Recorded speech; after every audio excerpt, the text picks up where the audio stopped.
Oh, I hate it when it does that. Hate it when it does that. Disconnects the microphone. Yeah, I hope everyone's well. Thankfully, we caught that just before we started. No action or anything like that has gone down, and we were just talking, or I was just talking to myself, about Volkanovski and how that fight is really, really interesting. It's obviously going to be a war. It's going to be Volkanovski who's going to be throwing loads of volume. He likes to move forwards. He's going to be taking on Diego Lopes for the vacant Featherweight Championship. And Diego Lopes is someone that brings a lot of power. And that fight is going to be really exciting. That main event, I feel a bit more confident about, right? That main event, I feel a little bit more confident that Volkanovski should get the win. And I feel that that's why I've gone with the poll that I've gone with. And that's more for the co-main event, because the co-main event is the one that really intrigues me the most. I really feel like this could be the end of the road for Paddy Pimblett's win streak. I really feel like this is where it could now hit the skids. Obviously, Paddy has got some decent wins on his records, but we don't have a win on his record the likes of Michael Chandler. Michael Chandler is someone that has been in there against the best, given the very best a tough outing. He's obviously got, like, fight IQ deficiencies where he probably could get wins if he was a bit more strategic, but he tends to throw fights away by making really bad decisions. Now he's going to go in against Paddy the Baddy. Paddy the Baddy is someone a lot of people have said is overrated, not worthy of the hype. This is a really good, really interesting matchup because you can see a way that Paddy would win, but Michael really needs to win. So what if Michael comes in a little bit more strategic, a little bit more focused, and really doesn't throw it away? What if Michael comes in and has got a good game plan and, you know, he kind of uses his bursts of driving forward and trying to overwhelm? What if he uses that at the right times rather than just constantly, like, relying on that?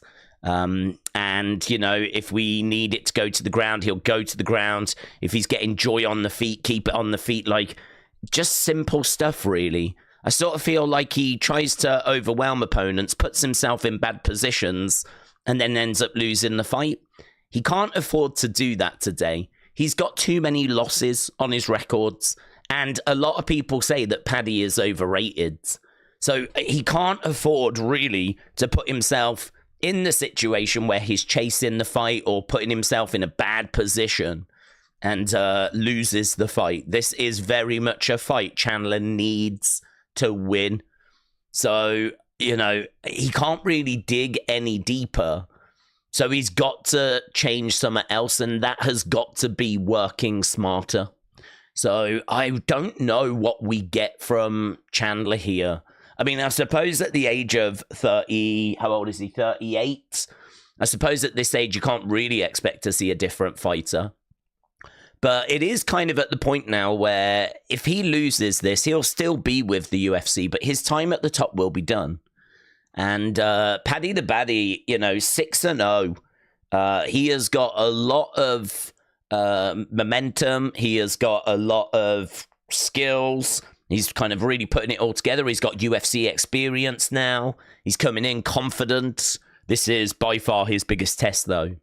So co-main, I think, really has got my attention, probably even more so than the main event. I feel really good for Volk winning that main event. I think he does get past Diego Lopes. I think Diego Lopes is definitely a future champion. I just don't know that he's going to get it now. At the age of 30, plenty of time for him to come back and get another shot in the future.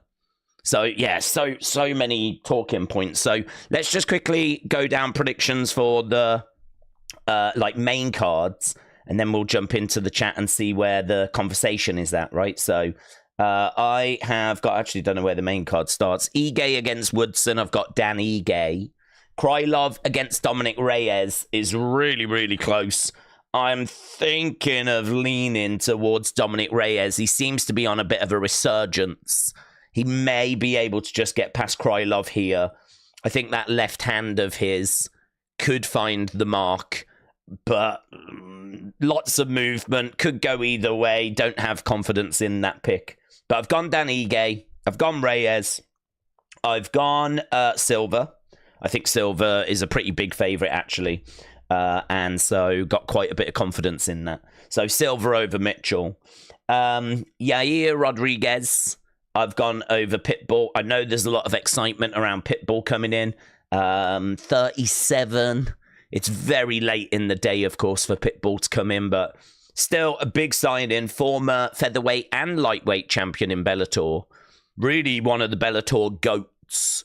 And he's going to be, you know, a tough day at the office for Yair Rodriguez, but I expect Rodriguez to get the job done there. Then I've got Paddy win him.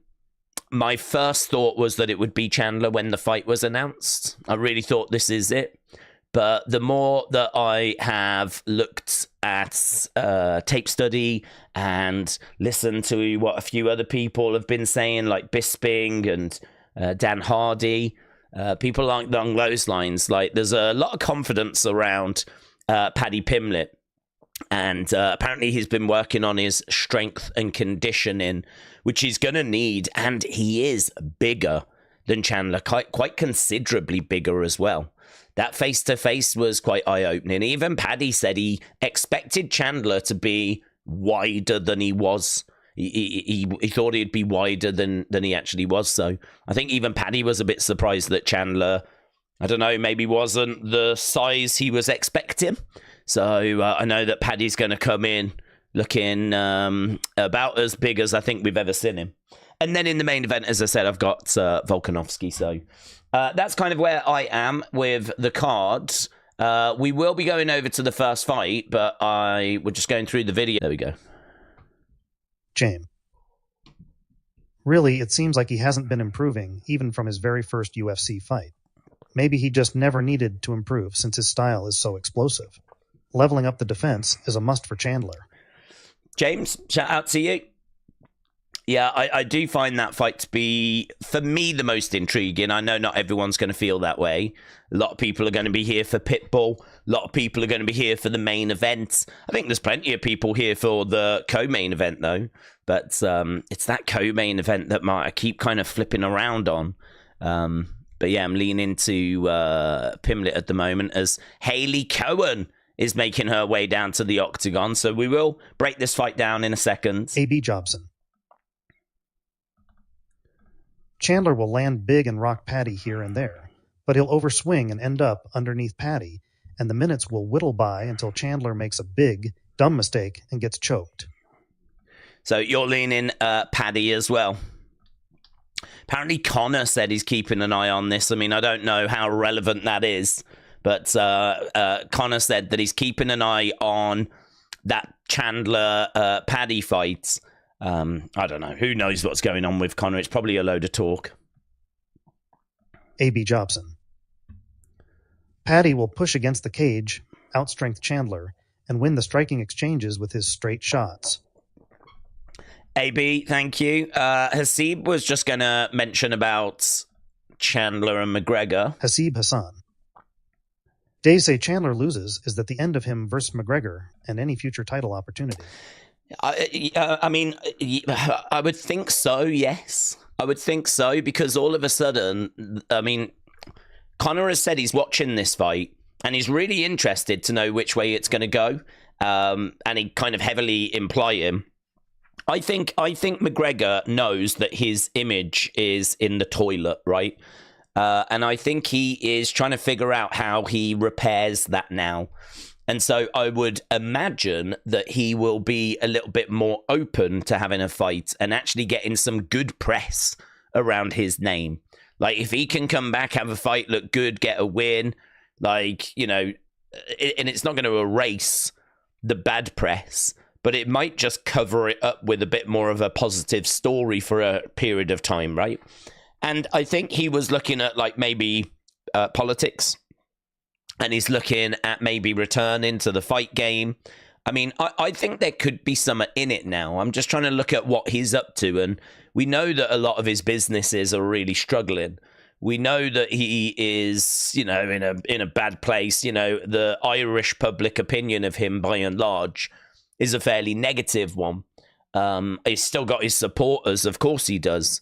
But I've seen plenty of kind of, you know, asking the average man on the street what they think of Conor McGregor type videos. Just going up to the average person, not fight fans, the average person, and his image is in flames. I mean, it's ruined. So I do wonder if he is really looking at this, and we really could see him coming back, because maybe he needs that now, and he didn't need it before. So if that is true, I've got to think the winner of this fight tonight puts themselves in a much better position to potentially face Conor than, you know, obviously a loss. So yeah, a loss I think definitely does start moving Chandler away, certainly from the title, potentially from Conor as well. James Chadwick. Days, if Paddy loses, do you think he retire like Molly did? Anna the Days. Hi, a wrestling event ahead as Grim promotes Grimomania. So it's a shame you won't be streaming it. But how about giving a shout out to Grim as he fights Duhop in the main event for the GTS title? Yeah, I got nothing but love for Grim. He's always been really, really kind to me, and I've always returned the kindness. He was someone that massively inspired me, so I wish him absolutely nothing but the best with his channel and everything he does. So yeah, nothing but good words for Grim. In regards to if Paddy loses, James, I don't think so. Molly had gone on a real losing streak. She really was like a sketchy record, and I think that she was then starting to lose against people you would have expected her to have beaten. I think some of those losses were as she was favourite. And so, you know, I think that Paddy's in a different situation. He's 30. He's 6-0 in the UFC. If he loses to Chandler, he can obviously go away, look at it, make adjustments. I think he would need to get like 3 losses, potentially be on the verge of UFC going, it just ain't working. If he was to lose his next 3 fights, then, you know, then it might be a case that he might get cut. I don't know. It's hard because he's very marketable. There's not loads of fighters that stand out, and Paddy definitely stands out. Everyone knows who Paddy Pimblett is, for good or for bad. And I think UFC love having those kinds of characters. So yeah, not one that I think we're going to see the end of Paddy anytime soon. I think UFC would have to cut him before he like walk away. But a good question, though. Let's jump in. Right, we're just getting the intros for this first fight. So we do have some intros. Let me see. Ward Brown, LFC 1, the baddest on the planet. The facts. Member. Hey, Days. I have Paddy winning tonight by submission. If he gets Chandler on the floor, it's over in my opinion. Okay. But I could be wrong as Chandler is the better striker. But I also have Volk winning his. Yeah, I've got Volk. I've got Chandler. I've got Paddy, sorry. I got Volk, I got Paddy.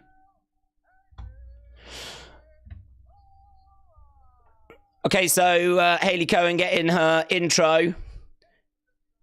And she is 0-1 in the UFC. She's very athletic. She's a southpaw striker. She is coming in as the underdog. She's quite hittable.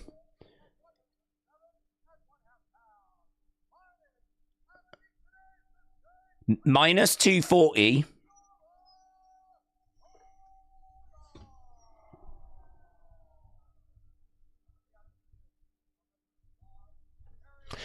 Okay, so Nora Cornolle getting her intro.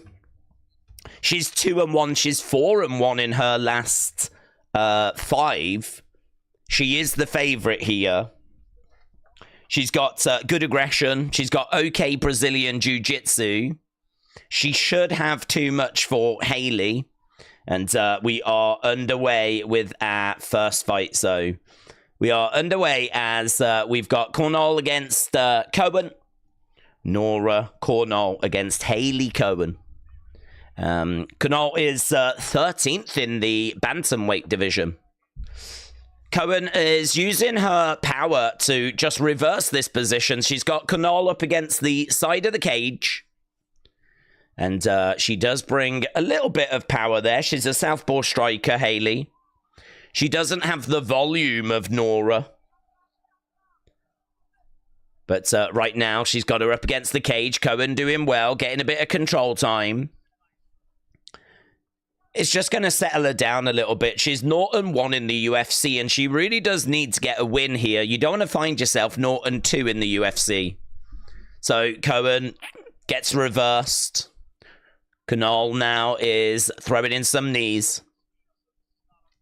This one, I've gone with Nora Cornolle. 90% of people on Tapology have gone that way as well.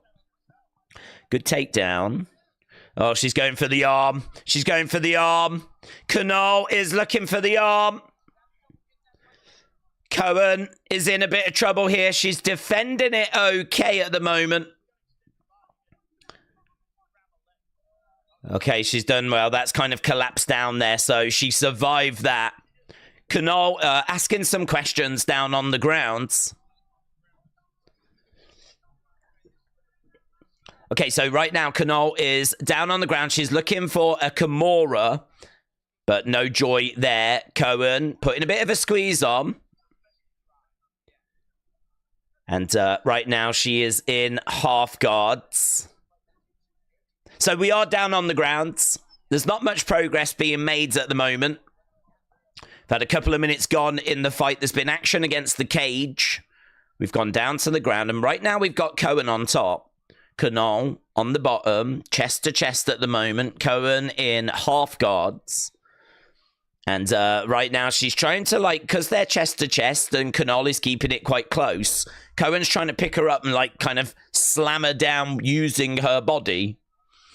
That has broken the grip a little bit, created a little bit of space so she can get some ground and pound going. But again, Cornolle just gets Cowan and brings her close. Crowd are starting to boo.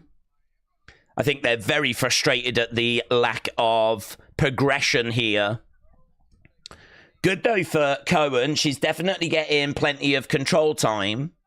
But control time is not going to really mean much unless you do something with it. At the moment, Cornolle is still ahead when it comes to significant strikes. Not that that's going to make a massive difference. So, yeah, at the moment, this thing just down on the ground. Not much in the way of progress being made. And it's a bit of a stalemate here in our opening fights. I did see quite a few people wondering why this fight was the fight that was opening the card. Quite a few people were saying that this was not the most exciting fight. Certainly didn't feel like the right fight to kind of be opening the show with. Perhaps UFC just want to get it a little bit out of the way, to be honest. But our next fight after this should be very good. But at the moment, we're still down on the ground and there is no progress being made. No progress being made. So right now we've got Cowan on top of Cornolle. Crowd is still booing away. Cowan has had 2 minutes 38. 2 minutes 38.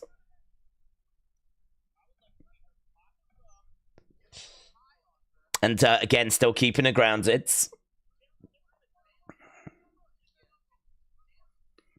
So Joe Rogan said, I really want to see her do some damage from this position, Cowan. She's been in a really commanding position, but she's just not been able to do anything with it. Yeah, she's not compromised. So Cornolle's been down on the ground, but she's not been compromised. Oh, right now, though, Cornolle was trying to finally get up to her feet, and Cowan has been able to take the back. It's a really dull round, but we might be ending with something a bit tasty. 10 seconds to go. Can Cowan find some sort of rear nakeds? No is the answer. No, I don't think she's going to find any rear naked there. That's the end of the round.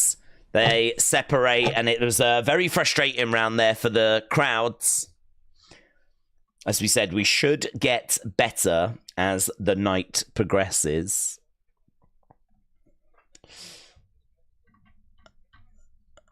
Defend the takedown. Defend against the cage.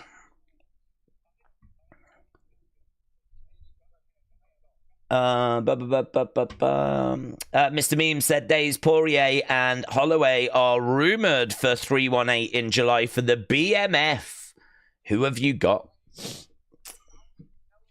Well, I mean, my first thought would have to be Holloway. I think that his performance against Gaethje was just, I mean, historic. I mean, that's one of the best fights I've ever seen.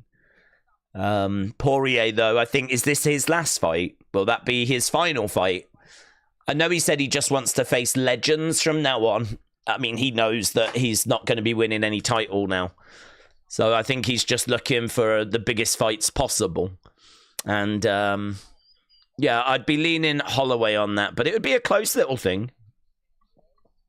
It'd be a blooming war. It'd be an amazing fight. It'd be certainly one for the fans. It'd be one worthy of the BMF, wouldn't it? Okay, here we go then. Round number 2. Cornolle in white. Cowan in black. First round, really dull.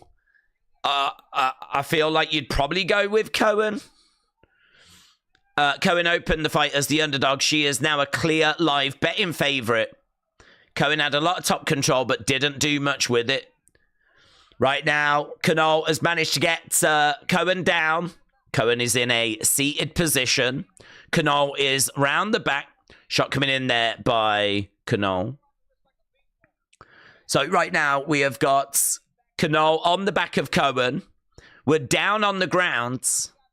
And she is going to take her time to see if she can find her rear nakeds. Right now, she's got... no, looked like she had the hooks in. She doesn't. Cornolle at the moment, almost getting that rear nakeds. It looks like it is on the chin, though. Yeah. So, referee is wearing a microphone so that when he talks, everyone can hear what he's saying. I don't think the commentators knew that UFC was going to be doing that. Oh, it's in. It's in. That rear naked is going to be a real problem. It's in. Yeah, that's... She's trying to break it. She's trying to break it. It's not in tight. It's in, but it's not in tight. It's in tight now. Yeah, I don't know. There's a way out of that. And she taps. Cornolle wins. Cornolle wins. That's going to be devastating for Haley. Cornolle picks up the victory. Round 2, rear naked choke. I mean, it was really fascinating to watch because it was in. It just wasn't being squeezed. And then you saw it get squeezed and flipping her head nearly popped off. So, yeah, that was not a great first round, but a very entertaining second. Submission win for Nora Cornolle. And Haley Cowan, unfortunately, goes 0-2 in the UFC. So she threw the kick in. The right hand following behind. Haley was seemingly looking for a throw. Didn't get it. They go down to the ground. Oh, it's really in as well. It's really in as well. Joe, hello. Hope you're doing well. Said, I am disappointed about the Norwich results. Did they not win, bud? It's always a disappointing weekend when your team doesn't win, isn't it? To be honest, I'm so used to it now with Man United that it doesn't carry the same problem that it used to. When Man United were up there really challenging a bit more for stuff, then a loss really would devastate my weekend. But now I just sort of expect it. Guys, is it me or is the audio bad, says M? Is the audio not sounding very good? You'll have to let me know. Is the audio sounding a little bit off? I don't know. I don't have anything showing that there's anything different, no issues or anything, but that's interesting. I can't hear the audio. So if it does sound a little bit off, I'll have to do some investigating. But it is... I mean, I could maybe make it a bit louder. But it's not showing as being any issues. Alvarez said, no, it's fine. Jamie said it's fine. Audio's okay. It's just that YouTube glitch. Oh, my God. That YouTube glitch is a nightmare. Yeah, apparently there is an issue with YouTube. So it keeps affecting, like, freezing the streams and, like, affecting the audio. To be perfectly truthful with you, I've got a problem my end. But I think it's just a problem with my streaming thing where sometimes I will start a stream and my microphone has been disconnected.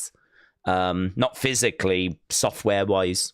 And so I have to go in and reconnect it. And like the start of this, I sometimes just don't notice.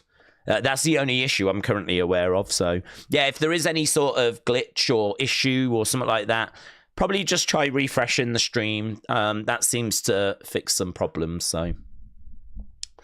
it's just like me with the White Sox baseball team, said Nathan. For the past few years, 100 losses. I just expect it now, says Nathan. Yeah. It's disappointing, really, because I used to... I kind of miss the days that I was really sad. Because, like, it mattered. Now, like, Man United aren't playing for anything. Apart from trying to avoid relegation. Like, we're not fighting for a title. We're nowhere near the European places.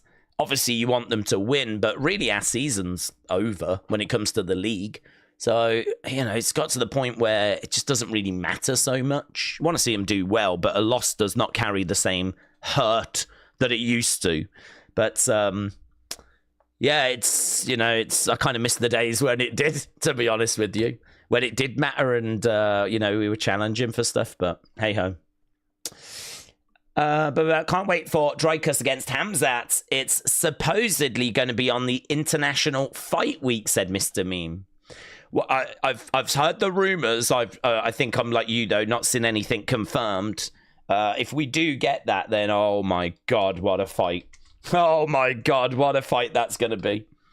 Really, really going to be looking forward to that. So, yeah, completely agree. I just don't know. I just don't know. People are going to be like, which way is that going to go? I mean, I just don't know. Dreykus, I'm a real fan of Dreykus. But Hamzat as well, just going in there and overwhelming. I would like to think that Dreykus would be smart enough to be able to deal with Hamzat. Because when Hamzat's gone up against really good fighters... we've seen him not be able to just run through people, mate. He really made his name as he was kind of coming through and he was just smashing everyone, right? But then as soon as he started to face some better fighters, of course, then that process slowed down. And he was still getting the wins, but it was, you know, like his fight against Burns, for example. It was all of a sudden he started to look human. It humanized him. And he wasn't looking like this absolute wrecking machine. So I don't know that he's going to go in against DDP and actually just, you know, steamroll him. Because actually against a better competition, he doesn't tend to do that. And can Duplessis find enough opportunities to get himself into some good positions? I don't know. That'll be a brilliant fight, though. That'll be a brilliant fight.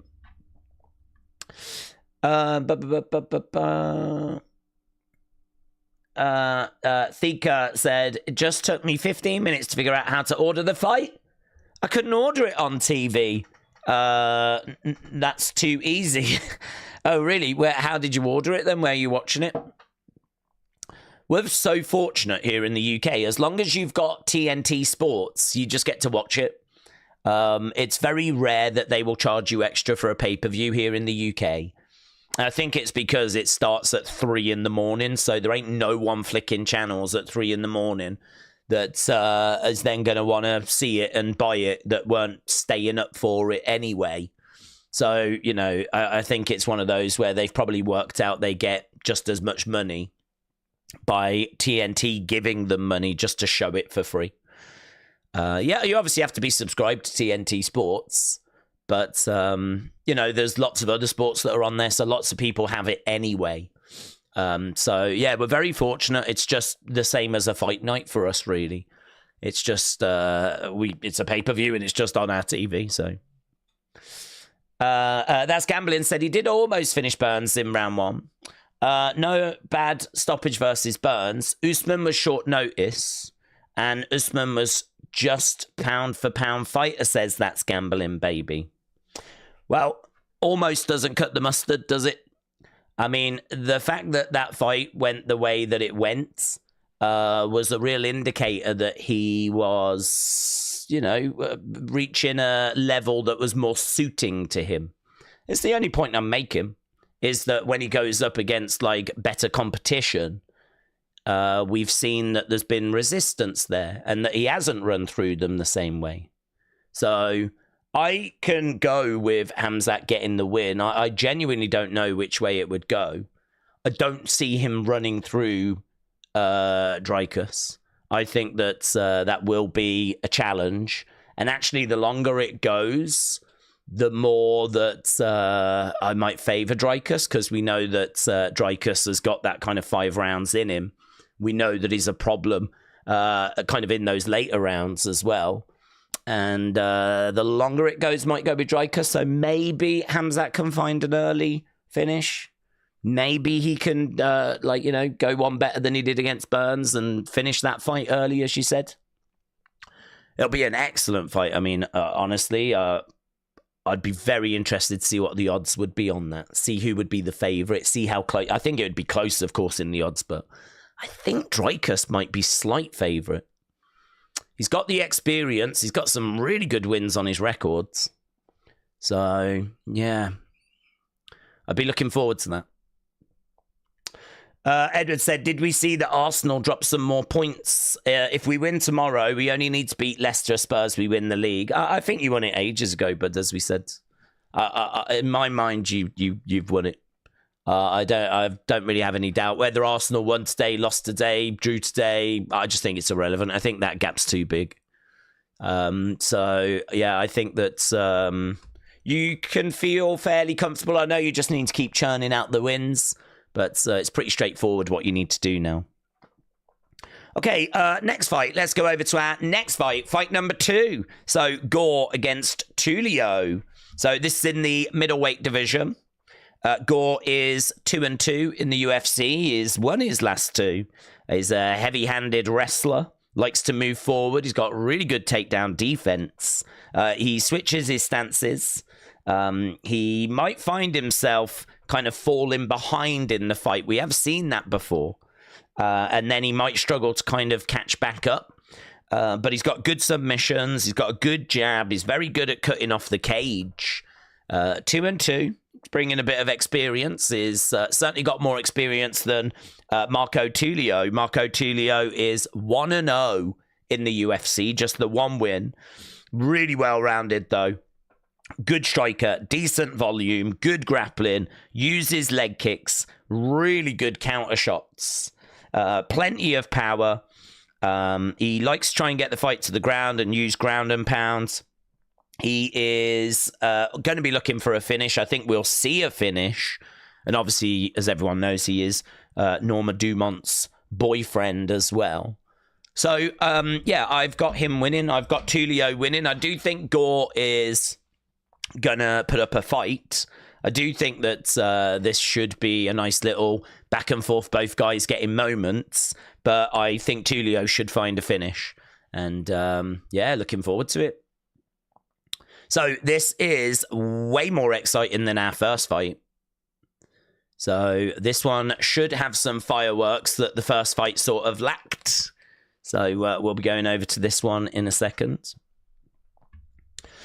David said, thank you for the stream. I hope you are having a great day, says David. David, shout out to you. Shout out to you, buds. Hasib said, what is one UFC fight that you was excited for but never lived up to it? I think there's been a few of those, to be honest. The one that kind of comes into my mind, first of all, and it's probably a really weird pick, but if you know me, you'll understand. It's probably the Thug Rose against Carla Esparza one. I really like Thug Rose. I've always had a soft spot for her. I think that she's got obviously a lot of challenges in her life, and she was really popular. Like, she was really over with the UFC fans, and that's kind of really fallen away now. And I think that part of that fall off was that fight against Carla Esparza. And, you know, she'd managed to get a couple of wins over Zhang Wei Li. And she obviously had, you know, won the title a couple of times. She got a win over Jessica Andrade. And, you know, she was doing well, but she went up against Carla Esparza. This was going to be a rematch fight. And I was really looking forward to it because I was looking forward to her kind of really stamping her authority now. Felt like she was in a pretty good place. And, I mean, it was just one of the most boring fights I have ever seen. And actually so bad that I think it really did start to, and maybe even continue to some degree, turn in people against Thug Rose. And so, you know, she just does not carry the same enthusiasm now. People don't seem to have the same warm feelings towards her after just how horrifically dull that fight was. I mean, it got to the point where I genuinely don't know how you score it. I mean, they went with Esparza, but I mean, there really was not much to score. Like, it felt to me like it was a draw. Should have been a draw.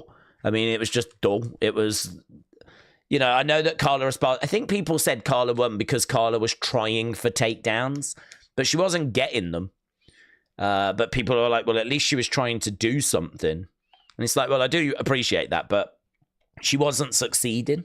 I don't know that you can make someone a winner if they're trying to do something and they don't succeed at it. You could equally make the argument that Thug Rose was showing a really good takedown defense, which is something that we tend to talk quite a bit about, you know? So that, to me, was one that kind of really comes to my mind, first of all, because, well, I really like Thug Rose, but there's been quite a few that have not gone as well as we were hoping for. Days Thug Rose, two-time UFC champion. Not many can say that, said Christopher. Well, this is true. Very true. And... yeah, I mean, I think she always stood out. Shaving her head probably, you know, grabbed a lot of attention. She's very attractive as well, but shaving her head and, you know, I think her feud with Joanna, when Joanna was, like, really going off at her and was really vile. And, you know, Rose was just standing there taking it. Rose just stood there as Joanna was, like, getting in her face, talking trash to her, and Rose just didn't respond. And I think that kind of raised her stock, actually. It sort of came... There was a kind of a narrative that she was, like, going to overcome the bully. And, you know, she did. And I really, you know... She became, like, a real popular character then. So, yeah, the drop-off has been kind of really disappointing to see. Leg kick coming in. Right, we are underway with second fights. There we go. Okay, so we got Tulio in yellow. We got Gore in whites. Couple of shots coming in there by Gore. Jab coming back there by Tulio. Gore again.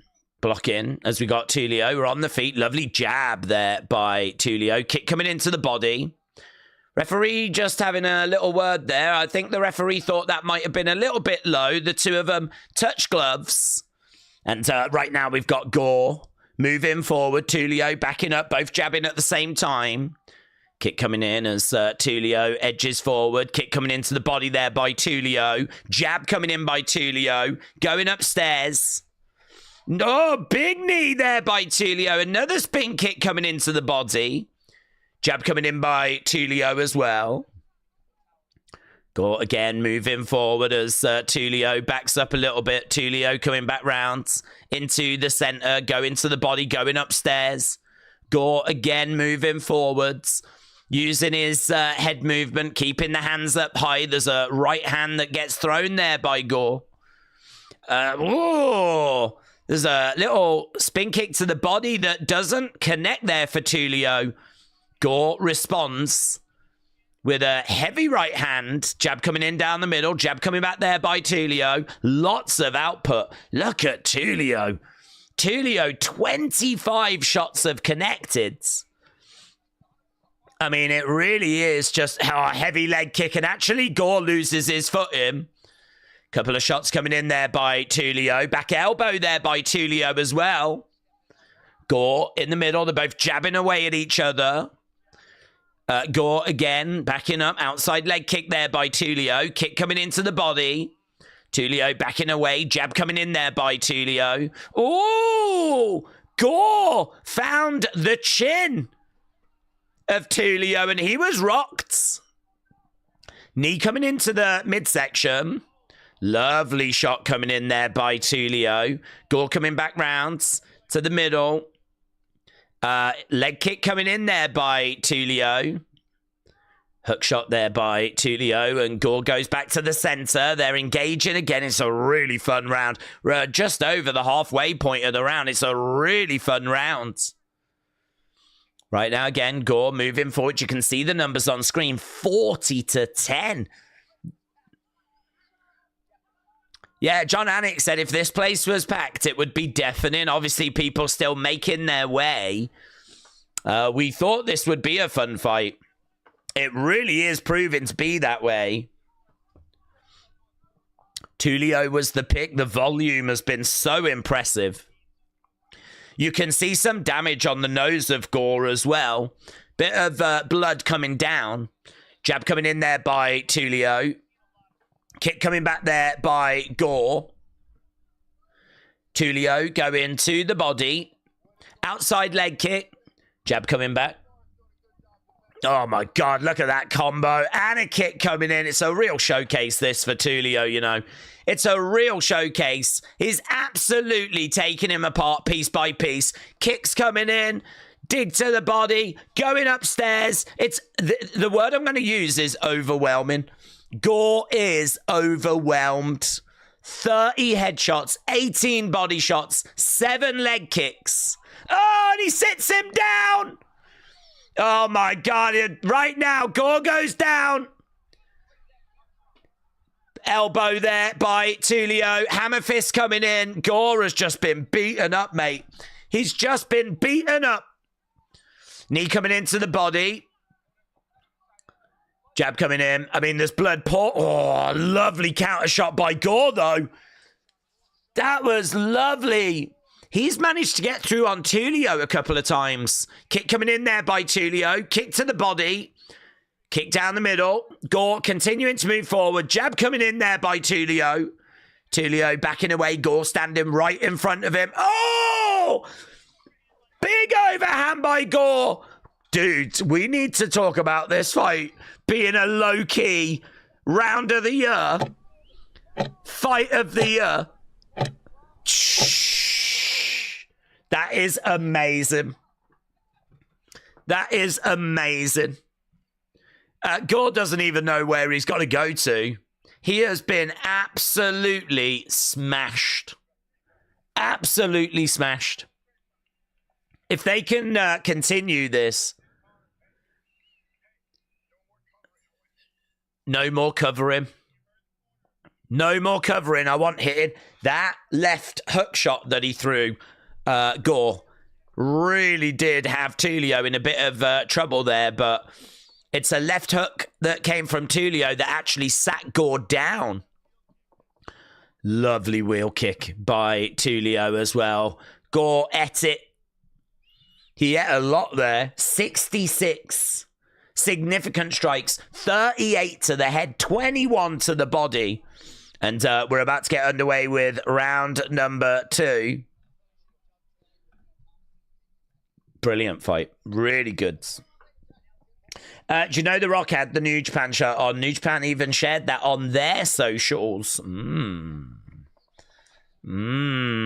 seen what the streets are saying about that, to be honest, James.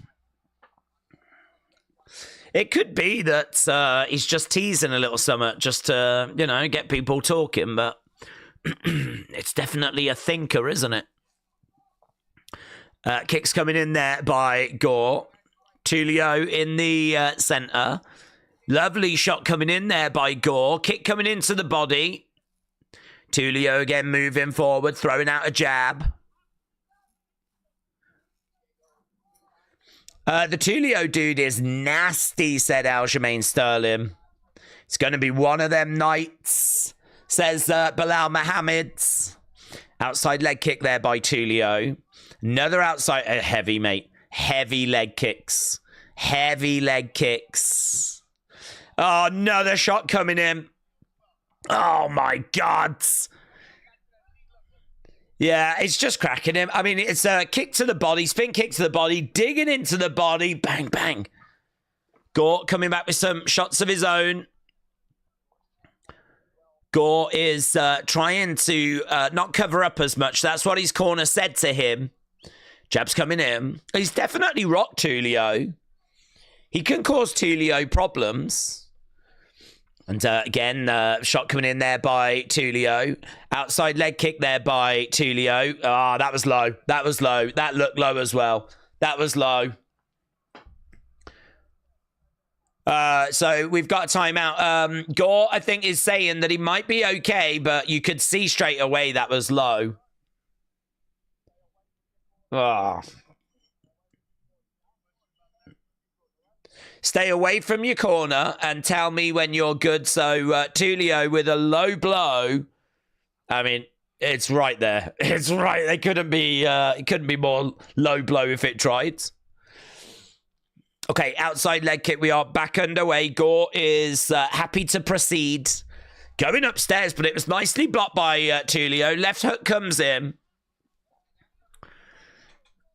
So, Tulio, striking accuracy, 64%.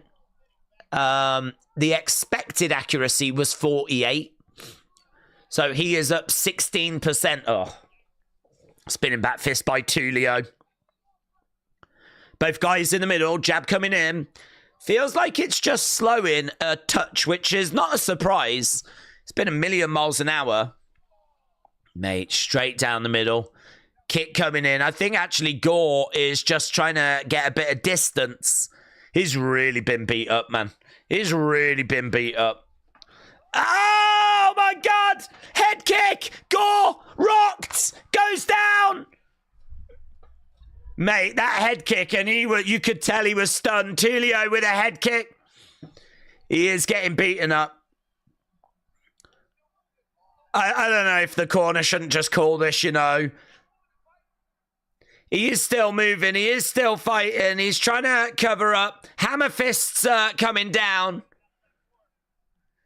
Shots coming in. He's trying to get back up to his feet. I don't think he quite knows where he is, you know. Gore is rocked. Oh, my God. Another big shot coming in.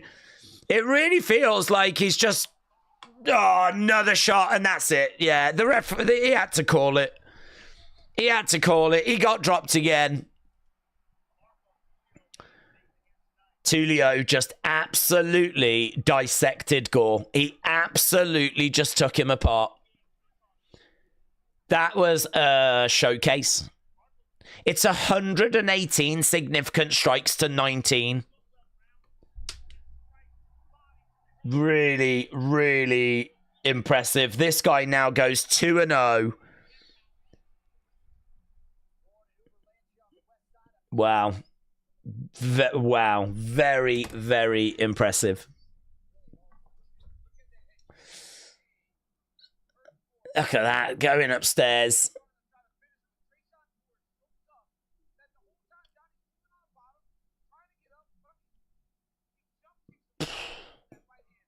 Oof. Nick Nitro said, is it not just a funny dig at Carl Anderson? That's what I figured. I didn't make that connection, to be honest. Don't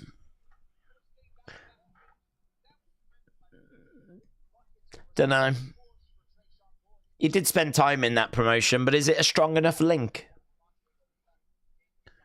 I think, couldn't he have got a Talking Shopper Mania shirt if he was going to do something like that? Or an OC shirt, or a Good Brother shirt, or something like that. Don't know. Didn't make that link.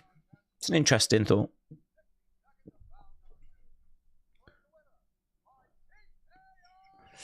Tulio, getting the job done.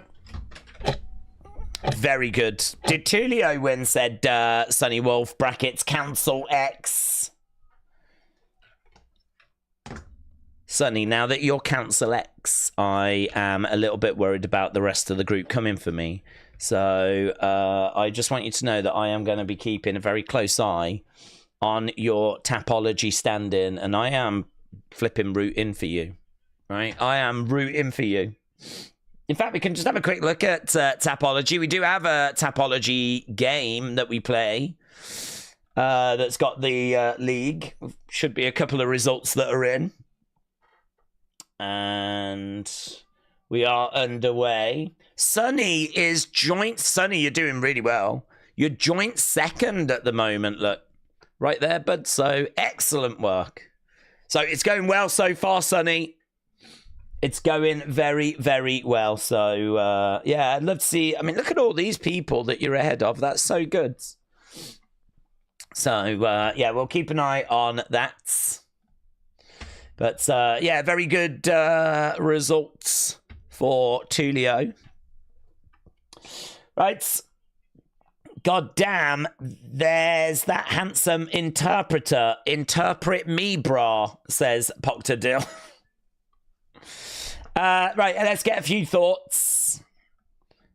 As we are done with 2 of the early prelims. I think we've got another 2 to go. Live Leak TV. Respect for Gore, though that guy was eating punches and was still standing. Yeah, he really was. He really was. He took a lot of punishment, maybe more than he should have took, actually. I think you could have called that fight a little bit earlier. I think it was very clear when he was down on the ground the first time, or just before they called it, that he was not going to be coming back and winning this fight. I wouldn't have minded if it was called then. But he got back up and then just got put straight back down again. And thankfully, I think the ref was thinking similar. And that was it. As soon as he got put back down again, the ref was like, no, that's enough now. That's enough now. John Hall. Who do you think is winning, Paddy or Michael? It's a big one that we've been talking about, actually. And right now, I can tell you in our poll, we've had over 300 votes. So if you are watching and you've not left a like, leave a like. It is greatly appreciated. We have got 138 likes. And obviously, it would be really cool if we could push that a little bit, see if we could get to 1,000. It is obviously a big show. No two ways about it. It's always a big show when you've got Volkanovski on the show. So, but we've managed to get over 300 votes, and Paddy Pimblett by finish is the current favorite. 40%, actually 41% right now, have said Paddy by finish. 25% think Chandler by finish. 18% have got Chandler winning by decision. And 16% have got Pimblett by decision. So that means that we're looking at, 57-43 in favor of Paddy the Baddie, with the vast majority thinking it's going to be Paddy by finish. So that's where we are at the moment, over 300 votes. So we've got a good sample size there, actually. Good sample size. So that's kind of where the community are at. And I've got to say, I agree. I'm leaning Paddy as well. I actually really thought that Chandler would be more favoured than he is. I know he's lost a lot, but he's lost to some really the best names, the highest names in the division. Paddy's not that same level. This is Chandler kind of coming down a level. The question now is Paddy Pimblett going to go on to that level? So it's a really good fight. It's a really good fight. Okay, our next fight, which isn't going to start for probably just a little bit, because that last one ended in the second round, is going to see Sumudaerji taking on Mitch Raposo. So this will be our next one. We'll get to this pretty soon. Let's have a look and see where we are with some thoughts. Jay? J14. Member. Has anyone watched the new WrestleMania 9 documentary on Peacock? I'm really interested in it, and going to try to watch it tonight if I'm not tired. Christopher Height, Bling Nugent. I have the fights on ESPN, plus Deja Stream is ahead of mine. Are you in TNT Sports? No, no, it's not on TNT Sports for this yet. Once it goes to TNT Sports, it'll actually go ahead again, I think. No, to be honest, I mean, it's just on Fight Pass, and that's going to be just coming down to, internet. I mean, internet's a great mystery when it comes to delay. Normally, your TV is slightly ahead, isn't it? But no, I'm actually watching it through UFC Fight Pass on my PC. So once we're done with the early prelims, then the prelims will be on TNT, and then it will go even further ahead. But hopefully, wherever you are, you'll just be in line with me at that point. So, Christopher, shout out to you. Jay, I did have a look for that WrestleMania 9 documentary. Couldn't find it. I went on Watch Wrestling, and it wasn't there. I went on... Where else did I go? I went to a couple of places, and it wasn't there. So, it is not showing itself at the moment. I'm sure I could probably find it on Daily Motion or on YouTube. It's probably going to be one of those, though, that's zoomed in a bit so it doesn't get detected, and, do you know what I mean? The quality is probably not going to be very good. I'd ideally like to find a proper stream of it. It'll show itself at some point, but I spent about 10 minutes looking for it last night. Couldn't find it, but I didn't give it the most in-depth look in the world. Let's put it that way. Right, Mr. Meme, shout out to you. Let's see what Mr. Meme is saying. Mr. Meme. Day's weird question. Would you rather receive 1 full power punch from Ngannou or 10 from Max Holloway? 10 from Holloway. Definitely 10 from Holloway. I've seen Holloway. I mean, one of my favorite ever fights was Holloway against Calvin Kattar. I believe that was the very first main event of, I don't know if it was 2023, but that was just kind of like what we just saw, really, from Tulio. The only difference was Holloway wasn't getting Calvin Kattar down. He was just popping off on him. And so it was really stunning to see him working these combinations and actually getting all these shots coming through. But Calvin Kattar was just sort of getting smashed around, but not to the point where the ref felt he needed to stop it. It's kind of the worst situation to be in, because you're still getting hurt, you're still getting smashed, you're still losing the fight, but not bad enough where the ref feels like you need to stop it. So it meant we were treated to, I think it was 5 rounds of just destruction. And watching him go about and the skills that he had in his striking was so impressive. The volume was incredible. I mean, we're talking hundreds and hundreds and hundreds of significant strikes. I don't know the actual number. I think we might have got to 400 and some in the fight. Significant strikes. It was a stunning performance from Max Holloway. And actually, a lot of my favourite fights are Holloway fights. His fight, as we said earlier, with Gaethje, absolutely incredible. His wars with Volkanovski. I mean, low-key, he might be my favourite active male fighter. Outside of, say, Tom Aspinall, which is a Britain thing, a pride thing, a nationality thing, but and also he's an amazing heavyweight as well. But Max Holloway, what a flipping amazing fighter, giving me some of my absolute favorite fights that I've ever seen. But what I have seen is lots of volume, not lots in the way of power. 10 shots from Holloway are going to sting. You're going to feel them. You're going to get smashed around. But I don't know that it's going to change your life. One full power punch from Ngannou might kill me. It might take my flip. It might break my spine. It might break my neck. I don't think I'd run that risk from Holloway. So, I'd go Holloway. 10 from Holloway. Right. Edwards. Edward Brown LFC won the baddest on the planet. Member. Days, sorry, I wasn't on stream last night. I fell asleep. I did miss SmackDown. Did I miss anything important? I'll probably catch up after this. If I'm not tired, I'm playing 2 K25 ATM, so I'll stick it on.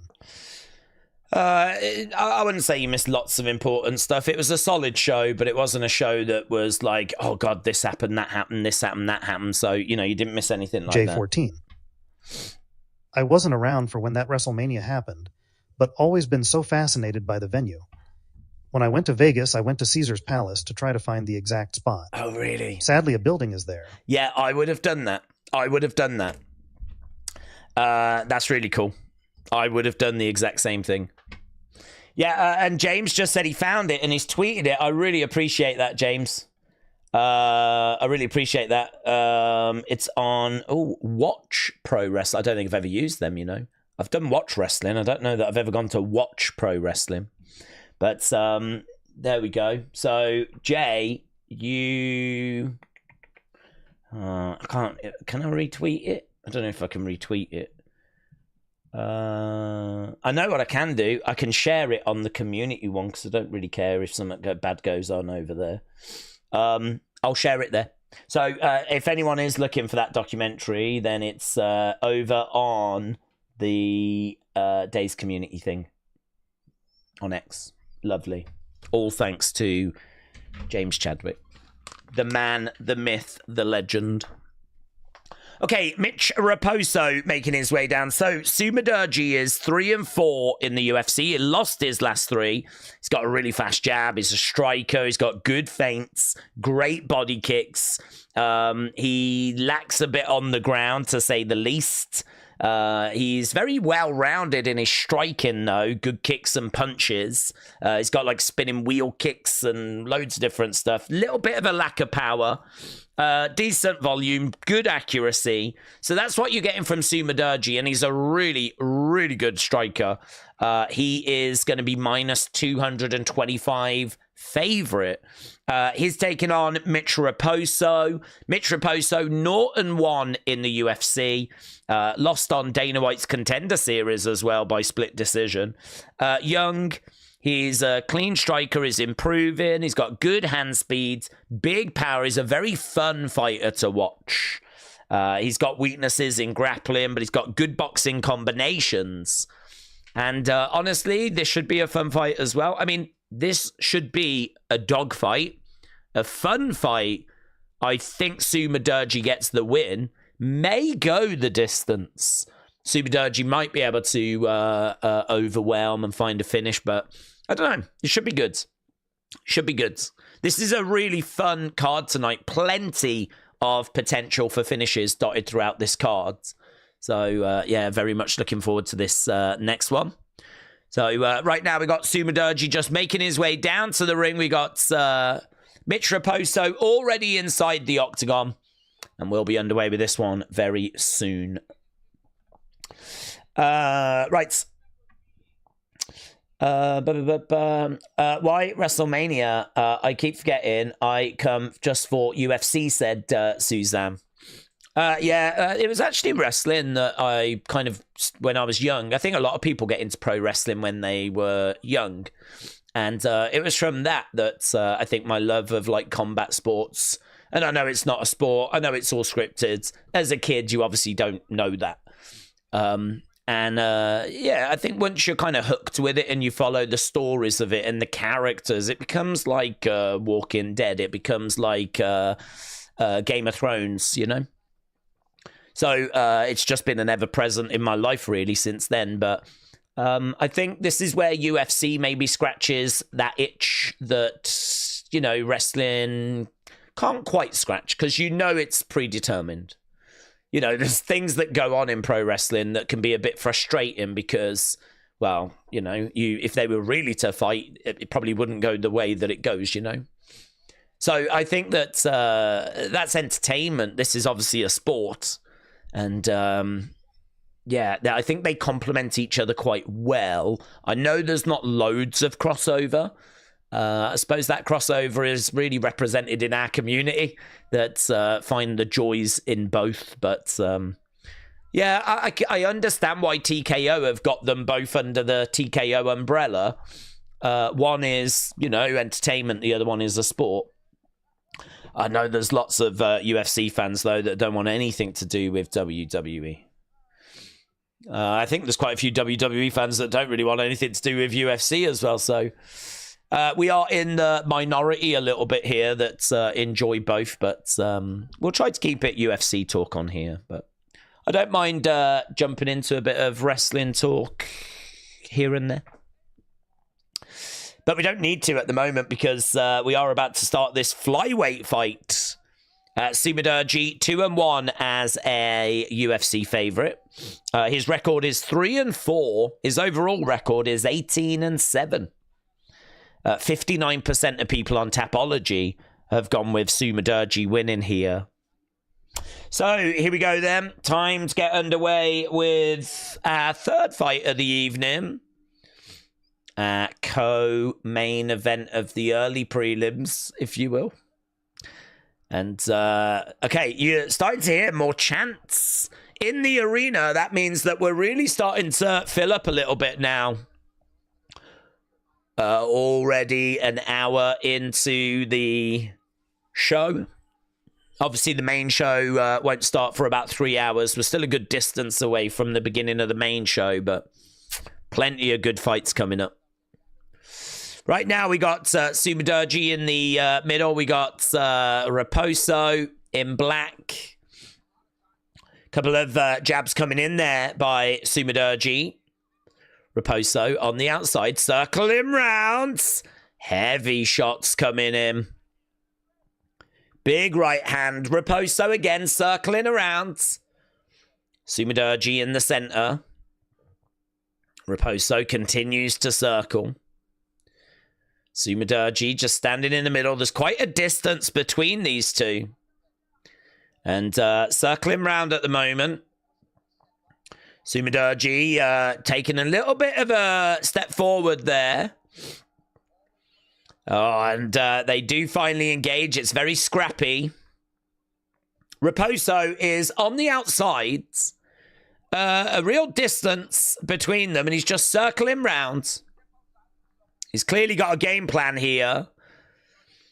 He just stands still. He gets kicked for a second. Sumudaerji. Oh, that was nice. Slipped underneath that shot. Threw a couple of shots in.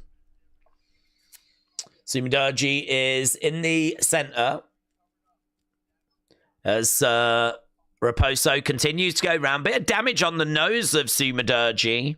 You can see that it's quite low in the landing aspects. Leg kick by Sumudaerji. Raposo might be in kicking range. Couple of jabs coming in there by Sumudaerji as Raposo continues to circle round. Jab coming in there by Sumudaerji. Raposo trying to grab a leg. Driving Sumudaerji back against the cage.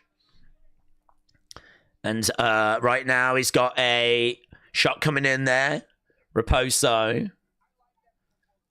Sumudaerji in the center, edging forward. Kick coming in there by Sumudaerji. Raposo going from side to side, going around the other side as Sumudaerji stands his ground in the center. Nice shot coming in there by Sumudaerji. Kick coming in there by Sumudaerji. Raposo continuing to circle round. Another leg kick coming in. He's trying to follow it in with some shots behind, but Raposo is just a little bit out of range. So he's getting the leg kicks through, but he's struggling with the boxing. So at the moment, 4 leg kicks out of 8 have landed. Only 4 shots have landed. 1 to the body, 3 to the head. Crowds are not getting too restless, but there's not loads for them to get their teeth into here. And you can see Raposo only responding with 3 headshots. He has already managed to cause a bit of damage to the nose, though. A kick coming back there by Sumudaerji. We've got a minute and a half left to go. Kick coming back there by Sumudaerji. Raposo again circling round. Now we're starting to get boos. And I didn't think it would take too long because, to be honest, this is a bit flat. And we are starting to get the crowd getting a little bit restless here. I don't think Raposo is going to care about that as he ducks underneath, gets a takedown. And he's managed to get Sumudaerji down. He's round the back, but Sumudaerji straight back up to his feet. Straight back up to his feet. Raposo, elbow coming in there by Sumudaerji. Oh, Sumudaerji trying to roll. Raposo round the back. Shot coming in there by Sumudaerji. Raposo round the back of Sumudaerji. Sumudaerji trying to throw in an elbow. Raposo's done well to get round the back at Sumudaerji. He's only got 30-odd seconds, though, to find a way of making something happen here. Right now, he's got him, and he's got him over by the cage, but I don't think he's going to find anything. I don't think he's going to find anything. Right now, we are up against the side of the fence. And that's going to be the end of round number 1. If you are watching and you've not left a like, leave a like. It's greatly appreciated. People know that. It does seem to help and make a difference. And if you are hanging with us and looking forward to the main cards, it should be a good night. I think I saw there was a super chat that went through. I want to make sure we're staying on top of these. Matt's, shout out to you, Matt. Let's see what Matt's bringing to the table. Matt Carney, 5 pounds. Mental, emotional, physical. As a fighter, would you excel in good tactical judgment, athletic capabilities, or strong emotional regulation? Well, yeah, for me personally, I would not excel at athletic capabilities. I think everyone can see that. Strong emotional regulation. I don't know. I mean, I suppose you do see some fighters letting their emotions get away with them, but I don't know that that's that big of a problem. Good tactical judgments. I don't know. I mean, I've got no place being inside an octagon. I know that. You know that, right? I mean, I don't know what I'm necessarily bringing apart from comedy hour. So, yeah, I don't think I'd be bringing a great deal, to be honest. I'd like to think that I would be able to bring some sort of strategy, but that strategy is not going to really help if I get punched in the face and knocked out in the very first moments of the fight, is it? So, all I'm saying is if I do find myself in the UFC having a fight, I will be the first to tell you, don't put your money on me. Kick coming in there by Sumudaerji. As we've got Raposo stepping into the center, Sumudaerji in the middle. And we are underway with round number 2. Raposo is trying to find a way forward here. He's definitely down in the fight. That was definitely a Sumudaerji round. It's disappointing because I do think this fight could be more exciting if, obviously, they would get a bit closer. That's really Raposo, though, that is the one that's been staying at distance. Oh, heavy kick there by Sumudaerji, and Raposo seems to have changed his strategy. I think Raposo has actually switched it up now and realised that if he gets in close, he can actually get a hold of Sumudaerji. He can find a way of getting him, driving him against the cage, maybe finding some sort of takedown. Here we've got Raposo backing up Sumudaerji, putting that pressure on. Adam said, I know what Days could bring to the octagon. Water. He can bring them water. That is true, actually. Or medical advice. I could jump in and go, ooh, that looks bad. Oh, God, that's going to need stitches. Should I continue? Oh, probably not. I wouldn't. I wouldn't. You do you, but I wouldn't. Yeah, I could do that. Medical advice or water. Yeah, I'm with you. Or the storm. Do you know what I mean? I'm very versatile. Knee coming in there by Sumudaerji, but Raposo moves out the way. Sumudaerji in the center. Raposo trying to find a way in. And at the moment, it's a bit of a stalemate again as both guys are in the center. Raposo goes back to plan A of staying on the outside, trying to circle around. I think, did he catch him? I don't think he threw anything, did he? Sumudaerji just went down. I think Sumudaerji might have thrown himself down. Outside leg kick there. I don't think anything was thrown. Shot coming into the body there by Raposo. Shot coming back there by Sumudaerji, trying to go upstairs as Raposo keeps this distance. We've got 2 minutes left in this round. Our clock's a little bit out. And Sumudaerji backing up a little bit. Raposo in the centre. Daisy, you'd make a good ring girl. Oh, that is true, actually. Hey, I would not mind that job at all. Nice takedown. What, you get to sit next to those girls for the whole show? Flipping, let's go. Right now, we've got Sumudaerji up against the side of the cage. Raposo is in control. Shot coming in there by Sumudaerji. Raposo has got Sumudaerji up against the fence. He's not doing anything with it, though. And breaks apart. Yeah, a bit of blood coming down from the nose of Raposo. I could see some blood on the back of Sumudaerji.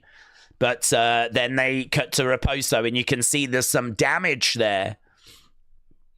Sumudaerji escaping from that clinch on average in like 11 seconds. So Raposo is grabbing him, driving him against the fence, but then very quickly they disengage. Head kick coming in, but it was blocked there by Raposo. He's trying to grab the leg. Raposo going straight after Sumudaerji, driving him back against the fence. So right now we've got Raposo in control. I would say this second round's a bit hard to score. I feel like Sumudaerji has outstruck Raposo, but not by loads. But Raposo has got a lot of control time in this round, but you got to do something with control time. He's looking for a takedown. No joy at the moment.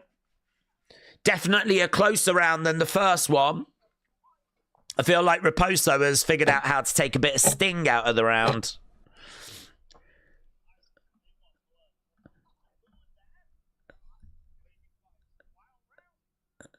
Joe Rogan said that was a wild round. Like, this crowd really want blood tonight there because they were just booing that.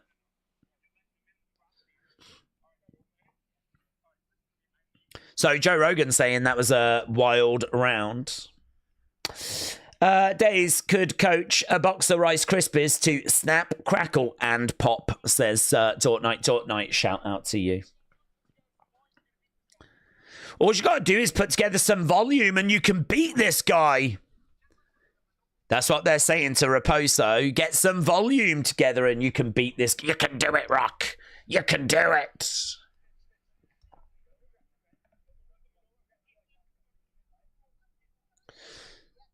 Right, okay, we're about to get underway with round number 3.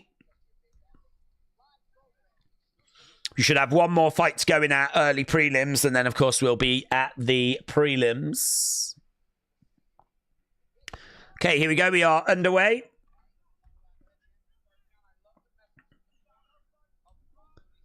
And we've got a kick coming in. Oh, that's a lovely right hand there by Raposo. Sumudaerji just edging forwards. Raposo on the outside, circling rounds. Trying to find a way of coming back into the center. And he's got a bit of head movement going, bouncing over to the side. Sumudaerji in the middle with Raposo on the outside, circling round, backing away. Sumudaerji in the middle, jabbing to the body. Raposo coming forward. Kick coming in there by Sumudaerji. Raposo continues circling round. He's got to do something here. So Joe Rogan said he should be closing the distance. He should be really going for this. But he is not doing that. He is circling around. Sumudaerji standing his ground in the middle. Raposo needs to get going. Crowd are booing once again. The fight has definitely not lived up to expectation. Again, he circles round. We got 3 minutes 27 on the clock. Raposo again circling around, trying to find a better position, looking for a big overhand, misses, grabs Sumudaerji, drives him back against the cage. Sumudaerji in a seated position, gets back up to his feet. Right now we're over by the fence. Break apart though. He just cannot keep a hold of him, can he? He really struggles with that. Really struggles to keep a hold of him. Right now, we've got Raposo on the outside. Kick coming in there by Sumudaerji. Raposo in the middle. Shots coming in there by Sumudaerji, but Raposo, good head movement. 29-8. And a little bit of a complaint of a low blow now. So, Jesus, come on. So, low blow coming in. It's a lot closer than it should be, said A.B. Jobson. Yeah, they're saying that that kick was good and we should not have had a timeout there.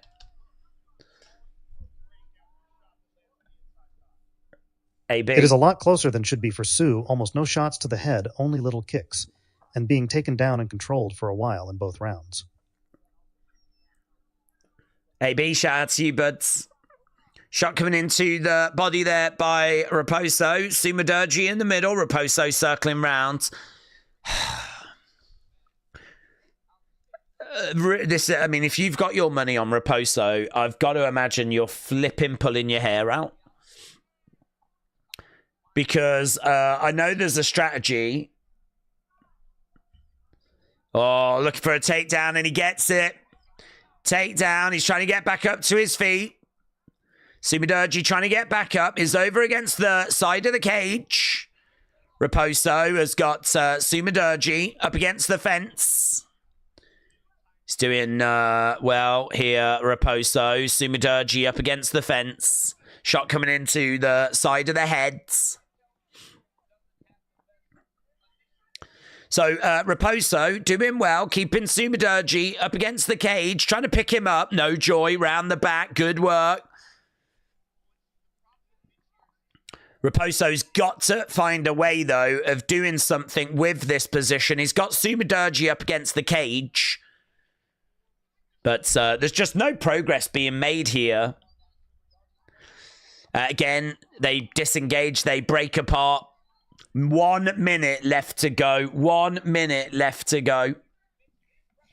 Takedown, though, by Raposo.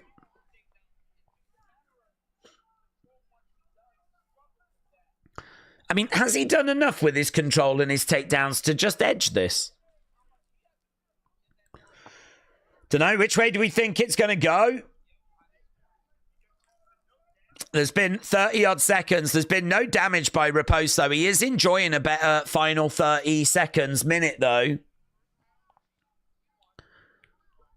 Shot coming into the side of the head. The commentators are just debating that. 15 seconds left to go.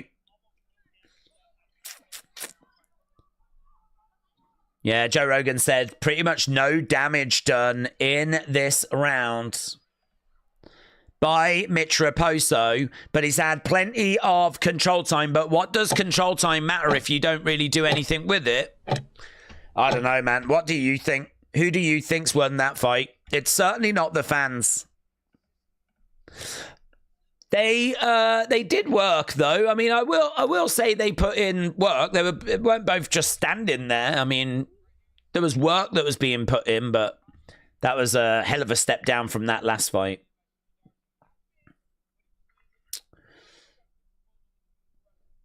Right. 2-0 Sumu, based off that striking. Raposo not getting the time that he needs. So you think that Sumudaerji got enough, AB? I could go with that, honestly. I could go with that.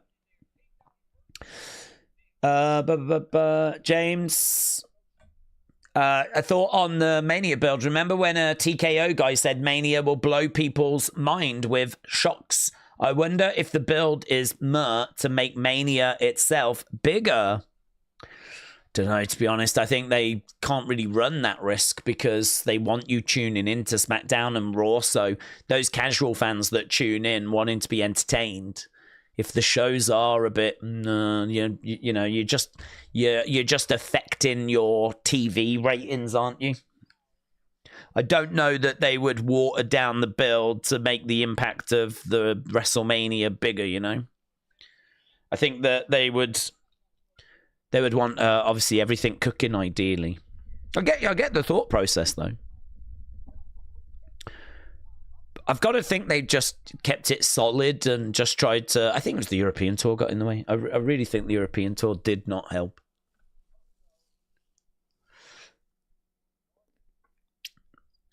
Okay, so we're about to go over to the judges. Okay.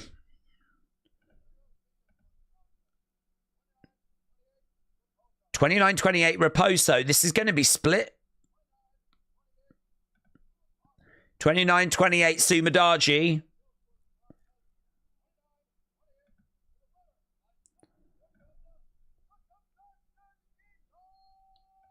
Okay, it's gone to Sumudaerji. Sumudaerji gets it. Crowd are booing. I don't know why they were booing. I think Sumudaerji probably deserved it. Split decision win. It's certainly not the fans that were victorious. We did think, though, that it could go the distance. Well, that is a fight that I am very happy to move away from, let's put it that way, and change this over. Oleksiejczuk.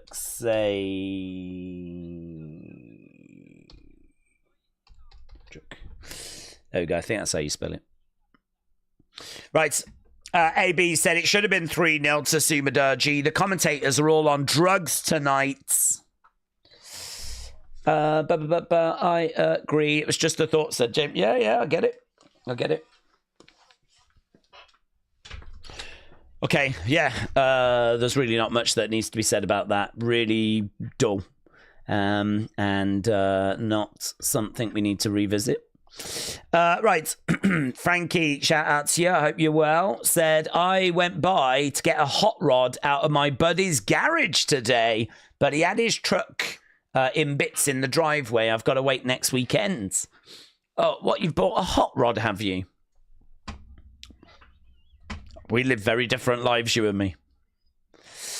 Edward said, I have a question. I don't want it. When do we think we'll put the world title on Logan? I think it definitely will happen if he might even beat Jay for it.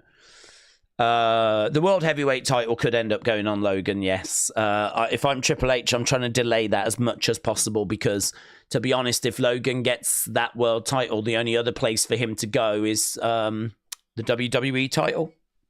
And I think if you look back in the history at wrestlers that never had that belt, you know, the idea that Logan can have that belt, but Roddy Piper didn't, Mr. Perfect didn't, Owen Hart didn't, Jake the Snake didn't, British Bulldog didn't. Like, you can actually go down a list of people who have not won the WWE Championship. The idea that we would put that onto Logan honestly repulses me. The world heavyweight, that would repulse me as well, but that one is a belt that we just conjured out of thin air a few years ago. You know, that doesn't really carry much in the way of prestige in my mind. You know, we're kind of building the prestige on that one. The WWE Championship is different, so a world heavyweight title, I would kick that down the road as far as I could if I was Triple H. Because the problem is, after that, there's only one other belt really that's bigger, and that is the WWE Championship. Roddy should have been more famous then, said Frank. Yeah, that's a good point, actually. That is Roddy's fault. He should have been more famous. Should have been more famous. Right, we are going. I had my hot rod a few years now, said Frankie. Oh, really? But it's just round your mate's garage, is it?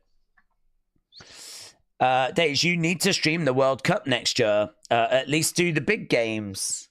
I always find that it gets in the way, to be honest, buds. I always find that when we do streams away from wrestling or UFC or boxing, I mean, even just juggling those can be a bit tricky at times.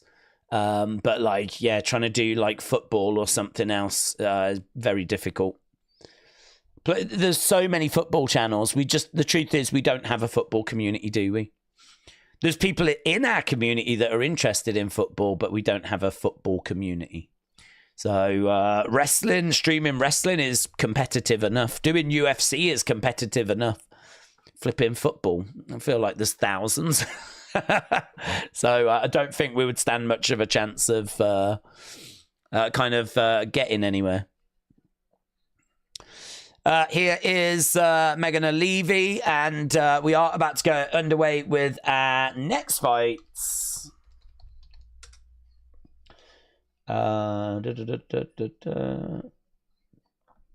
Okay, so our next fight is going to be Dumas against Oleksiejczuk.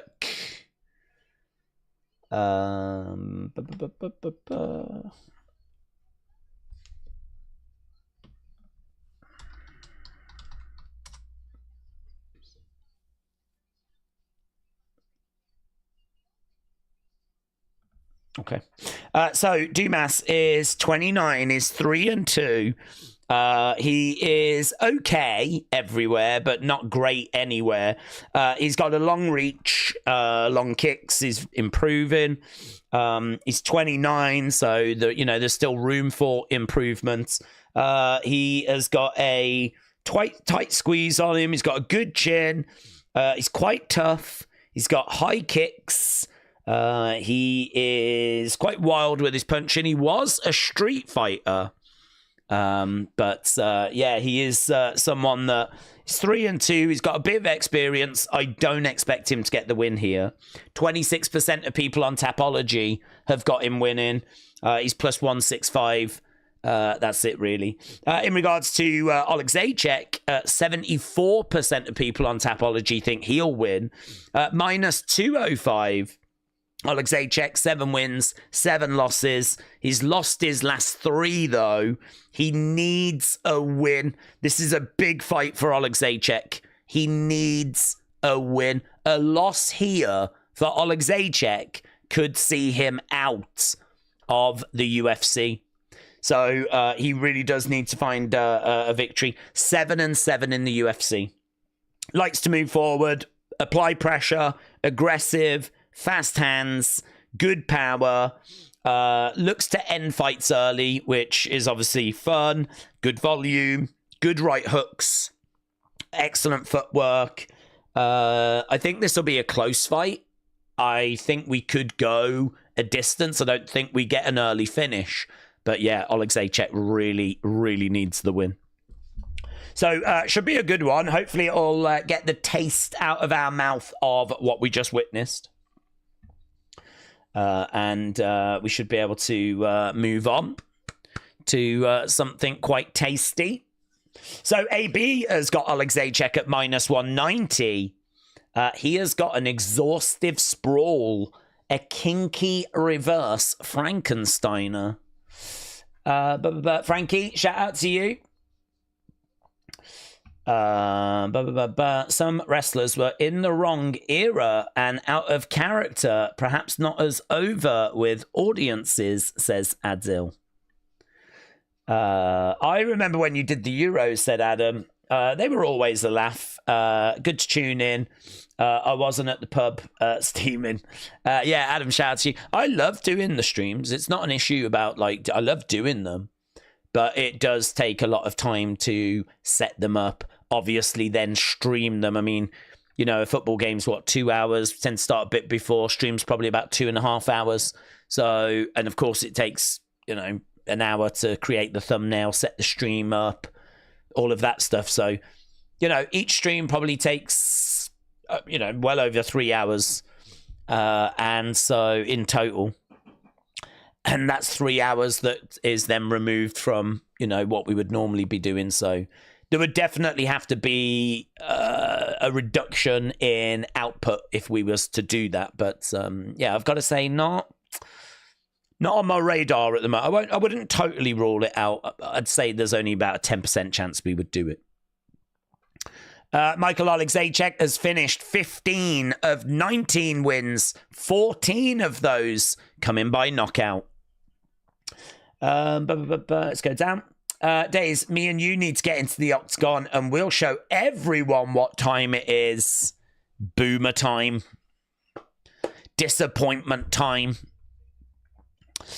Okay, Oleksiejczuk is in there, and we're just waiting for Dumas to make his way down. Both of these quite close in age, 29 and 30. No one's got a big age advantage. Sometimes you can get like a 29-year-old against a 36-year-old. In fact, actually, we've got that with Paddy Pimblett. Paddy Pimblett's 30, and I believe, isn't Chandler 38? Volkanovski's 36. Diego Lopes is 30. Certainly when you've got age gaps like that, you start to favor the younger fighter. I still think Volk will do it, but that's definitely something that's worth keeping an eye on. But the fight that takes the biscuit tonight is going to be Jim Miller against Chase Hooper. Jim Miller, 41. Chase Hooper, 25. 16 years difference between Jim Miller and Chase Hooper. And Chase Hooper, the younger fighter, is a firm favourite to get the win in that as well. So that fight coming up, I believe, in prelims. That's a prelim fight, that one. So yeah, the story around this one is that Oleksiejczuk really needs to get the win. So that's kind of what we're looking at here. Days, what odds do we give on Connor returning? Wrestle with Andy. Hello, hope you're well, mate. Odds on Connor returning, I am going to go minus... Am I going to go minus? Like, am I going to say it's favourite? No, I'm going to go plus. I'm going to go plus 200, 220, something like that. I actually think it's a lot closer now. He said that he is watching this fight tonight, but we've heard him say loads of stuff like that in the past. He was on The Ultimate Fighter. It looked like we were locked in for a fight there, and we never got it. So him saying he's watching Chandler Pimblett tonight, you know, he might have that as his intention today, but by tomorrow he'll be moved on to something else. The only difference, though, and I did make this point earlier, I think Connor is obviously in a really bad place when it comes to his public image. And I really think he needs something to kind of turn his kind of image around. I think he's been looking at politics. I don't know that that's going to come good for him. But it seems like he is having a little look at the fight game as well. And making some noise there. But Connor could just be making noise for the case of making noise. Which is why I would have it as unlikely. But honestly, he probably does need something. He needs to find a dub in something somewhere. Not that I think he massively is going to care about his public image, but it's affecting his businesses. It's like it's having a knock-on effect there. Okay, here we go. We're about to get underway. So that's why I've probably gone like plus 200, plus 220. It's one of those where I'll believe it when I see it. But I can see a reason as to why it might happen. Okay, here we go. We are underway. Suzanne said, I'm a boomer, today's generation. But you realise actual boomers were in the 1940s, says Suzanne. Suzanne, that's such a boomer thing to say. You have absolutely solidified your boomer status there, Suzanne. And I respect you more for it. Kick coming in there by Dumas. Oleksiejczuk in the centre. So Oleksiejczuk needs to get the victory here. Dumas on the outsides. Oleksiejczuk in red. Dumas in white. And Oleksiejczuk just pushing Dumas back there. Outside leg kick coming in there by Dumas. Nice heavy shots coming in by Dumas, going straight down the middle. Another kick coming in, shot coming into the side of the head. Here's Oleksiejczuk, stepping to the side, moving forwards. Little digs coming into the body. Jab coming back there by Dumas. Oleksiejczuk again, kick coming in. Oh, that's a lovely hook shot there by Oleksiejczuk. Again, just staying active, moving forward. We got Dumas on the outside. Oleksiejczuk getting a slight advantage. Just a little advantage for Oleksiejczuk. 4 significant strikes to 2. Going to the body. He's getting some joy there. Body shots. 5 body shots. No leg kicks. Only 2 shots upstairs. He's just throwing these big left hooks. And right now, Dumas is getting backed up against the side of the cage. Another big bomb to the body. Jab coming in there by Dumas. Oleksiejczuk again in the middle. Jab coming in there by Dumas. Dumas going over to the side. Oleksiejczuk right in front of him. Jab coming in there by Dumas. Kick coming into the side of the body. Shot coming into the body. Going upstairs as well. Jab coming in there by Dumas. Hook shot there by Oleksiejczuk. And again, we've got Dumas circling round. Shot coming in there by Oleksiejczuk. Oh, big shot. Dumas down. Heavy shots raining down by Oleksiejczuk. Elbows is all over him. He needs this. He needs this, and he's working like he needs it as well. Elbows, bang, bang, ref's right there. Ref's right there. He stops it. Oleksiejczuk wins. Wow, round 1. And Dumas is livid. Dumas is livid. So Cormier is like, I don't know why Dumas is so upset. He covered up. You can't just cover up. So Oleksiejczuk, yeah. So Dumas is like saying to the ref, I was blocking, I was defending. Oleksiejczuk screaming down the camera. Yeah, Dumas is really protesting. I think he's gone over. I think he might have been having a word with Dana there. Yeah, it's really weird. The shot that knocks him down, he sort of goes in with this hook, but I think he clobbers him with his forearm. Yeah, it's really weird. He kind of catches him on the shoulder. It's the forearm that kind of gets him. So Dumas ends up, like, I think maybe going down. Maybe it did just rock his equilibrium. But he ends up going down. Oleksiejczuk is then right on top of him, and he really does rain down hellfire. And, you know, Dumas is blocking. But, I mean, there has to come a point where you're not actually... You're just getting smashed. There has to come a point where the ref just goes, yeah, this isn't so much a fight. Dumas is not happy about it, as you can imagine, but there we go. AB said, told you. Told you. Fraud check. Suzanne said, score 1 for the Boomers. That is true. He is older by a year. He is. You are right, actually. He is the Boomer in that fight. I'm telling you. Boomers are rising up.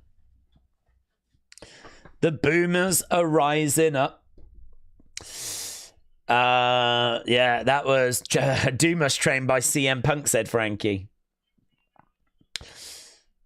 Bob, shout out to you. AB said, Days, you're clearly a Gen X millennial Zoomer boomer. Oof. That's the elite. That's the elite standard, the gold standard of boomers. Days is the emperor of boomers. Frankie said, I'm the silent generation. I'm a boomer in today's society. Days at UFC 316. Pena Harrison for the bantamweight title. Nunes was at the presser, sitting in the fan seats. She said, making a UFC return against the winner of Pena and Harrison. Oh my God, I hope Harrison wins that. I want to see Amanda Nunes against Kayla Harrison. I would love to see that. Here he is, look, a fighting nerd.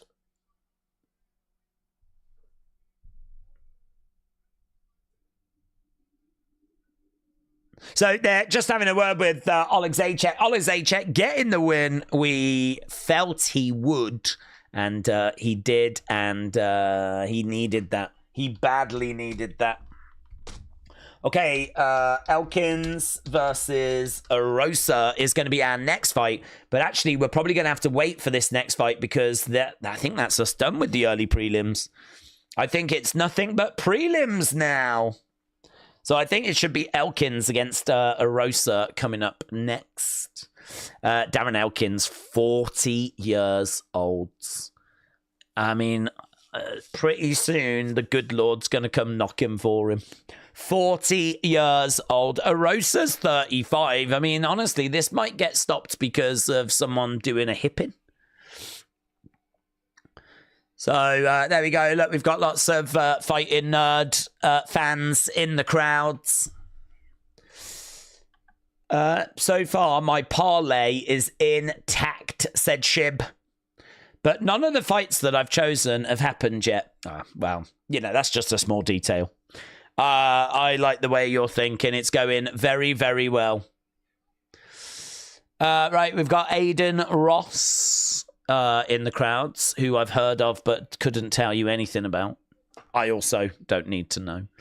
And we've got Wyatt Henderson in the crowd as well. Suzanne said, I would also love to see that fight, and I expect that Harrison would win, but as a Spokane resident, I've got a root for Pena. Did I say that correct? Spokane. That's how it feels like it should be pronounced. A.B. Jobson said, never in doubt. Prediction correct. I like it when A.B. flexes. Oleksiejczuk, wrong decision. I'm hypersonic. Oleksiejczuk feigned his Fallaway moonsault slam tonight. I'm the best, no question. Pena Colada. Oh my God! If we could have some UFC cocktails, I think you've cracked that. Frankie, Pena Colada. She could do them. Flipping, everyone's, you know, he's got his whiskey, and he Connor, The Rock, Dwayne Johnson, he's got his tequila. Maybe Juliana Pena could come out with her own Pena Colada range. That'd be quite nice.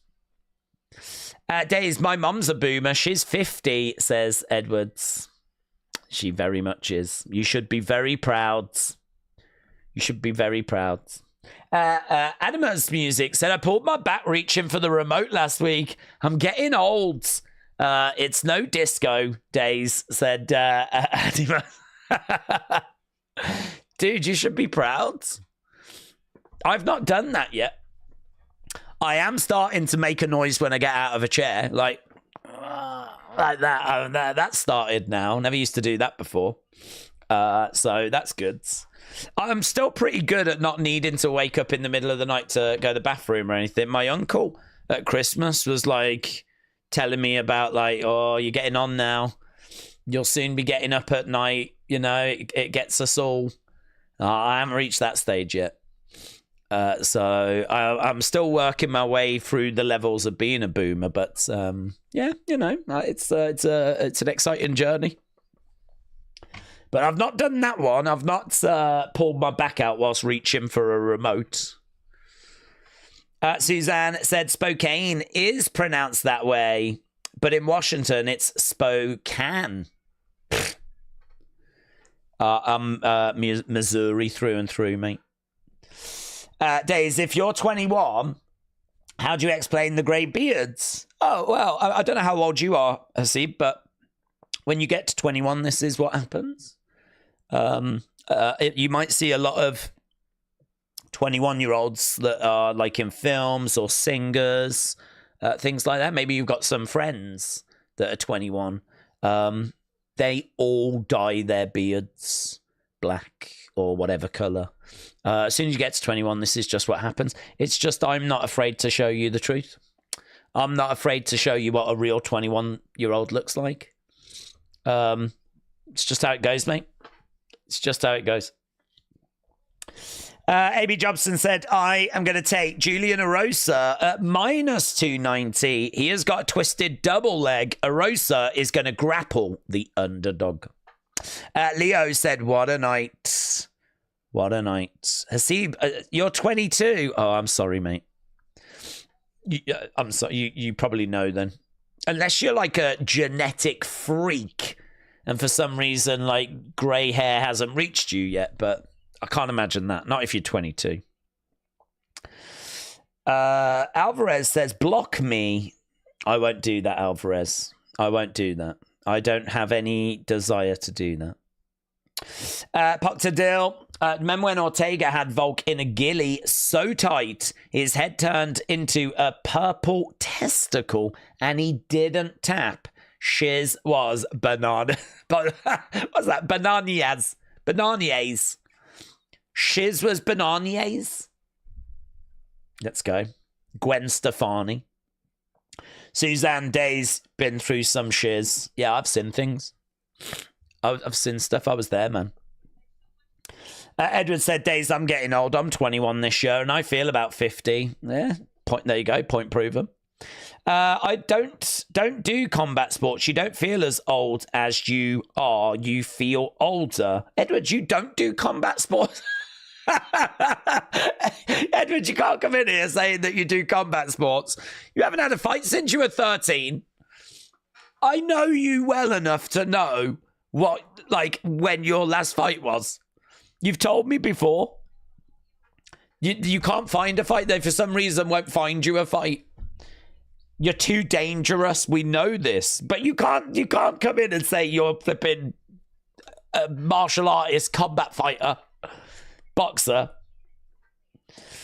James said, I'm 37 and I don't have a single grey hair. James, shout out to you.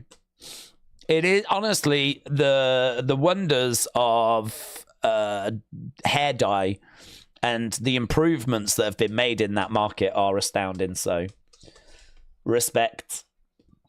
Potadil said, does the UK not have the Apples and Bananas song? I could not tell you. It's not a song that I think I've encountered. Unless we're talking about the shiz is bananas, B-A-N-A-N-A-N-A. I don't even think she spells it right. Does she, Gwen Stefani? That's the one I know, but I don't know if there's some other bananas song. I can't speak for the whole of the UK on that one. Edward said, Days, I don't. That's not true. I spar every week. You can't call yourself a combat fighter if you spar. A combat... Do you know what a combat fighter does? Fights! In combat! You're a sparrer. That's what you are. You can't sit there and say, oh, the life of a combat fighter. Just don't do it, guys. Don't do it. You feel so much older. You're a sparrer. Come on, Edwards. Come on. I might have something coming up, actually. Well, that is... I want to see that. I want to see you have a fight. You're wasting your best years. So Scotty said, when is the Paddy fight? That's our co-main event, but we're probably going to be getting to that about 4:30 in the morning UK time. Probably looking about 3.5 hours-ish. We're just getting to the prelims right now. Daniel said, do you remember Bananas in Pajamas? I do remember Bananas. Yes, I do. That was a kid show when I was young. I think they did an animated version of it, but that was after my time. To be honest, I think Bananas in Pajamas might have been before my time. I probably caught some replays. But, yeah, I did see that when I was young. Not what I was expecting to discuss on UFC stream. Edward said, would you stream it? That's the question. Well, would it be available to watch? Because I could be tempted to stream it. The Electric said, Pitbull or Yair. I've gone with Rodriguez. I think Pitbull's obviously a legend, an amazing fighter. I think he's going to give everything he's got. This is obviously a massive moment in his career to be making his UFC debut at the age of 37. But Yair Rodriguez is a hell of a challenge. I mean, I don't really understand the fight, to be honest. I sort of feel like, couldn't you have given him like a slightly easier task than going up against Yair Rodriguez? Like to, you know, welcome into the UFC. Wouldn't you give him a showcase fight first or something like that? Instead, they've put him in there against the better fighter. I mean, like 71% of people on Tapology have got Rodriguez. Rodriguez is a minus 200 favorite. That may have widened. He has lost his last couple of fights, but that is against big names. His overall record in UFC is still 10-4. So, I don't know, listen, if Pitbull gets the win tonight, that is a huge statement. That is a huge statement. He hits hard. He's definitely got a chance. But, yeah, I was very surprised when they selected him as that opponent. Alvarez says, go, Paddy the baddie. Daniel says, they're coming down the stairs.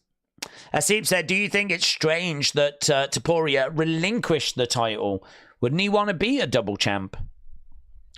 I don't really get the logic. I haven't actually heard an interview from him. I don't know what his reasoning is. I don't think he's scared or anything. I'm not aware that there's a reason. I think he just wants to focus his attention on going up a division and not having to worry about being in two divisions. I do agree with you. Why not just keep that title and become a double champ, potentially relinquish it after? I don't really understand, unless like UFC put a bit of pressure on him and basically said like I don't know, perhaps he's not. Dana has said, actually, I think he spoke about Alec Pereira, and he has said that he's not a big fan of the jumping of divisions thing. He kind of feels like too many fighters now win the title, and instead of defending the title and clearing out the division, they want to go up a division or go down a division or do something to become a double champion. And now it's kind of, that's becoming a bit more of what's being requested, and that's becoming a little bit more of in people's mindsets. And he's like, I'm not a fan of that. You know, back in the day, you won the title, you proved you was the best in that division, you cleaned the division out. There's too many fighters now winning and immediately wanting to go after a different division's title. And I wonder if there was maybe a bit of pressure from UFC to say, well, listen, if you're going to move divisions and you've hardly even defended this title, you're going to have to forfeit it. I wonder if that conversation was had. I genuinely don't know. I've not seen any interviews with Topuria, but I did think that Dana's comments were quite interesting. Dan says the weight cut was too hard for him, he said. Adam said a heavy featherweight-based night. Wonder with Wessel says, I have Jandiroba to win in a parlay. Am I cooked? Well, I don't know who I went with in that one. I don't think I went Jandiroba. It's a really close fight. I actually didn't select anyone. That's the only one I've got that I was like, I'm not sure. On the odds, it's minus 150 plus 130.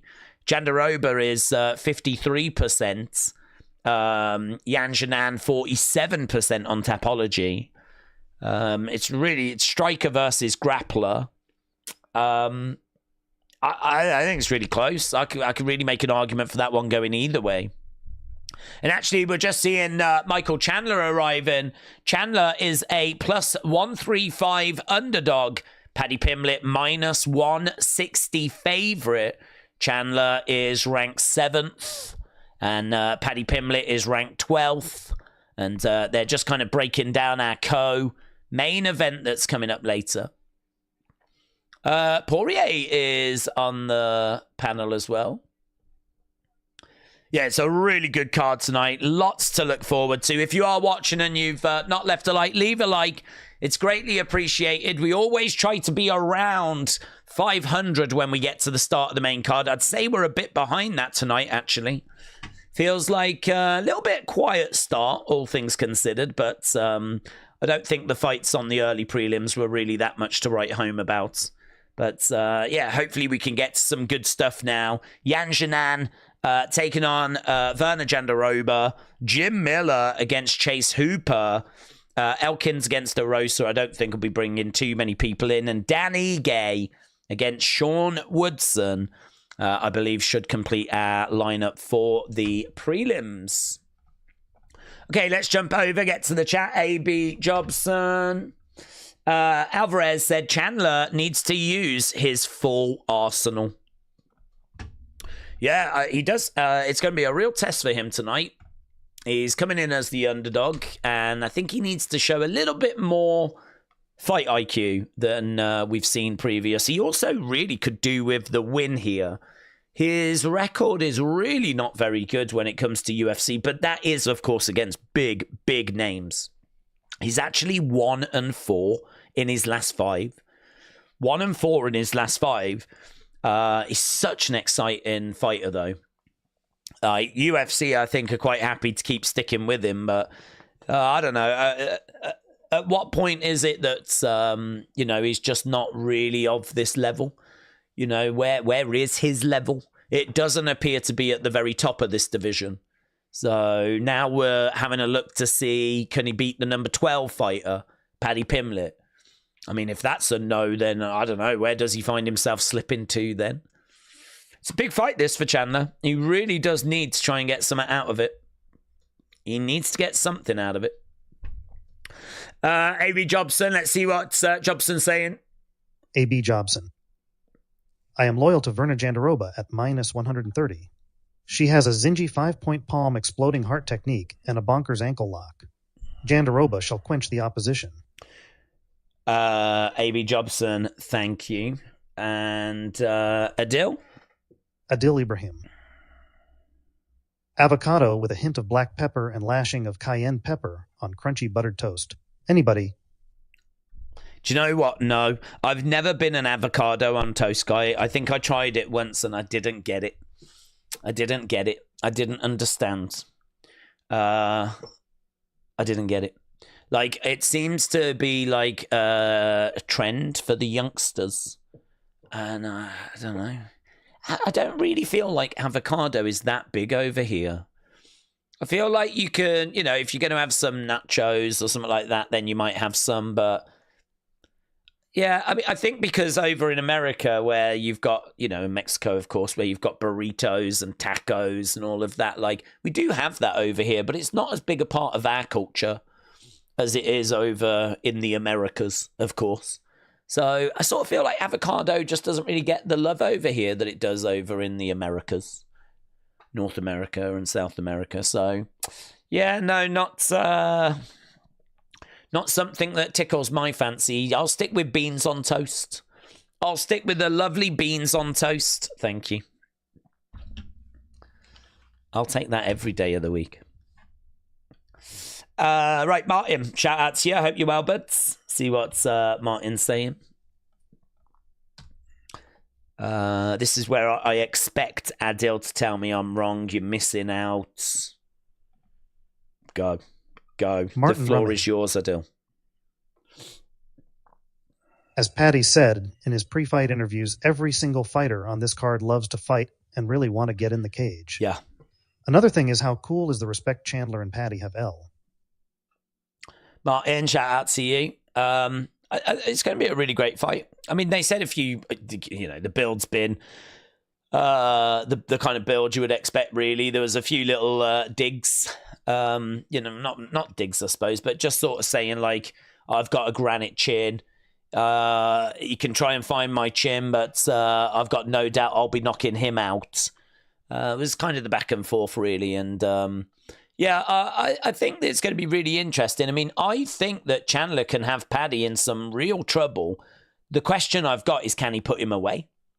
And I genuinely don't know the answer to that. So I'm looking forward to finding that out. I do have Paddy winning, but I don't see it being a case where he's just going to run through Chandler. Chandler's got too much dog in him, too much fight in him. It's just, will Chandler put himself in a really bad situation? It's the fight IQ in it. Edward Brown, LFC 1, the baddest on the planet. Days we all know I'm the most feared person in this community law. Get to a spa and I'll show you. Yeah, it is true. It is true. I certainly would not want to run into you at a spa. Right, Suzanne. Let's see what Suzanne is saying. Beans. Suzanne Kaitonen. Beans. What kind of beans do you use? Are they mashed into a spread like refried beans? No. Baked beans. Massive in the UK. So they're like sweet bean. They're beans in a like tomato sauce. And I mean, God, you can have them with so many different meals. Some people will have beans, chips, and fish. Some people will have, I mean, beans are part of like a full English breakfast. So you'd have bacon, sausage, eggs, toasts, black pudding, which is pig's blood, kind of solidified. But it actually tastes all right, you know. It's one of those where when you first try it, you're like, it's what? Even like, but it's got like herbs and spices in as well. And yeah, tastes fine. Like, I don't love black pudding, but it's fine. But like, you would have beans as part of that as well. But beans on toast is a real comfort food over here in the UK. It's so quick to make. Like, you literally just put the beans in a bowl, in a microwave, couple of minutes, done. Toast is toast. Butter the toast, beans on toast, bit of cheese on top. I mean, a lot of people have that as their kind of default dinner. Some people have it as like their lunch. But yeah, it's just, we have it a lot over here. Do you know, it's one of those where you'd be like, no, I just haven't got time for dinner. I'll just have beans on toast later. I'll just have some beans on toast. And it's that kind of thing, really. It's like, sometimes you might be like, oh, do you know what I fancy right now? I just fancy some beans on toast. I just fancy that. I'm going to have that. I did that the other day. So yeah, they're not like refined beans or anything. The beans in America are a bit weird. I've been to like I've stayed in American hotels, and you go down for breakfast and you've got the bacon and you like help yourself, and the beans are in like I don't know what the sauce is. It's like a brown sauce. It's not like a red tomatoey sauce. I think it might be like maybe a barbecue type sauce. I don't know. It's like brown in colour. I was like, these are off. Something's gone wrong with your beans.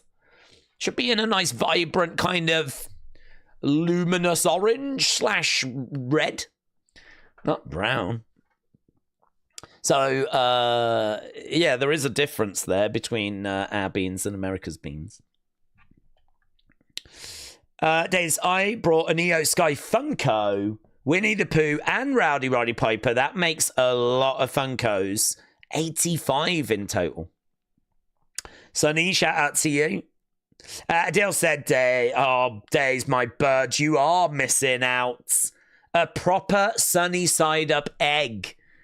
Sends it over the top. Baked beans on the side somewhere.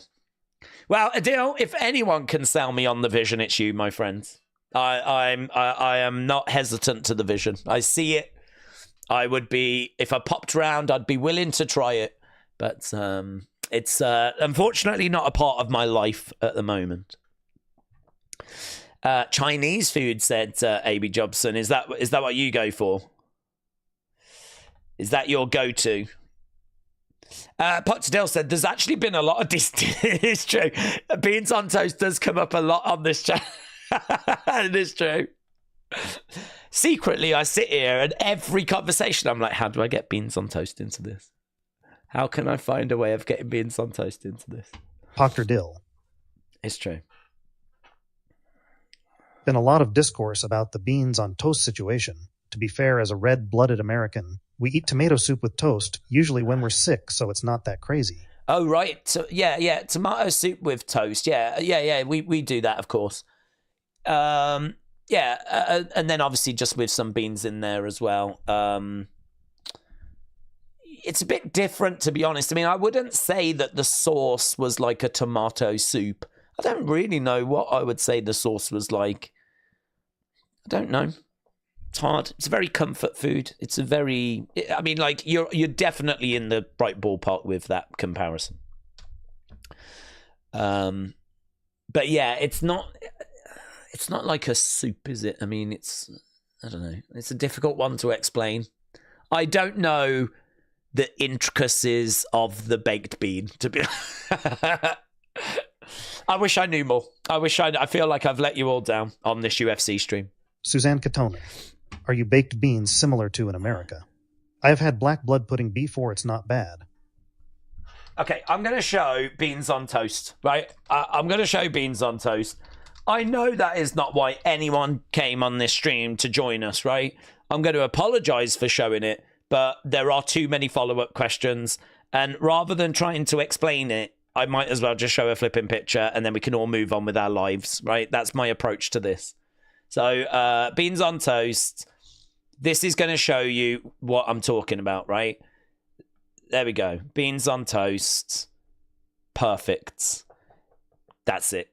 That is it in its. And I would say that's a nice one, actually. You've got some cheese on top. I always do that. Little bit of pepper, I never do. And I'm actually looking at that now going, that is something I should do. So, yeah, you see what I mean? Like, these are not like brown beans. They've got like a tomatoey sauce, but it's a very very quick to make, very easy to make, very satisfying, filling, enjoyable, comfort foods. Bish, bash, bosh. Right, we do have the ring walks done for Elkins and Arosa. Yeah, it's the right way. Okay, Elkins and Arosa, we will be underway with this very soon. Actually, we need to just quickly run down this one, don't we? So, Elkins, 19 wins, 10 losses, likes to move forward, likes to close the distance. He is a veteran, he is durable. He has got slick grappling. He has got heavy strikes, good top pressure. He's got the better wrestling of the two as well. Arosa is tough, aggressive, kill or be killed. He's got very dangerous wrestling. He's got a heavy inside leg kick, but there are some chin questions for Arosa. He's took a lot of damage in his career, so this should be a real interesting one. And I am leaning Arosa. There is an opportunity for Elkins, though, because of the damage that Arosa has taken, but I think Arosa should have enough to get the victory here. So here we go then. First fight on the prelims. And we are about to get underway. Elkins, most fights in UFC featherweight history with 28. And we are underway with fight number 5.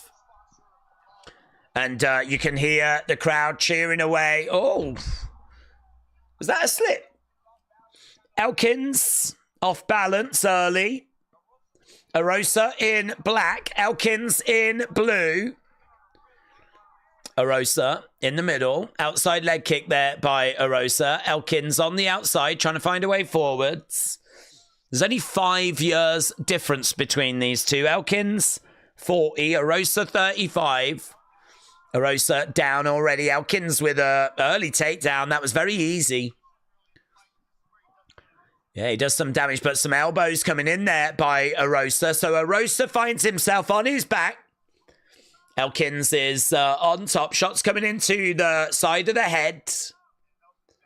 And right now, Arosa is trying to find a way of getting back up. We got some up kicks. Oh, he's grabbed his arm. Triangle. Yeah, big shots coming in. I think Elkins is struggling here. I think some of those shots might have hurt. He's grabbed the leg. Right now, we're both on the feet. Arosa over by the side of the cage. Elbows to the side of the head. Elkins is putting in the work. He's taking a lot of damage in the process, though. He disengages. Big shot coming in there by Elkins.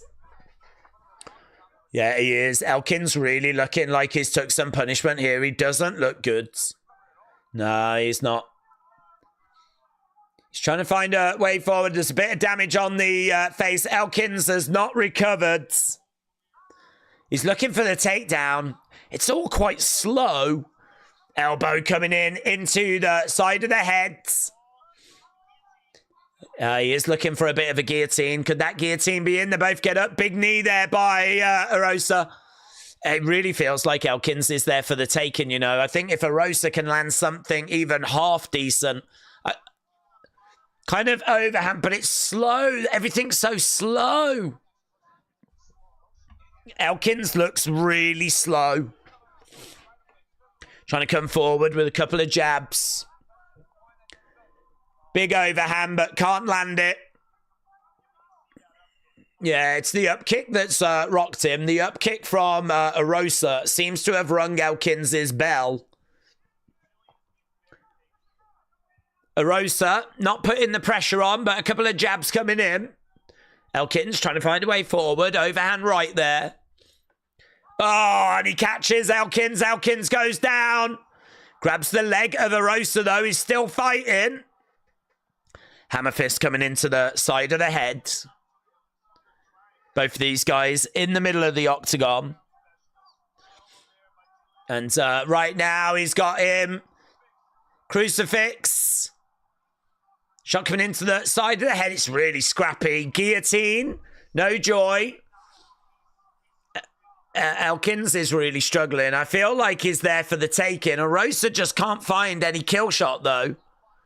Knee strike coming in there by Arosa. Elkins back up on his feet. Tries to throw a right hand. I just look at Elkins. I just feel really sorry for him. He just... Everything is so hard. Everything is so slow. I mean, it's just Arosa. It's just, I mean, it's 31-10. Knee coming in. Couple of shots coming in there by Arosa. Elkins in big trouble. Goes down. Hammer fists. Referee. Surely. Elkins grabbing the leg. Yeah, he calls it. And he should have called it. Referee gets in. Knocks Arosa out of the way. Yeah, look at his face. He's smashed. Blood pouring down his face. And that... Is that it? Is that it? Is that going to be it for Elkins? Because that is...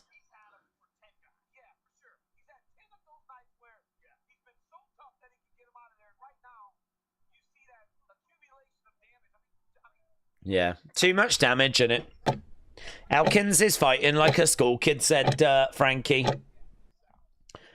He was, yeah.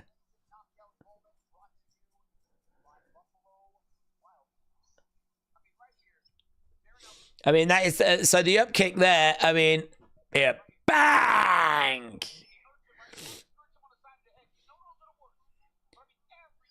Yeah, everything after that. And everything was slow-mo coming back as well, wasn't it? Oh, hard to watch. I just want to listen out, though, because I wonder if Elkins, I mean, he might not be in any kind of condition to make any kind of a decision, but I wonder if Elkins might make the decision that actually I need to step away here.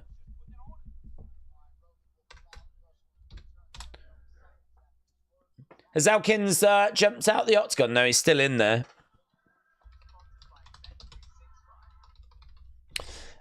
Miller, Hooper, coming up next. Time to get the tattoo removed. Yeah. Paddy the Baddie Adil is singing away. Adam said, I used to watch Coronation Street.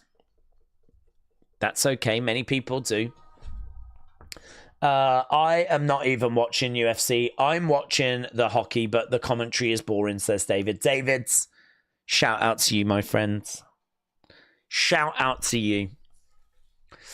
Yeah, it should be a good night tonight in UFC. Obviously, I think we're getting to the good stuff now. I mean, that was a flipping brutal beatdown, but we should have some good fights coming up. Jim Miller against Chase Hooper next. I'm really looking forward to that.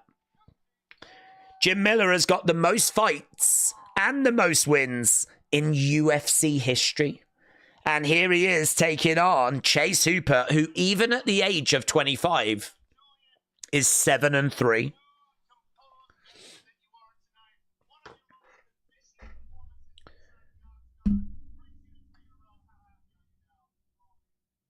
Very good. Very good, but I don't think there was much resistance there from Elkins. Right. If you could sleep with one Corey character, who would you sleep with, said David. That is not a question for me. That is a question for Adam. And Adam, we all know that the correct answer is Betty. Adam would love to get up into Betty's hot pot. Suzanne said, I can't afford to watch the UFC pay-per-view, but Days is totally worth my money. Suzanne, shout out to you, my friend. Thank you for the kind words. Yeah, it should be a good night tonight, and obviously we'll talk about everything that goes down. Really, that last fight there, the up kick, really rocking Elkins. Everything looks so slow and so difficult for him after, and ended up getting stopped in that first round. In the crowd, we got Tracy Cortez. We got Andre Arlovsky. Just seeing a few fighters in the crowd. We got Moicano. We got Cub Swanson. They're in the crowd as well. And we should be going over to our next fights. Well, I don't know, actually. About 5 minutes or so, I would imagine. Right, Felix said, let's go, Lopez. A.B. Jobson said, I'm with Chase Hooper at minus 900. He has a Merotius stutter step. Wacko Magician said, concerned by Elkins' recovery. That reminded me of those boxers who just take too much of a beating in their fights. It was just the way he was moving. Yeah, he should wrap it up. He should wrap it up. I mean, you could say that it was just that kick that rocked him, whatever. But to be honest with you, at the age that he's at the age of 40, I mean, really, he should have made his money by now.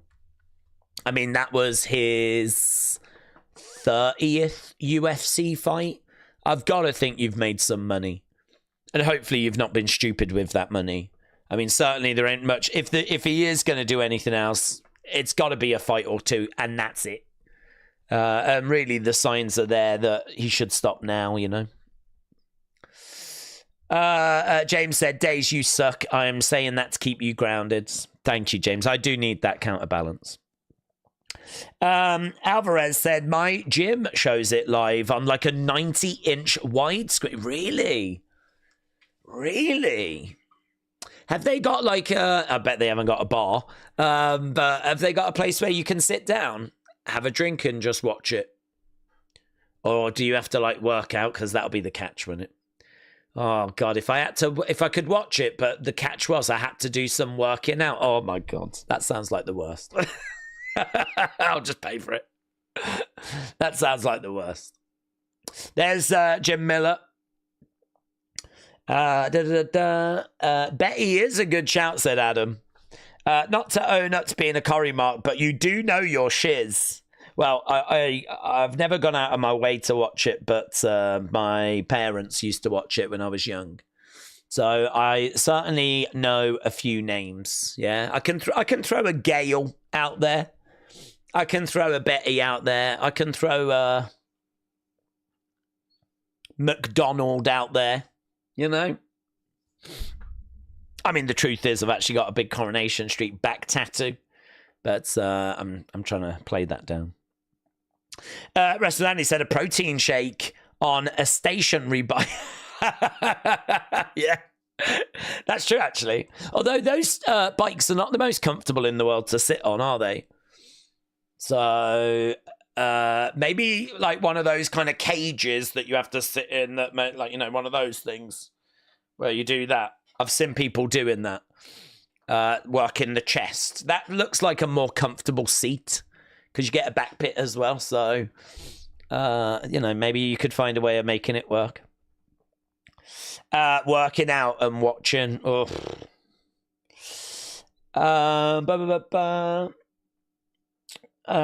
Days, do we think people are writing Chandler off? He is dangerous and Paddy is easy to hit. Well, yeah, I do think they're writing Chandler off because as soon as that match was first announced, my initial reaction was Chandler's going to win that. My impression of Chandler is that he is a really good fighter. He gives everything 100%. He's got some power to him as well. We know he's got a really good varied skill set. I mean, he can stand and throw and cause problems. And, of course, we know that when he goes down to the ground with that wrestling, I mean, that's his bread and butter. So, I mean, he is well-rounded. The thing is that he's gone up against really, really good names. And I think that Paddy Pimblett is not that level. You know, Paddy Pimblett is not Charles Oliveira. So I kind of look at it and go, well, you know, Chandler has got wins over. Didn't he get a win over Dan Hooker? That's a good win.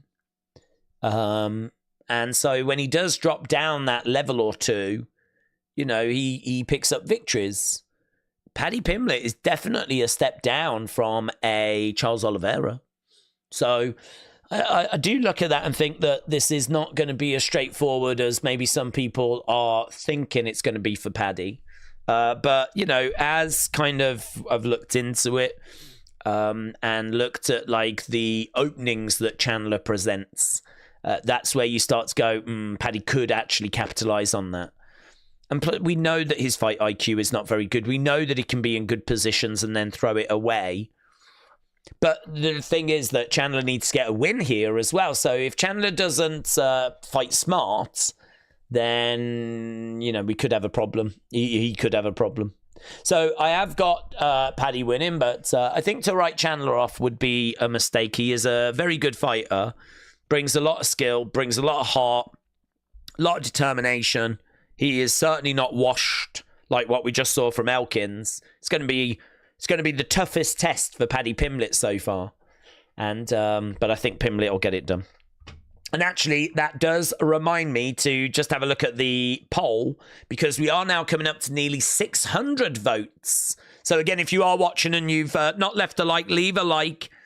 It really is greatly appreciated. And we are working our way towards that main card, which really won't be that far away now. I remember sitting here not long ago saying we were about 3 hours away. We are now just an hour and a half away from that main card. So, like, the time does go by very, very quickly. But we definitely need to give the likes a little bit of a boost. But we have got quite a few votes coming in. And actually, if we have a look at those votes, we can see the breakdown. 42% of people think Paddy Pimblett by finish. 16% think Paddy by decision. So we are looking at 58% to 42%. So we are looking at that. And we are heading that way. I don't know, what are we looking at here? What is this advertising?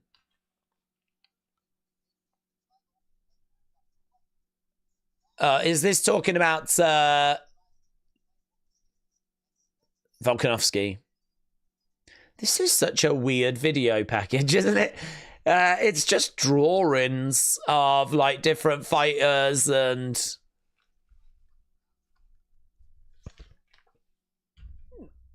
here we go again. So it's a weird drawing video package for our main event tonight. Volkanovski has had 6 title fights in the featherweight division. Holloway has had 5. Jose Aldo has had 8. So Jose Aldo is the standard.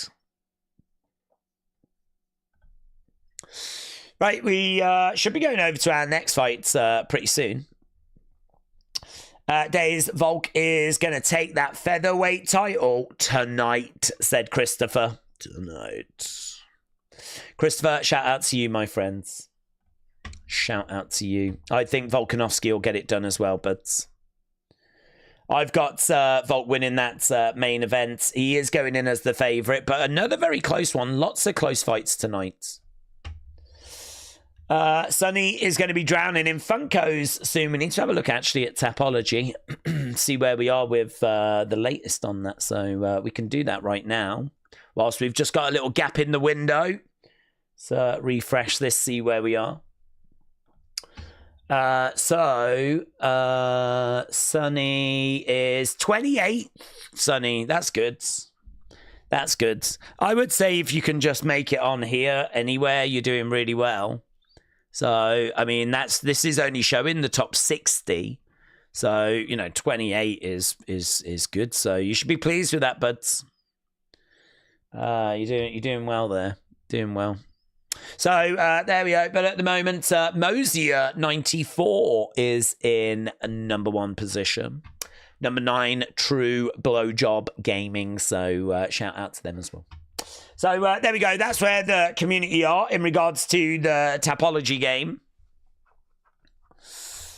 I am going to say Chandler by knockout. Anyone who says they can't be knocked out is overdue, says Suzanne.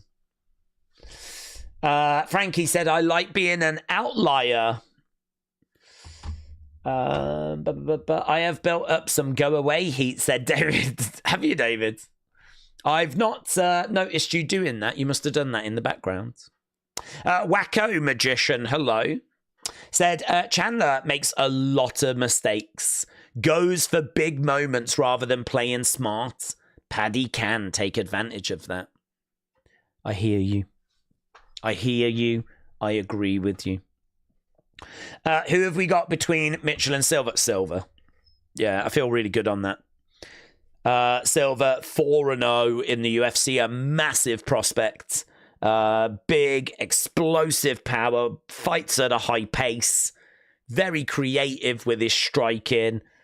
I just think we're going to give Bryce Mitchell a beating here. So, Silva, 77% of people on Tapology have gone with him. He is a minus 335 favourite. And Bryce Mitchell will have to go back to tweeting out, posting out inappropriate things. And Silva, I think, will take another step towards climbing up the featherweight rankings. So, Silva in that one. In this next one, I've got, of course, Chase Hooper. I'd imagine a lot of people have got Chase Hooper. Chase Hooper coming in as like a minus 750 favourite. Massive favourite. Jim Miller, 41. Starting to show his age, but he's still churning out wins. He is got some good boxing. He's quite active. He's tough. He's a good grappler. He's a Brazilian jiu-jitsu black belt. He should land like some leg kicks, throw the overhand. He's still got his power, but there is a degree of slowing down. And, you know, he always lacks athleticism. He is one of the least athletic people in the UFC, but he is also 41, you know? So certainly when it comes to the UFC, 41 is old, really, in any division. but certainly in the lightweight division. So don't know how much longer Jim Miller's going to be able to keep going, to be honest. Don't know how much longer he's going to be able to keep going, but he's taken on Chase Hooper. Chase Hooper's just going to have too much. He's just going to be faster, more dynamic, more explosive.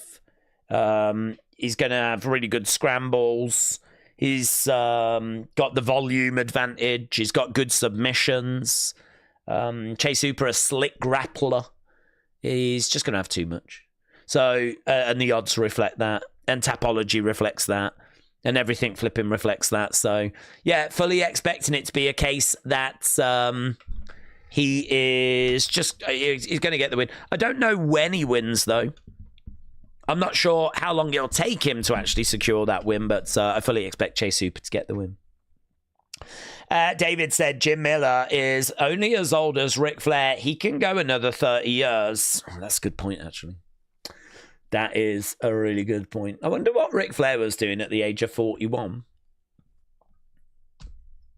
I don't actually know how old he was when he retired. I think he was 50-something when he did retire at WrestleMania 24. Of course, that wasn't his retirement. I think it might have been his last WWE match. But we know he went to TNA, had more matches. But, if he's going to go the Ric Flair road, then you are correct. He's young. He's young. J14. Miller is definitely being overlooked in this fight. While I don't think he's going to win, I disagree with the odds on this. J14 is that is typical of Jay, though. Whenever there is like old people involved, he does passionately side with them. So Jay will always stand up for the elderly, and I do love that about Jay. So Jay, shout out to you, my friends. A champion of the elderly. Help the aged. And listen, I know you've gone big, put your life savings on him. I think they're in a bit of a risk, but he could get the job done. It's not impossible. A.B. Jobson. I'm with Chase Hooper at minus 900. He has a meritorious stutter step. Hooper can zonk the canvas. A.B. Jobson, shout out to you. Navaldo. Isn't Chase that kid that DC introduced to Habib like 6 years ago? Yeah, I mean, he's been around. I remember he did some videos with Ben Askren as well. Because they had very similar hair and they were kind of joking that they might have been related. Oh, he's been in UFC for years. I mean, he's had, 10 UFC fights and he's flipping 25. So, but, he's starting to like really grow into being like a man now. The boy has become a man.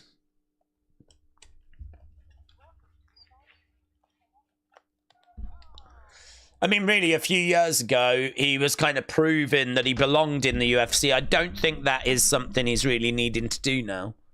Now it's about where is he going to get to in the UFC. I mean, that record of 7-3 is really good. It's a good record to have.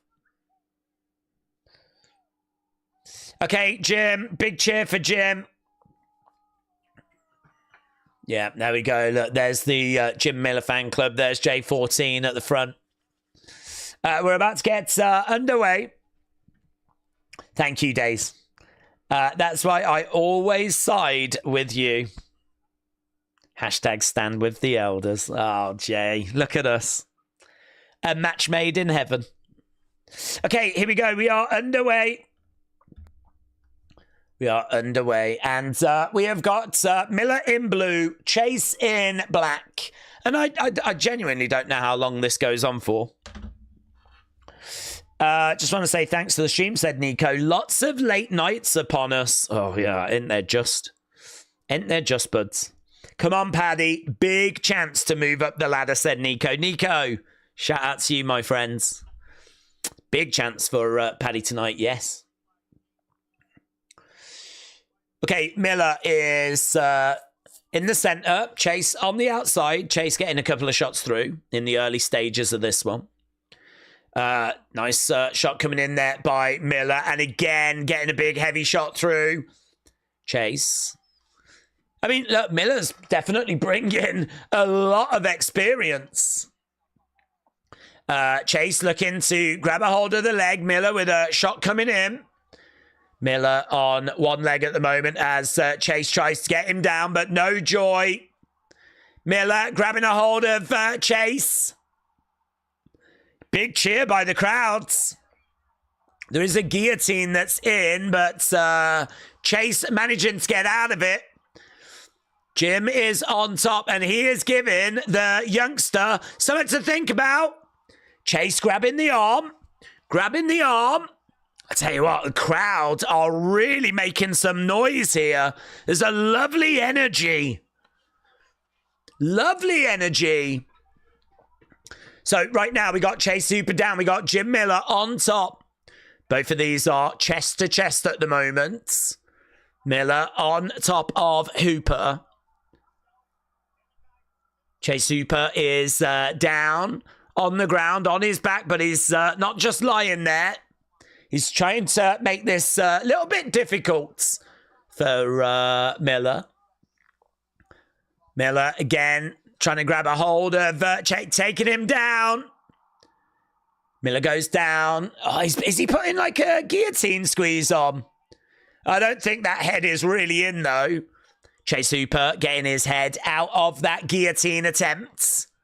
Miller down on his back. Chase Hooper is standing over him. Miller, though, keeping them chest to chest. And breaks away, turns around. Chase Hooper trying to get round the back, trying to put a bit of a squeeze on right now. So he's managed to jump on the back. Squeeze being applied at the moment. And, yeah, we are standing over by the side of the cage. Shots coming into the side of the head. Chase Hooper is all over Miller. Miller does not want to be in this position. Shots coming in again there by Chase. Throwing in these blows. We're still in round one. Clock ticking down. We've got about 1 minute 40 odd on the clock. And Chase is throwing in these shots. Miller keeping a hold of the arm. And at the moment, it's just a bit of a stalemate right now. There's not really much in the way of progress being made. It's literally just Chase Hooper on the back. He's trying to get a rear naked choke applied. It's on. It's not under the chin, though. Yeah, no joy. So Miller is trying to get Chase Hooper off. He gets him down to the ground.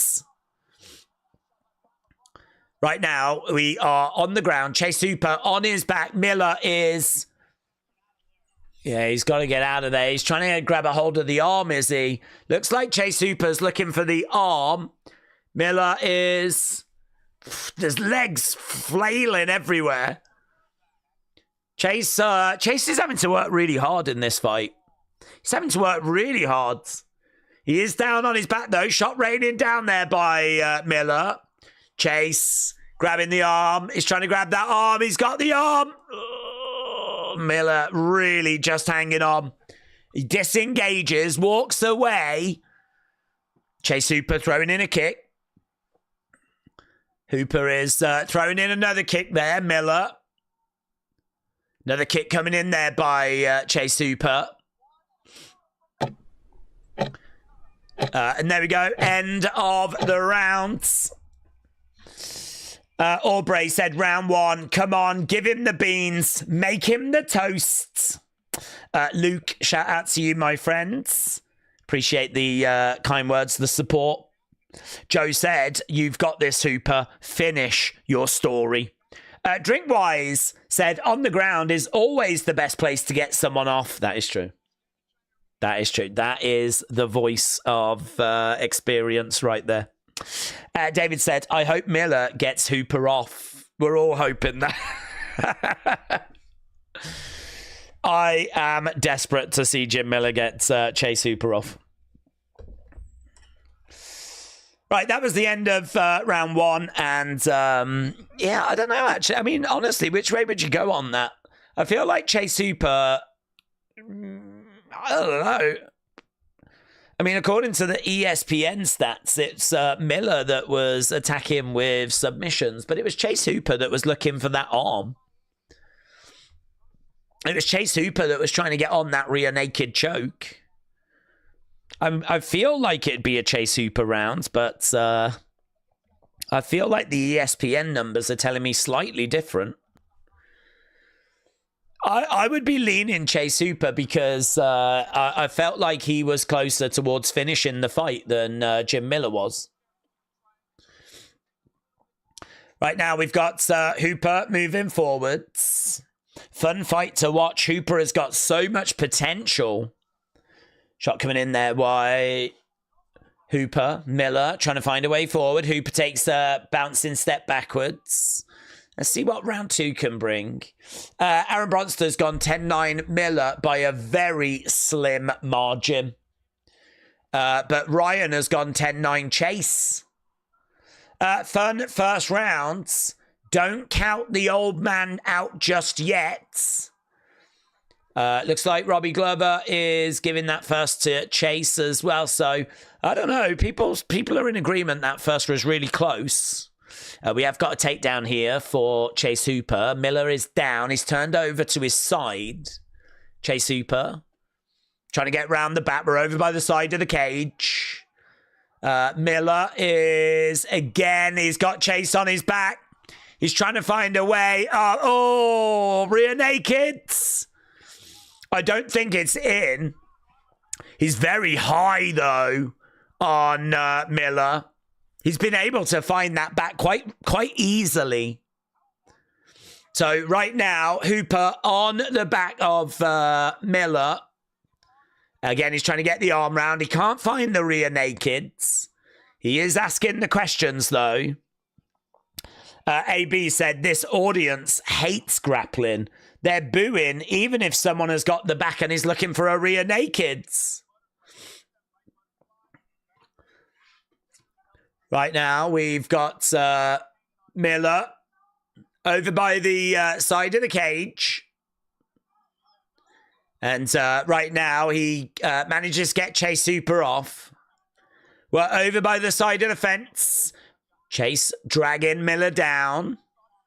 Chase is in control of this fight. He's the one that's dictating everything. Miller down on the grounds.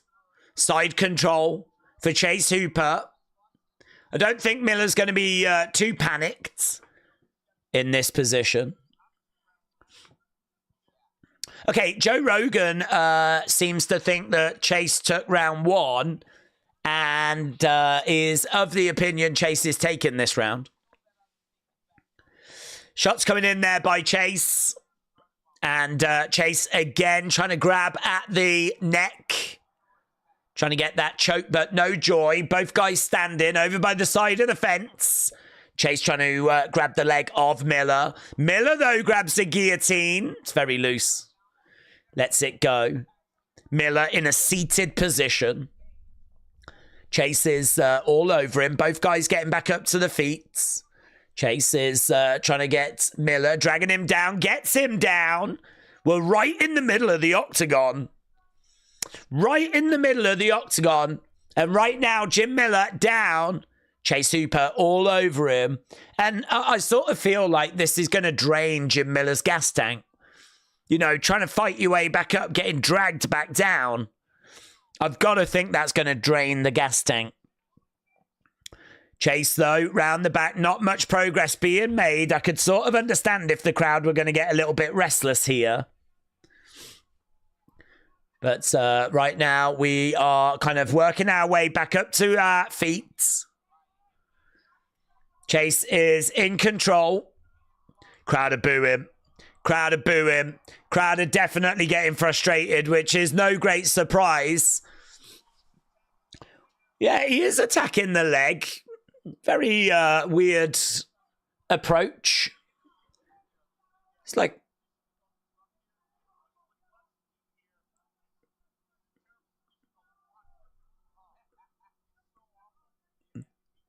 Joe Rogan said he's trying for a submission known as a crotch ripper. He's trying to rip his crotch. I mean, this is it's like in wrestling we would call this a calf crusher.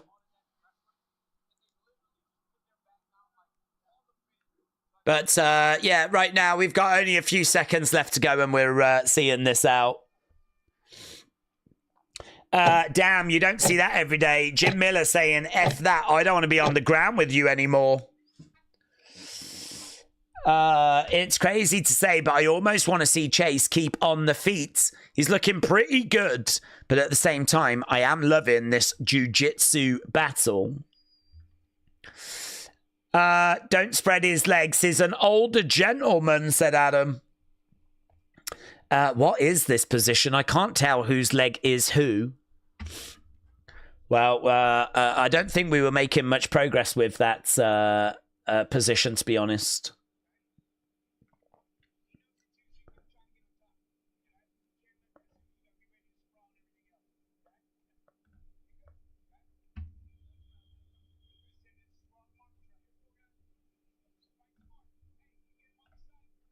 Okay, crowd are frustrated like they're watching Linda Miles match, said Davids.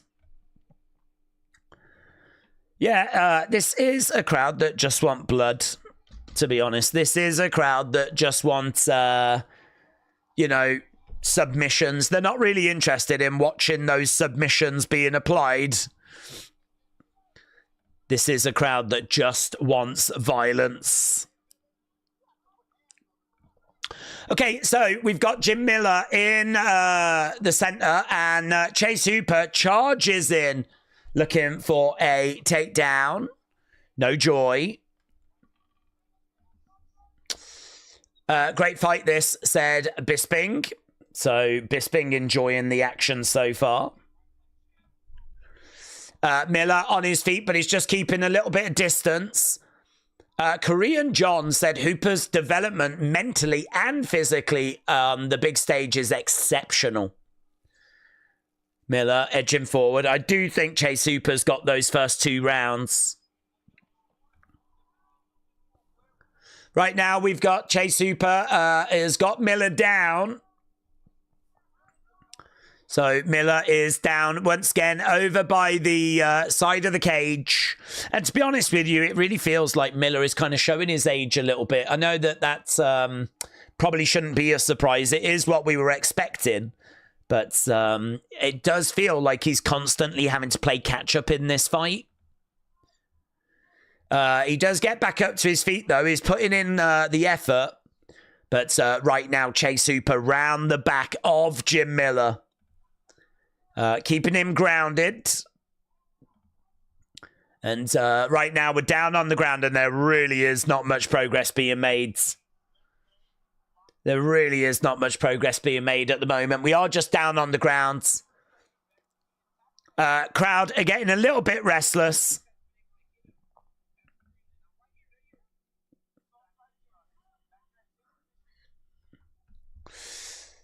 Trying to grab a hold of the arm. Jim Miller. This is kind of interesting. Miller is in a very interesting position here where he's kind of using his legs to push back at Chase and he's pulling on the arm as well. Yeah, he has grabbed a hold of the heel there, Chase. I mean, there are legs and limbs absolutely everywhere here. They're breaking apart, though. And again, he really likes that truck position, doesn't he? Chase Hooper.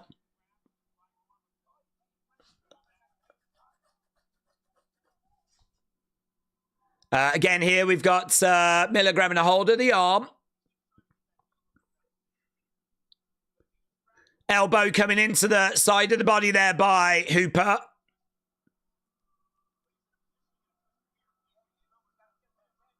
Shot coming in there by Miller. Shot coming back there by Hooper.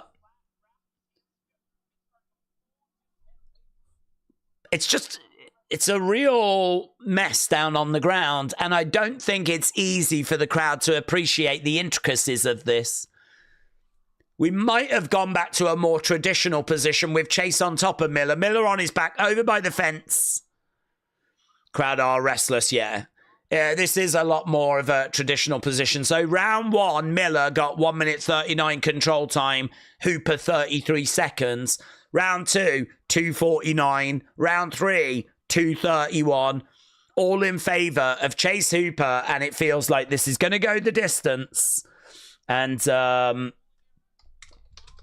think it's going to be a case that Chase Hooper gets the victory here. So, yeah, Miller down. Frankie said it's called an ass splitter. Well, I certainly don't tune into UFC for that, to be honest. It's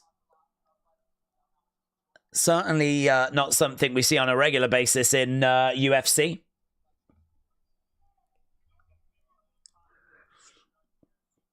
So, yeah, Hooper keeping Miller down. Rogan's like, I don't think Miller's got the energy left, but to be honest, there's only 30 seconds left, so it doesn't massively matter. Christopher said, Days, Jim Miller is the only UFC fighter to fight at UFC 100, UFC 200, UFC 300. I wonder if he makes it to UFC 400. I really wouldn't think so. I don't know what age he would be at that point. I mean, they do 12 pay-per-views a year. We're at UFC 314. So, I mean, we're still, what, 7 years, 6, 7 years away, something like that. I can't see it. If Paddy wins tonight, which I think he will, who do you think will be his next opponent, said Nico. I wonder if it could be someone like a Dustin Poirier. I mean, I think, where's Chandler ranked? Is it 6th? Is this like number 6, number 7 against? So if he beats Chandler, we've got to start looking then at top 5. So I wonder if it could be a Gaethje or a Poirier. I don't know where Dariush is. I wonder if it'll be someone along those lines. And yeah, I mean, to be honest with you, there's nothing really but big fights now for Paddy. This is that kind of fight where you don't really go back now. You get a win here, and then it's a case of, I mean, he's 30. Do you know what I mean? He's 30. There's really, and he's already had like 6 fights in the UFC, so there's really no need to kind of wait around. If you're not going to have put it together by now, I don't know when you're going to put it together. So beat Chandler, maybe a Poirier fight, maybe a Gaethje fight. You know, see where we are at that point.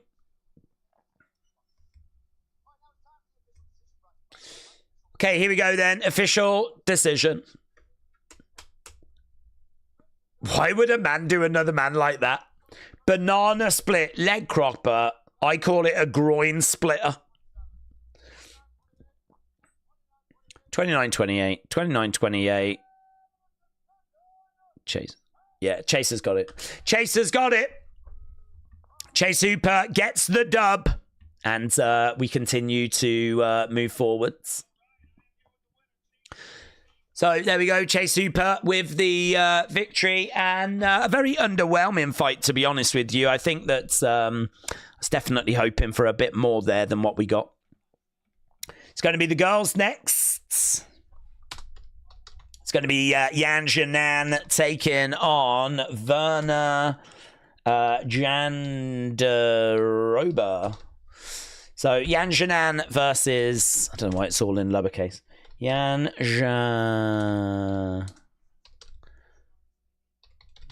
There we go. Versus Jandiroba.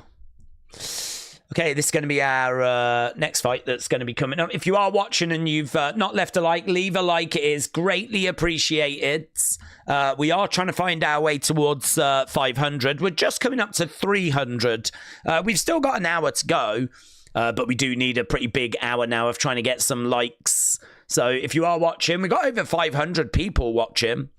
We've got 300 likes, so we could be able to get a couple of 100 more. But yeah, it really is appreciated. It does make a big difference. In regards to our poll, we're actually at 658 votes. And we've got Paddy Pimblett by finish, 43%. Paddy by decision, 16%. Chandler by finish, 26%. Chandler by decision, 15%. So that means at the moment, 59% of people that have voted think that it's going to be Paddy Pimblett. That means 41% think that it's going to be Michael Chandler. So the people are very much with Paddy Pimblett getting the victory tonight, and I am leaning that way as well. Days, I heard a rumor online that Chase Hooper is your son. I cannot confirm that. Hannah said, have you solved the George mystery? He's got everyone's teeth in. Let's hope his parents don't get fed up. There was no solving of the George mystery. I've not seen George around on this stream. So no, George is like a guardian angel that just kind of came in, shared some love, and then disappeared again. So the mystery remains. Frankie? Frank 91210. Watching UFC reminds me why they made wrestling predetermined. Frankie, shout out to you. Suzanne Katonen. Gaethje should get a title shot for his next fight, not Paddy or Chandler. Oh yeah, Paddy shouldn't get a title shot. It's more about what would be next for Paddy if Paddy was to get a victory here. Like what would be next for him? So it certainly would not be the title. So yeah, there's obviously a process that he needs to go through. In fact, we can just have a look at the rankings. If we go to UFC rankings, kind of have a look, see where we are there. So UFC rankings in the lightweight division. So Chandler is 7th. Chandler actually finds himself below Dan Hooker in the rankings right now. Maybe we could do Dan Hooker next for Paddy. We could do Dan Hooker. Poirier is 5th. Holloway is 4th. Gaethje is 3rd. Too soon for Charles Oliveira.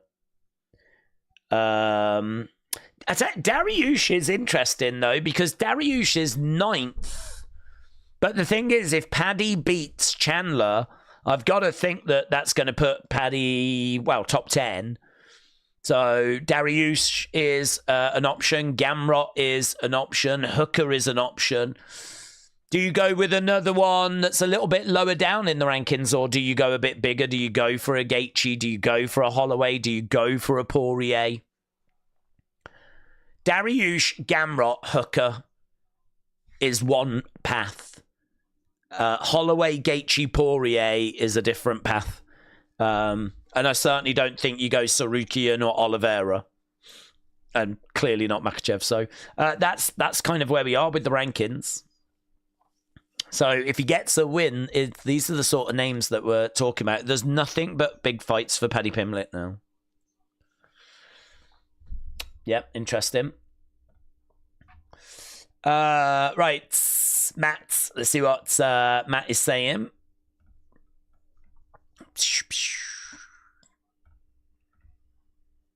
Matt Rivera. Days with Holloway moving to LW. Who should he defend the BMF belt against? And who wins, Topuria or Makhachev? I think Islam Makhachev wins. I've got Makhachev as the more skilled fighter. Ilia Topuria, flipping, what a talent. But I think Islam Makhachev should have enough to get past him. I don't know that there's really anything in the fact that Makhachev has been in this division and has got, experience. I don't know that there's really anything in that. I just think that he is... Listen, Volk couldn't work him out. Charles Oliveira can't work him out. Can Topuria come and work him out? I don't know that he can. So I'd be going with Makhachev. I'd expect Makhachev to be the favourite in that fight. Topuria, though, brilliant challenge. And, very excited for that. In regards to the BMF belt, there was a talk earlier about Poirier. And I'd be definitely down to see that again. So, yeah, don't mind that fight. That fight would definitely be worthy of it. So...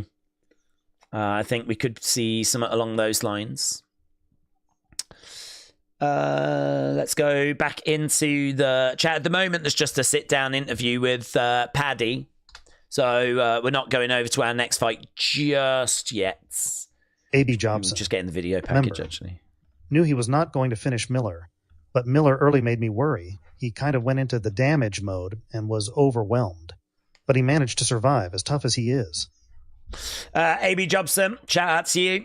Right, get your thoughts in for this next one. Yanan takes on Werner Jandiroba. This is going to be our next fight. So Yanan is a good striker. She's got good technical stand-up game. She hits hard. She's got dynamic kicks. She's improving with her wrestling. She's got good fundamentals. She will fight dirty when needed. Her grappling is okay. Yeah, fine. She brings quite a bit, but it's striking that is what she's really bringing. She's taken on, so that's Yanan. Jandiroba is a grappler who looks for takedowns. She's really strong on the mat. Good submissions, very strong. A little bit one-dimensional. She's got a black belt in jiu-jitsu. She can lack a bit of head movement. She is a little bit sub or bust. 47% of people think Yanan. 53% think Jandiroba. Yanan plus 130. Jandiroba at minus 155. So very, very close, to be honest. Very, very close.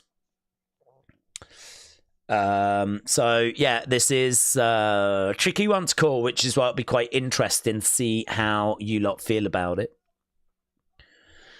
Let's go back over here. Guzma, shout out to you, my friend. Thank you. Let's go down. Your friend was on on Collision. Little Me and Kathleen. Really? What's she?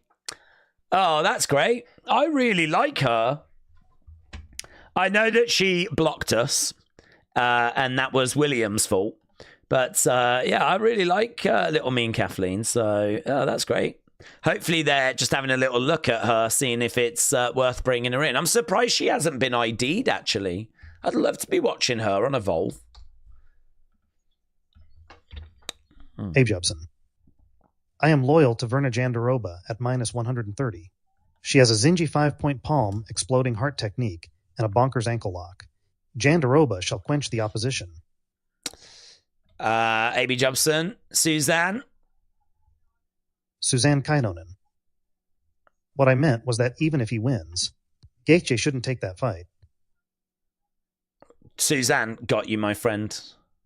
Jandiroba is my fourth leg. God bless, said Wanderer with Westin. Wander with Westin. Shout out to you, buds. Days, I heard you have got a fetish for female fighters known for domestic violence. Sure. I'd say that's my sweet spot, yes. I would say that's my sweet spot, John. I can't think of anything I prefer, to be honest. Hannah, shout out to you. Days. That's good as nobody is able to replace you. The timeout tribal chief LMFO. Hannah, shout out to you. I think we might be pretty much up to date with people's thoughts. Hooker is paid to lay down and seemingly enjoys it, says Davids. Right, we are getting the walkouts. So when we go back, we should have both people inside the octagon. Yanan and Jandiroba. As we said, striker versus grappler. We've only got 2 fights left on at prelims. So we've got this, and then, of course, Dan Ige takes on Sean Woodson. And then we're at the main cards. Main card is going to be here real soon. Honestly, it's really going to come around. So this is number 1 against number 3 in the women's strawweight division. Yanan ranked number 1. Jandiroba ranked number 3. There's a inch advantage. It's nothing, is it?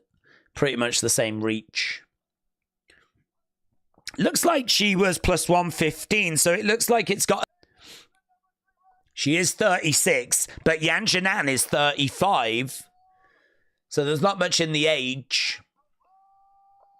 Big smile on Jandiroba's face.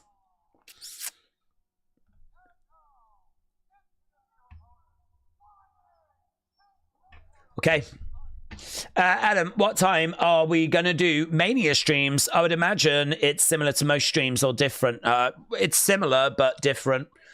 Similar because we will start a few hours before the kickoff show, but obviously different because it's a 3-hour kickoff show, and as a result, streams will be starting much earlier than, say, a SmackDown stream or a Raw stream. So I actually, off the top of my head, I don't know. The streams are set up already. So stand and deliver is already set up. WrestleMania streams are already set up. Feel free to leave likes on those. We always try to get like 1,000 likes on these streams, the big pay-per-view streams. Obviously, we'll be hoping to do the same with the WrestleMania ones as well. But yeah, they're set up. They're on the channel, and we are underway. Right, let's go. Let's see what the women have got for us. Let's see what they can bring to the table. So we got Yanan in red. We got Jandiroba in green.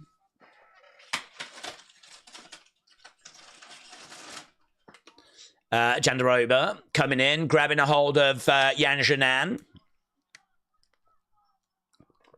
Kick coming in there by Jandiroba. Switching of stance. Kick coming in there by Jandiroba. Right now we've got Jan in the middle. We got Jandiroba in there as well. Jan is edging forward. Kick coming in by Yanan. She's circling round. Jandiroba is in the middle. Again, Jan circling round as Jandiroba putting a little bit of pressure on. So lots of movement here. Shot coming in there by Jan. Jandiroba again sticking with her as they circle round. Jandiroba switching stance. Kick coming in there by Jandiroba. Oh, some heavy shots though by Yanan. We know that Jandiroba is not going to be able to hang with the striking here of Yanan. Body shot coming in there by Jan. Jandiroba goes over by the cage. Jandiroba goes back to the centre. Switching of stances. Yanan is fainting. Jandiroba comes forward, throws out a shot. You can see that Yanan winning the striking exchange, but Jandiroba grabs her, drives her back against the fence. She's got her up against the cage. Jandiroba at the moment trying to see if she can get this down to the ground. Yanan up against the fence at the moment. Jandiroba in control. So, yeah, she's just got her up against the fence at the moment. Not loads of progress. She's managed to get it down. Okay. Progress being made. Jandiroba has got Yanan down. She's kind of on top of her, but in a really awkward way. Right now, she's battling away. She is in... Oh, triangle. Shot coming into the side of the head there. Yanan looking for a bit of a triangle. Hammer fist coming in there by Jan. And again, Jandiroba is trying to She's trying to move higher up the body by the looks of it, but Yanan, I think, was looking for a guillotine side control. Side control for Jandiroba. No, half guards. She is maintaining top control. Jandiroba trying to grab a hold of the arm. Right now, yeah, she's, look at this. She's really high. No joy. Hammer fist coming down there. Another hammer fist coming back there by Yanan. Yeah, it's a real messy one, this. I mean, at the moment, she's got Yan down. She's in control, but it's really awkward. Yeah, there's not really much progress that can be made here. It's a good defense, though, by Yanan. She's using her legs. She's got her legs wrapped around Jandiroba. And she's kind of using her legs to try and keep Jandiroba away from her upper body. But Jandiroba has got herself into a decent position, trying to get a forearm down, an elbow down. Hammer fists raining down. Shot coming back there by Jandiroba, by Yanan as well. Few shots coming in. I mean, if you look at the significant strikes, we really haven't moved very much. We really haven't moved very much at all. Right now, jumping over, circling rounds. She's trying to grab a hold of the arm. Jandiroba. She's looking for an armbar here, Jandiroba. She's looking for an armbar. No joy. Yanan survives round one, and we're going to go to round number 2. Yeah, I sort of feel like Jandiroba was kind of in control of that round. Feels like it's going to be a Jandiroba round. I know that she lost the striking, but I do think that she still got the better of the round. Edwards. See what Edwards saying. Edward Brown LFC won the baddest on the planet. Member. Days. So my Nana's funeral is on Friday day before Mena. I can't wait to get it over and done with. It's been so hard these last few weeks. I'm in a much better place now. Though still not 100%, but that's okay. Yeah, it'll take time, but I think you'll start to feel a bit better once the funeral's done, so I hope that all goes well. James? Remember Days on that progress 179 during Mania week. Karen Noir goes one-on-one with Minoru Suzuki. Do you know, James, I saw that last night. I saw the graphic, and I almost tagged you in it, but I sort of said to myself, he'll already know. There's absolutely no point in doing that. Like, I knew you'd already know. But yeah, I saw Karen Noir was going to be taking on Suzuki. I was like, no way. So pleased he's back and having those kind of matchups. But anyway, Jandiroba very quickly in round 2, straight out. Right now, she's managed to get round the back. She isolated the arm, has she? So she's got the arm at the moment. Yeah, so Cormier is like, Jan should not have got caught this early. I mean, we're not even like 30-odd seconds in, and Jandiroba has managed to get on the back of Yanan. Jandiroba now is having a little look, seeing if she can get maybe a rear naked choke applied. We're in a weird spot because she's not standing. She's kind of crouching down here, Yanan. And Jandiroba is putting that pressure on. We're getting lower. Shot coming into the side of the head there by Jandiroba. Can she find a way of getting the arm through? Is that rear naked choke? It's what she's looking for. She's definitely looking for that rear naked. But at the moment, no joy. She's not found it. She's also looking for the Kimura. She's having a little look. Stretching her out. She's in total control here, Jandiroba, at the moment. Total control. Shot coming into the side of the heads. Going down. Hammer fist coming into the side of the head as well. Yeah, really good work, this. Really good work. Again, shot coming in, side of the head, trying to get the arm wrapped around. Again, shot to the side of the head. Oh, again, another arm coming round. Elbow to the side of the head as well. Shot coming into the side of the head, elbow round the other side. Body lock is in. Yanan just getting punched in the side of the head. She's trying to defend. That arm coming round again, but she can't find it or get it under the chin. Elbows raining down by Jandiroba. Again, that other arm trying to come round. Oh, she's really working hard.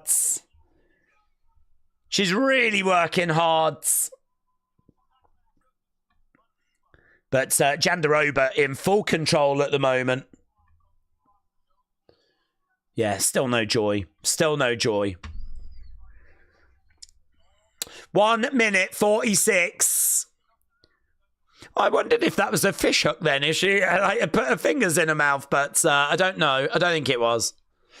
I think she's just trying to get that rear naked in so much she's sort of like even pulling at the face of Yanan.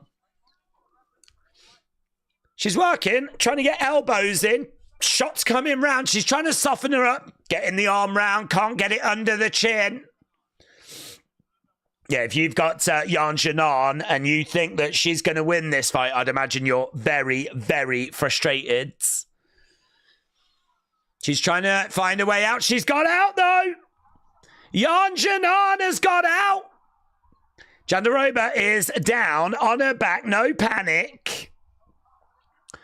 Right now, it's Jandiroba on her back. Yanan on top. There's only 50-odd seconds left to go. Rolling through. Got the arm. She's got the arm. Jandiroba. Yeah, no joy. 30-odd seconds to go. She's on top of Yanan. It's really, honestly, lots of very interesting groundwork here. Jandiroba again on top, though. She had 2 minutes 34 control time round one. Oh, armbar! Oh, that looks bad! That looks in. She's got... Oh, man, now she grabs the leg. I genuinely don't know how Yanan defended that there. I can only imagine that it was flat, but she hadn't quite got it like where it was really in. She had that arm stretched out and it looked good, but she wasn't getting any taps from it, so... Yeah, tough round that for Yanan. Jandiroba is the best at 115 at doing this. She's just controlly eking out a sub. Yeah, let's get to the chat. Let's see what people are saying. Jandiroba is the best at this. We read that one. Days WWE Vault is showing WrestleMania. Are we doing it? Said Bishop. I do want to try and do it. I am actually out tomorrow. I'm going to a toy fair in Birmingham to try and get like a video done. So that shouldn't take too long though. So I'm really hoping that I can get back, get some sleep. I'm actually about half an hour after this stream finishes. I'll be in a car. So I'm going to need to get back, get some sleep, and then get up and then do that stream. So I am going to try, but it's a difficult one to say yes or no to because my day is a little messy. We'll see. I'd say there's a 80% chance that we will do it. Right, here we go. Round number 3. If you are watching and you've not left a like, leave a like. It is greatly, greatly appreciated. And it really is appreciated. As we are working our way towards the start of the main card. That is just 35 minutes away now. Jandiroba trying to find a way forwards. Yanan staying on the feet. She's trying to make sure she does not get taken down, of course. Jandiroba again moving forward. She's looking at Yanan. So Aaron has got it 2018 to Jandiroba. Jandiroba again standing there as Yanan circles round. Kick there by Jandiroba. This is going to be really frustrating, to be honest, for Yanan, because she is down. She needs to find a way of really taking the fight to Jandiroba, but if she does that, she stands a really good chance of just being taken down. So it does make it quite tricky, to be honest. Jandiroba again just edging forwards, looking for a takedown, trying to grab a single leg. And she circles rounds. A rare day's outing. I know, I'm going to have to put some suntan lotion on. I'm only going to Birmingham. But any exposure to the sun is going to be a problem for me. I'm going to wear shades, shorts, suntan lotion. Jandiroba in the middle. A couple of shots coming in there by Yarm.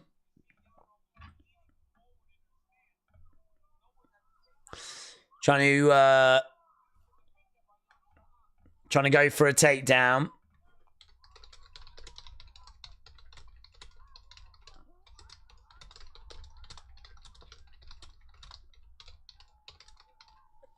Right now, Jandiroba has got Yarn up against the side of the fence, and I really am struggling to see anything here that is going to go Janan's way. It really feels like this is just going to be Jandiroba, pretty straightforward.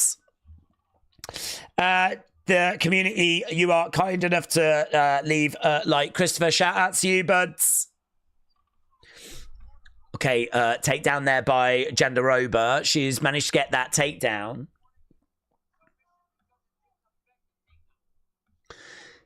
Okay, so she's managed to get the takedown, Jandiroba, and this thing I think is just going to drift towards what we would expect it to drift towards.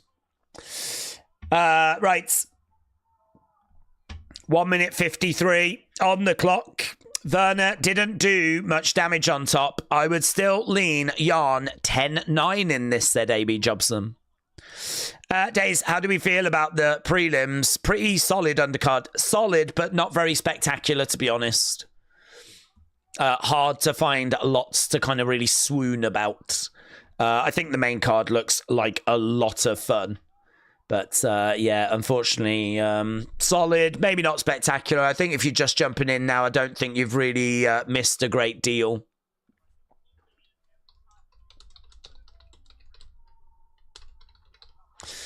Okay, we've got 1 minute, 10 seconds left to go. And then after this, we've just got one more fight on our prelims. Jandiroba is all over Yanan still at the moment. 50-odd seconds left on the clock.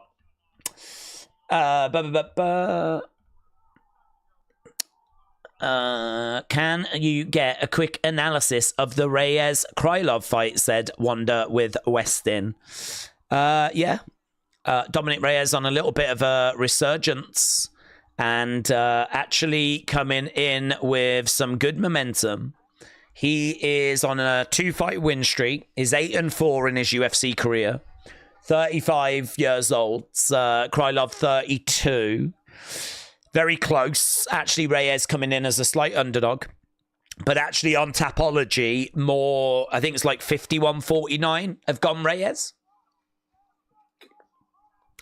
Yeah, this thing's just going to go the distance by the looks of it. Reyes hits hard. He's got some really good counters.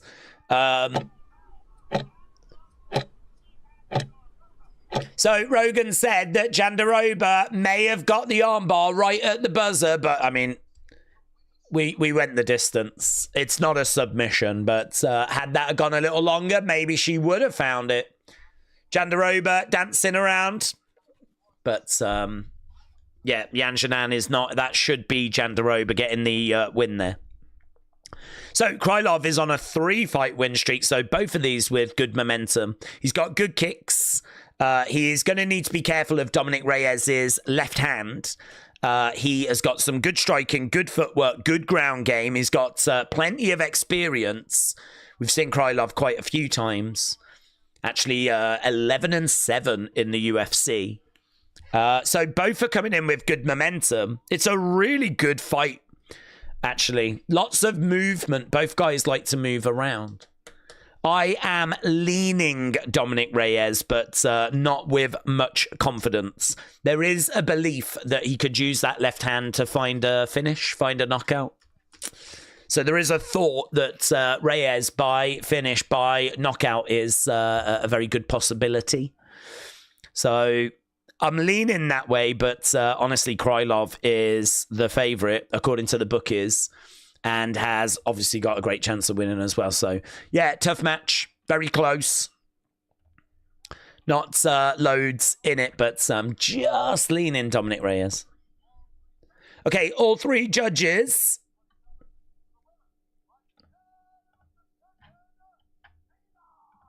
Yeah, it is Jandiroba that gets the job done.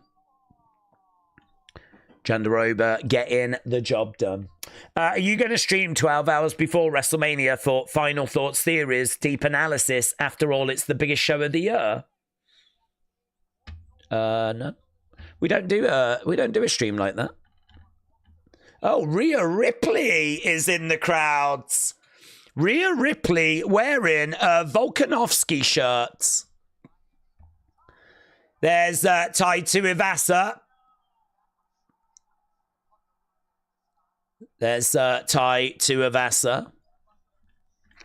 No, I mean, we'll be doing lots of stuff that weekend. I mean, we'll be doing like SmackDown, Hall of Fame, Stand and Deliver, WrestleMania. Like, there's no plans for any sort of like last minute prediction streams or anything. I am interested in getting the community's predictions though, and we could definitely look to do that during this week.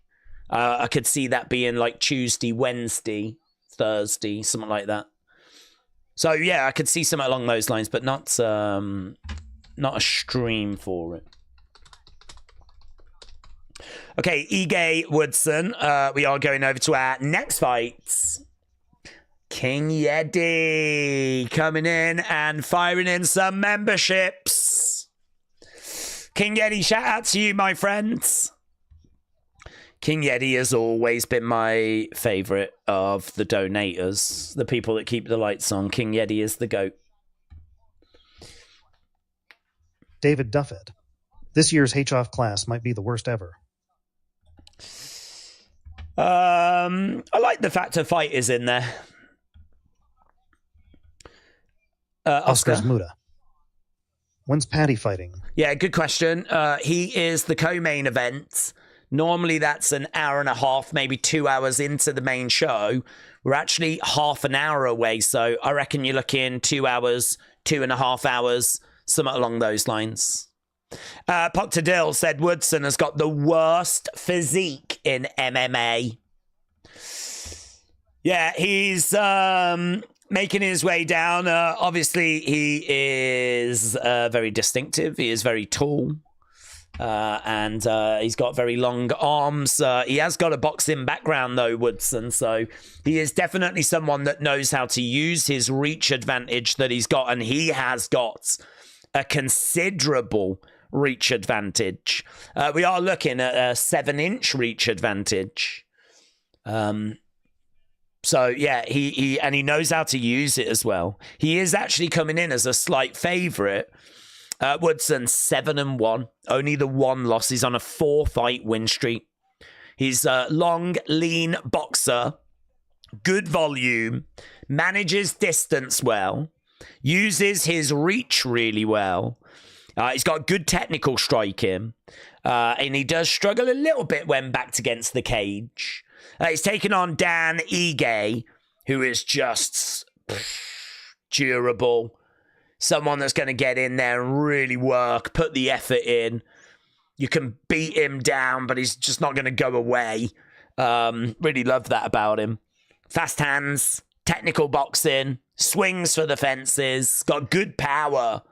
Dan Ige, definitely someone that's going to put a fight in for your money. Yeah, someone that's definitely going to work hard. So it's hard to pick against Ige here. I think Woodson could be put in some very awkward positions. I think Dan Ige could get this done. So I'm going to lean Dan Ige, but let me know in the chat which way you are leaning.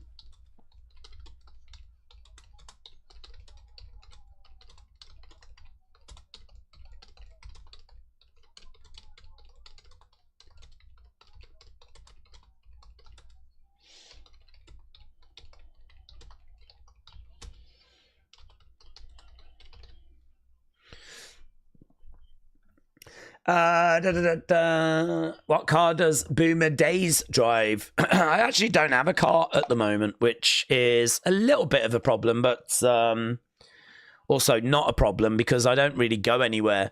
So I don't need a car. I can drive, but I just don't need one. I don't need one, and I certainly don't need the cost of buying, tax, having it insured, all that stuff. So, yeah, I don't have one. I think if I was to get one, I'd probably look at something like the Toyota Yaris. I do like that. I'd probably look at something along those lines. Nice little speedy hatchback.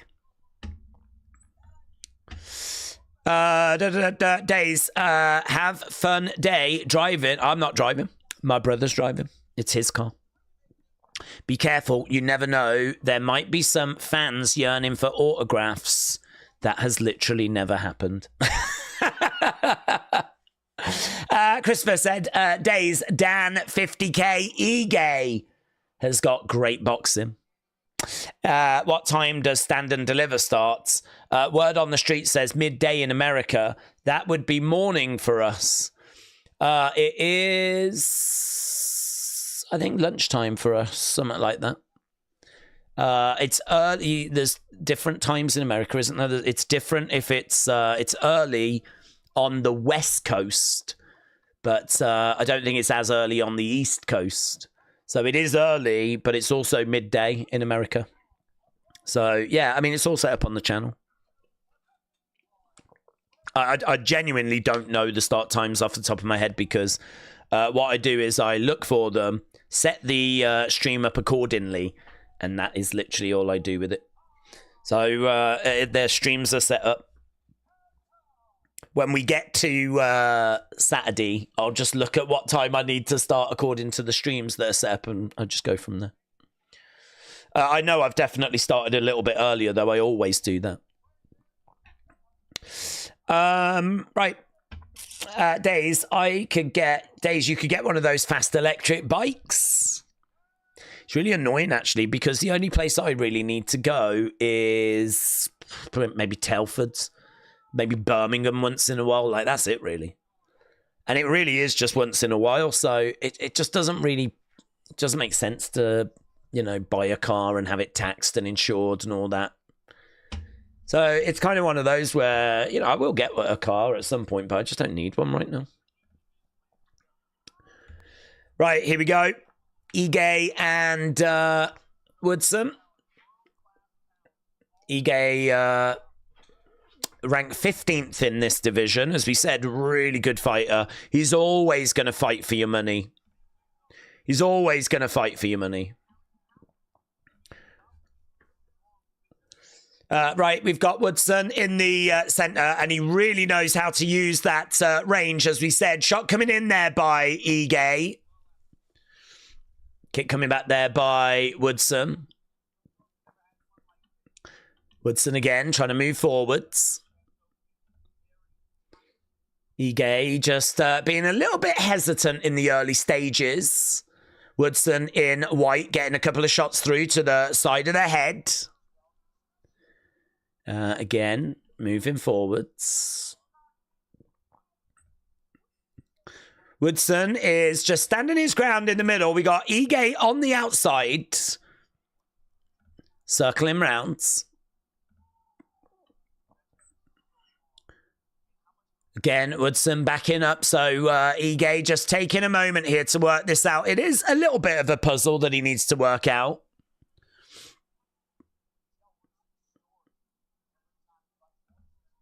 Jab coming in there by Woodson. Outside leg kick there by Woodson as well.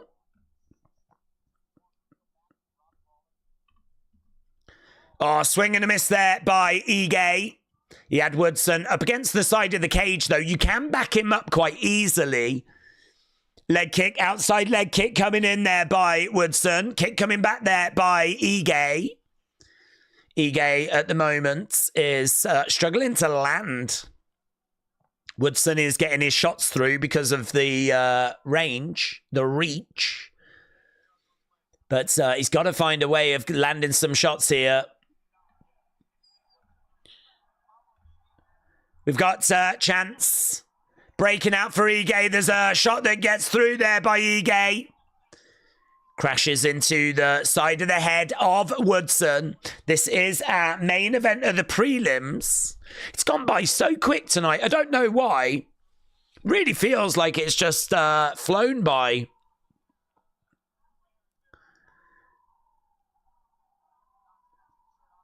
Right now we got a couple of jabs coming in there by Woodson.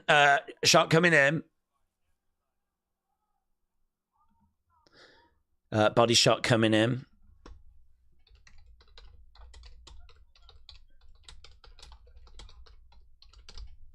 It's not worth the expense for a few uses. Yeah, that's kind of how I feel as well. Yeah. Certainly when my brother comes round on a regular basis as well. So like, and he drives all the time. So if he's on a day off, there's no problem for him to just run me down the road or something if I need to go somewhere. Okay, so Ige and Woodson are really, it's very low volume, this. Ige, I think, has got a real problem here of getting in close to Woodson. He's got to be very careful of like the knees when he does move in. But at the moment, 14-7. Woodson is obviously getting more success with those shots.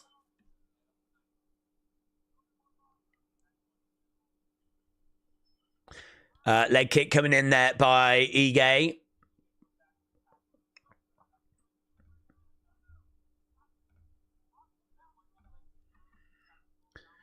Yeah, it has slowed. I think he's really struggling to work this out.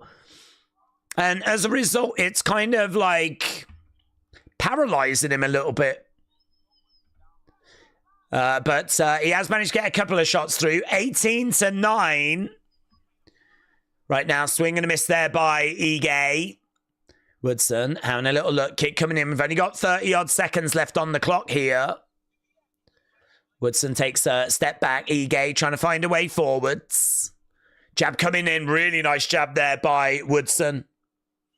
Ige in the middle. Body shot coming in there by Woodson. Again, keeping an eye on Ige. So at the moment, 20-11 on significant strikes.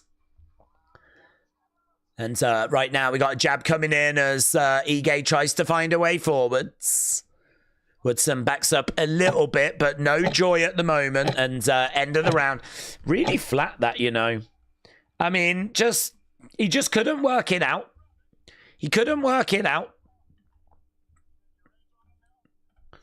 Right. Woodson looks like Tay Sean Prince said wrestle with Andy. Paddy is going to win with a 4-leaf clover submission, said David. Days, if I was your brother, I would charge you petrol money. Yeah, I'm quite happy to pay petrol money. I always offer. Last time we went to Comic Con or something like that, I bought lunch, and it's quite nice actually. I don't know if we'll grab some food tomorrow, but yeah, I'll obviously offer him petrol money. Mark Robinson. Someone's gained some weight, LMAO days. Check your settings, lol. Your face is enlarged on my eye and LMAO, especially when you come forward towards the screen. Intense.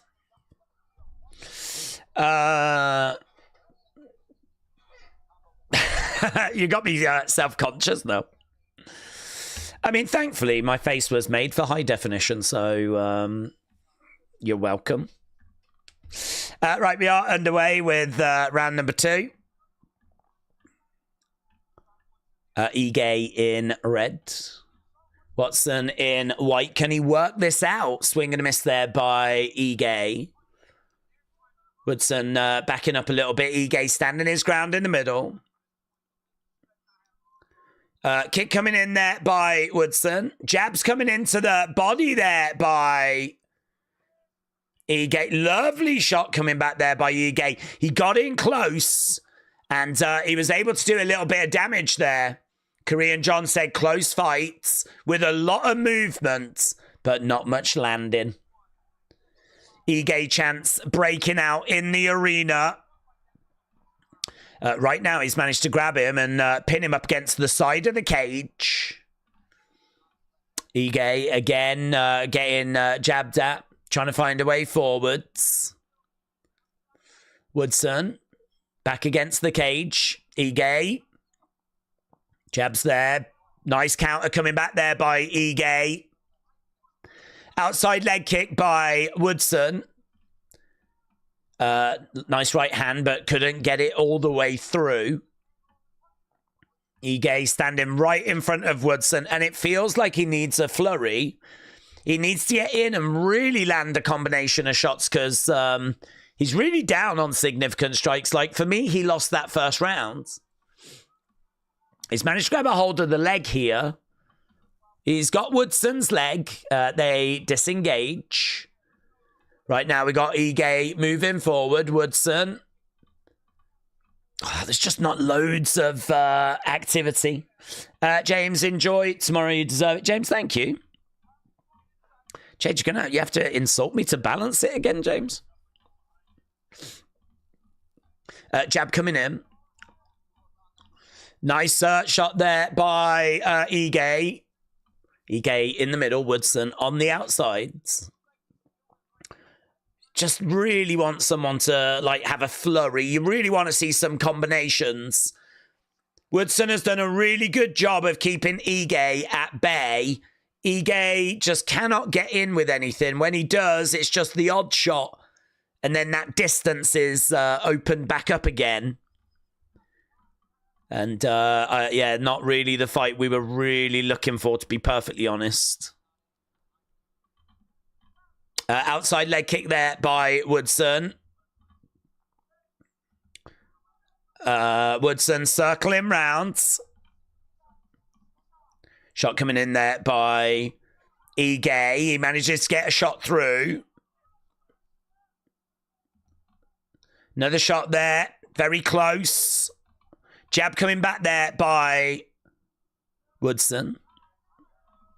Yeah, grabs him, drives him against the fence. We got 1 minute 37, but Woodson able to defend. Right now he's grabbed a hold of him, trying to grab a hold of that leg. Both getting back up to the feet. Ige has got Woodson up against the cage at the moment. And not much in the way of... that's it, James. Thank you. You're still a hoe. Thank you, James. Days, that's interesting. How did you get around buying groceries, clothes, and other stuff without a car? Shout out to you. Well, groceries and stuff tend to get delivered a lot of the time. To be honest with you, I just get a lot of microwave meals. I've got these really good... They sell them in Iceland. Not Iceland, the country, the frozen shop that we have here. Frozen food shop that's they're really high in protein. There's 50 grams of protein in each of these meals, and they're really quite tasty as well. They're really quite nice. So I tend to just buy a load of them, and what I'll tend to do is at the end of the stream, when I'm setting up unseen, I've got a microwave over there and I'll just chuck one in there. So really, I just tend to live on those, really.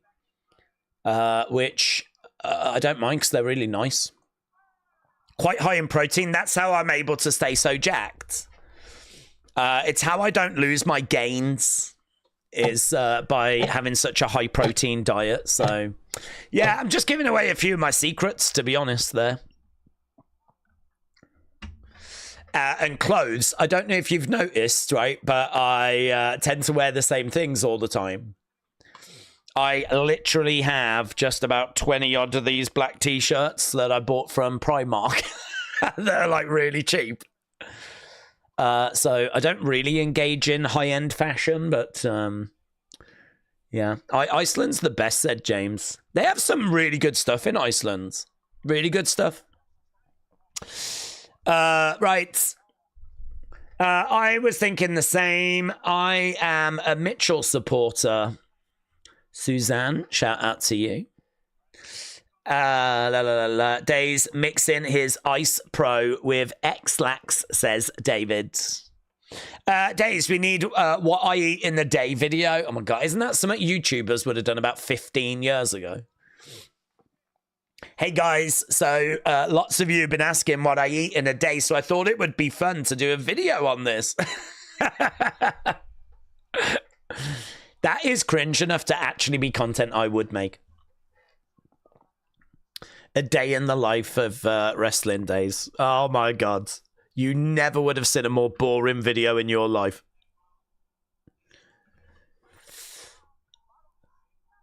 Right, shot coming in there by Ige. We are underway with round number 3. Ige trying to go upstairs with a kick. Trying to go to the legs. Ige Woodson in the middle of the octagon. And honestly, oh, he catches him! I was literally just about to say, honestly, I'm not expecting any kind of different rounds. Ige gets through with a big shot. Woodson against the cage. Ige, bang, bang. To the body. So Woodson over by the cage. Bang, bang, bang, letting the hands go. Yeah, Dan Ige now throwing in some hammer fist. Referee is right there. Referee stops it. Bang, bang, bang, bang. Woodson was not defending himself. He's livid. He's not happy about that stoppage. Oh my God, we actually got something good in this fight. So Ige managed to just get through, open the door, and then bang, bang, bang. Wow, Joe Rogan said that's one of the worst stoppages I've ever seen.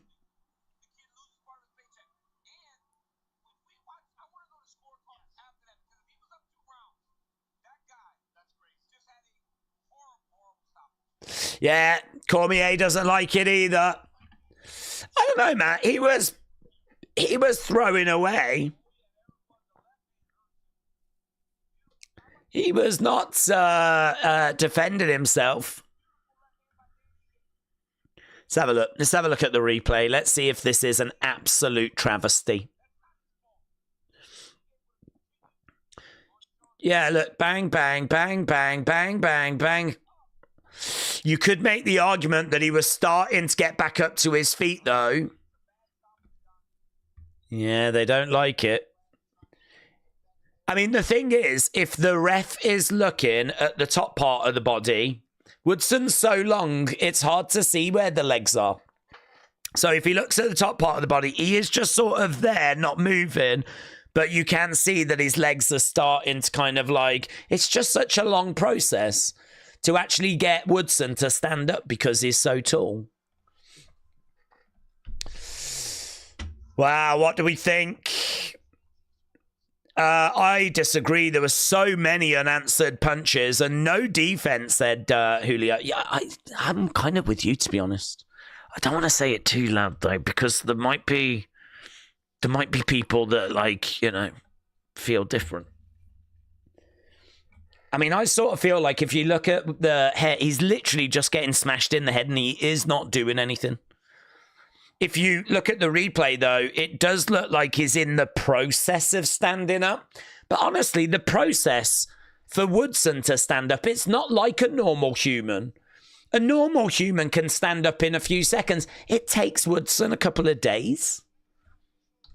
So I do feel sorry for him. J14. Disagree with the stoppage.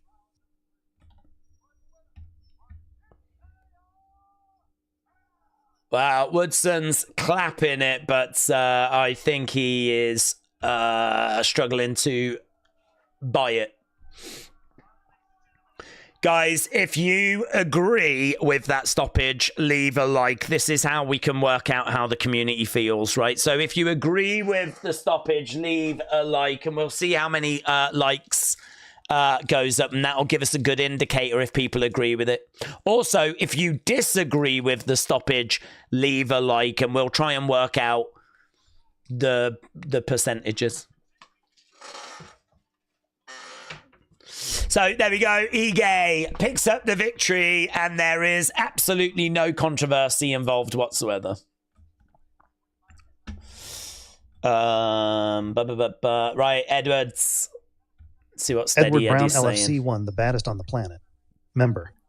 Days, if I was her brother, I'd charge you petrol money for everywhere you. Oh, we read that one. Went £30 a mile. Yeah, you'd hate me driving you around, believe me. And I'd actually double that, because it's you and you're loaded. I'm not sure where you got the loaded thing from. I know you might see a lot of super chats coming in, but don't forget 50% of that goes to YouTube, and then don't forget 20% of that goes to the UK government. Everything you see that comes in, 70% of it, poof, goes away. So there ain't no loaded, right? Adam. Stopping WrestleMania wouldn't even be as bad as that stoppage. My God, terrible refereeing. Adam, shout out to you, buds. Right, Hannah, talking about protein, my favorite subject. What we got?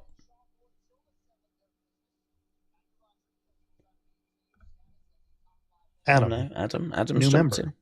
Stopping WrestleMania wouldn't even be as bad as that stoppage. My God, terrible refereeing. Adam doesn't like it. Adam doesn't like it. Man.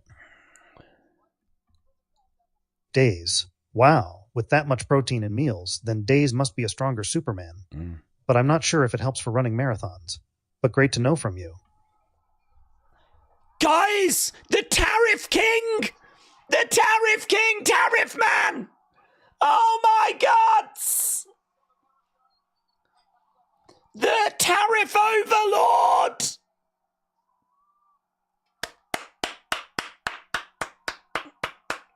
USA! USA! USA! USA! Who needs protein when you've got tariffs? USA! USA! USA! Let's go.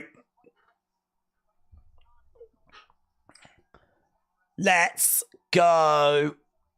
I didn't know he was here. Here we are in Miami.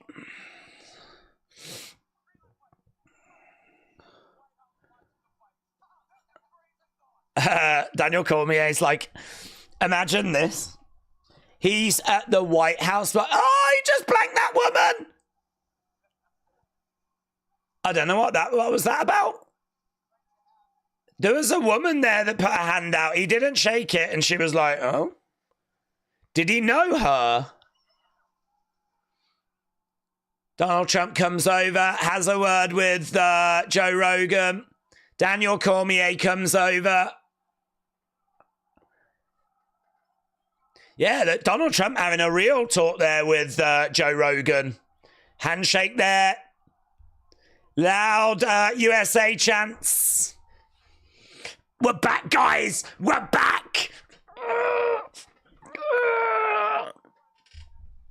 Let's go. It's great for the sport. It's great for the country. It's flipping great for the world. Adam said Trump is here to announce he is the host of WrestleMania. So he's having a word with Dana. I did hear today, actually, didn't America drop the tariffs on, like, smartphones and stuff like that?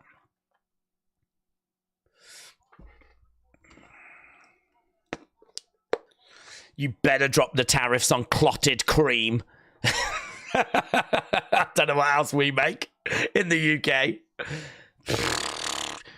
You better drop the tariffs on clotted cream and complaining, yeah? Because that's the only two things we do. It's all we've got. And queuing. We're good at that. I don't know if there's any tariffs on queuing. What else do we make? Mr. Bean? Is he still going? You better not tariff James Bond. Although, didn't Amazon buy James Bond? I don't even think that's ours anymore. Oh, God. Don't know. All I know is that the President of the United States is here, and regardless of what you think, I still think that's pretty cool that the President of the United States is so passionate about UFC that he will actually attend live in person. Right. Where can I watch the fights? Said Jat MK. I don't know, honestly. I mean, I think it might be on like a Watch Wrestling, probably on a Rumble. Don't know. Trump to host Mania, but he'll build a wall to keep the foreigners out. Yeah. It'll just be nothing but Americans at WrestleMania. Actually, that might be quite fun to do an American-only WrestleMania fantasy cards. I bet it would still bank. I don't know that it would lose a great deal, actually, but that could be kind of fun. Days, the only person who can defeat the tribal timeout chief is the tariff overlord. Is here. The tariff overlord doing tariff things. So, yeah, Donald Trump, I didn't know he was at this show. I didn't even hear any rumors he was going to be at this show, but he is at this show. Okay, tonight. Guys, we are so down on likes. This could be the end of this channel. This might be where it ends. I know it has not been the thrill ride that we were all hoping for, but this might be where it ends. Make sure that you are getting those likes in. Days, what did you do before YouTube? I worked in retail, but I was working in like an entertainment store. DVDs, CDs, records, Blu-rays, T-shirts, games, all that stuff. And I did it for 15 years, and I flipping loved it. I loved it. It was a real decision as to, do I stay doing that or do I leave and do this? And to be honest with you, there's pros and cons to both. Obviously, there's some BS that you have to deal with. I think we've all been at work where you have to work with people that you don't massively get on with. I definitely experienced that in my time. People that I didn't massively get on with, people that did not massively get on with me. But to be honest, I worked in so many different stores over 15 years. I mean, I worked with hundreds and hundreds and hundreds of different people. I could probably count on one hand the amount of people I didn't get on with. And to be honest, they were douches. I mean, it was all on them. They were douches. There was plenty of people that didn't get on with them. It wasn't just me. So, yeah, I don't miss that. I don't miss having to deal with that. But then equally, you do sort of miss having people around, you know? I mean, it's great to just chat away on streams with you guys, but it's not the same as being around people in real life and going out for a drink after work. Do you know, it was not quite sex, drugs, rock and roll. I can't paint a picture of it being that glamorous. But I used to work in Birmingham, and it was the case that when your shift would finish, you would go to the pub, and you'd walk in and there'd be people that you know that were at work, or we knew the people at the local bar, and it was great. I flipping loved it. I would have no problem going back. If this all fell apart, if this is the end, if this is it, because we ain't getting to 1,000 tonight, I would happily go back to that. I loved it. I think if you can find a job that when you wake up, it doesn't feel like work, everyone has those days where you wake up, you're like, I just can't be bothered today. I don't massively get that with this, but I definitely did have that at times when I was working in retail. But 99% of the time I woke up and I was like, let's go. I was really into it. I think the great thing is when you work in a store like that, you can, you don't know what you're going to listen to. You don't know what new films are out. You don't know what's going to catch your eye. I was buying documentaries, taking a chance on them. I was buying albums, taking a chance on them. I was playing stuff at work that I'd never normally listen to, finding new artists. Sometimes we had artists in the shop. I've told the story before. I was alone for about 10, 15 minutes with Amy Winehouse. I was behind the till. She had just met a load of people. They literally, her manager said, I'm just going to go and get the car. And that was it. I was here. She was there. She was on her phone. And I just stood there. I didn't do anything. I didn't say a word. I never spoke to her. I could have said I could have said, love the album. Could have said, oh, Amy, would you mind? Could I just get this signed? Could have got a picture. Flipping idiot. Well, I didn't have my phone. You weren't allowed it on the shop floor. But she came and did a signing in Birmingham, and I was on the floor behind the till selling albums. Gutted. That's probably one of the biggest missed opportunities of my life. No, I could have married her. I could have married her, guys. She'd still be alive if she'd got with me. Anyway, that's enough of me saving Amy Winehouse. Let's get into the show. Obviously, we've got a hell of a show. I mean, this main card looks good. So, Krylov versus Reyes. I work EMS. I can't wait to get to work each day, said Scott. It is so much fun. Yeah, I love hearing that, though. I love hearing people say they love going to work, because I know so many people that dread it. And I think it's such a shame if you're in that position, because, who knows how long you're going to live like. We all have to work unless you hit the lottery, or hit it big. So everyone's got to do something for a living. And as long as you're doing something that you enjoy, I worked in a store where I really didn't get on with, sadly, about 2-3 people at the same time. And I just found that there were some days where they would all be in at the same time. And it was just, oh, God. I didn't look forward to it. One of them was the security guard. I didn't get on with him. He was a job's worth. He was one of those guys that really, he had a little bit of power, and he thought he was flipping, do you know what I mean? Judge, jury, and executioner. He was, oh God, he was the worst. He was the worst. He would talk down to people and all that stuff, and he's just like, you are so jumping above your station. You are so jumping above your station. And so you're like, I don't have to deal with him. I don't have to deal with that.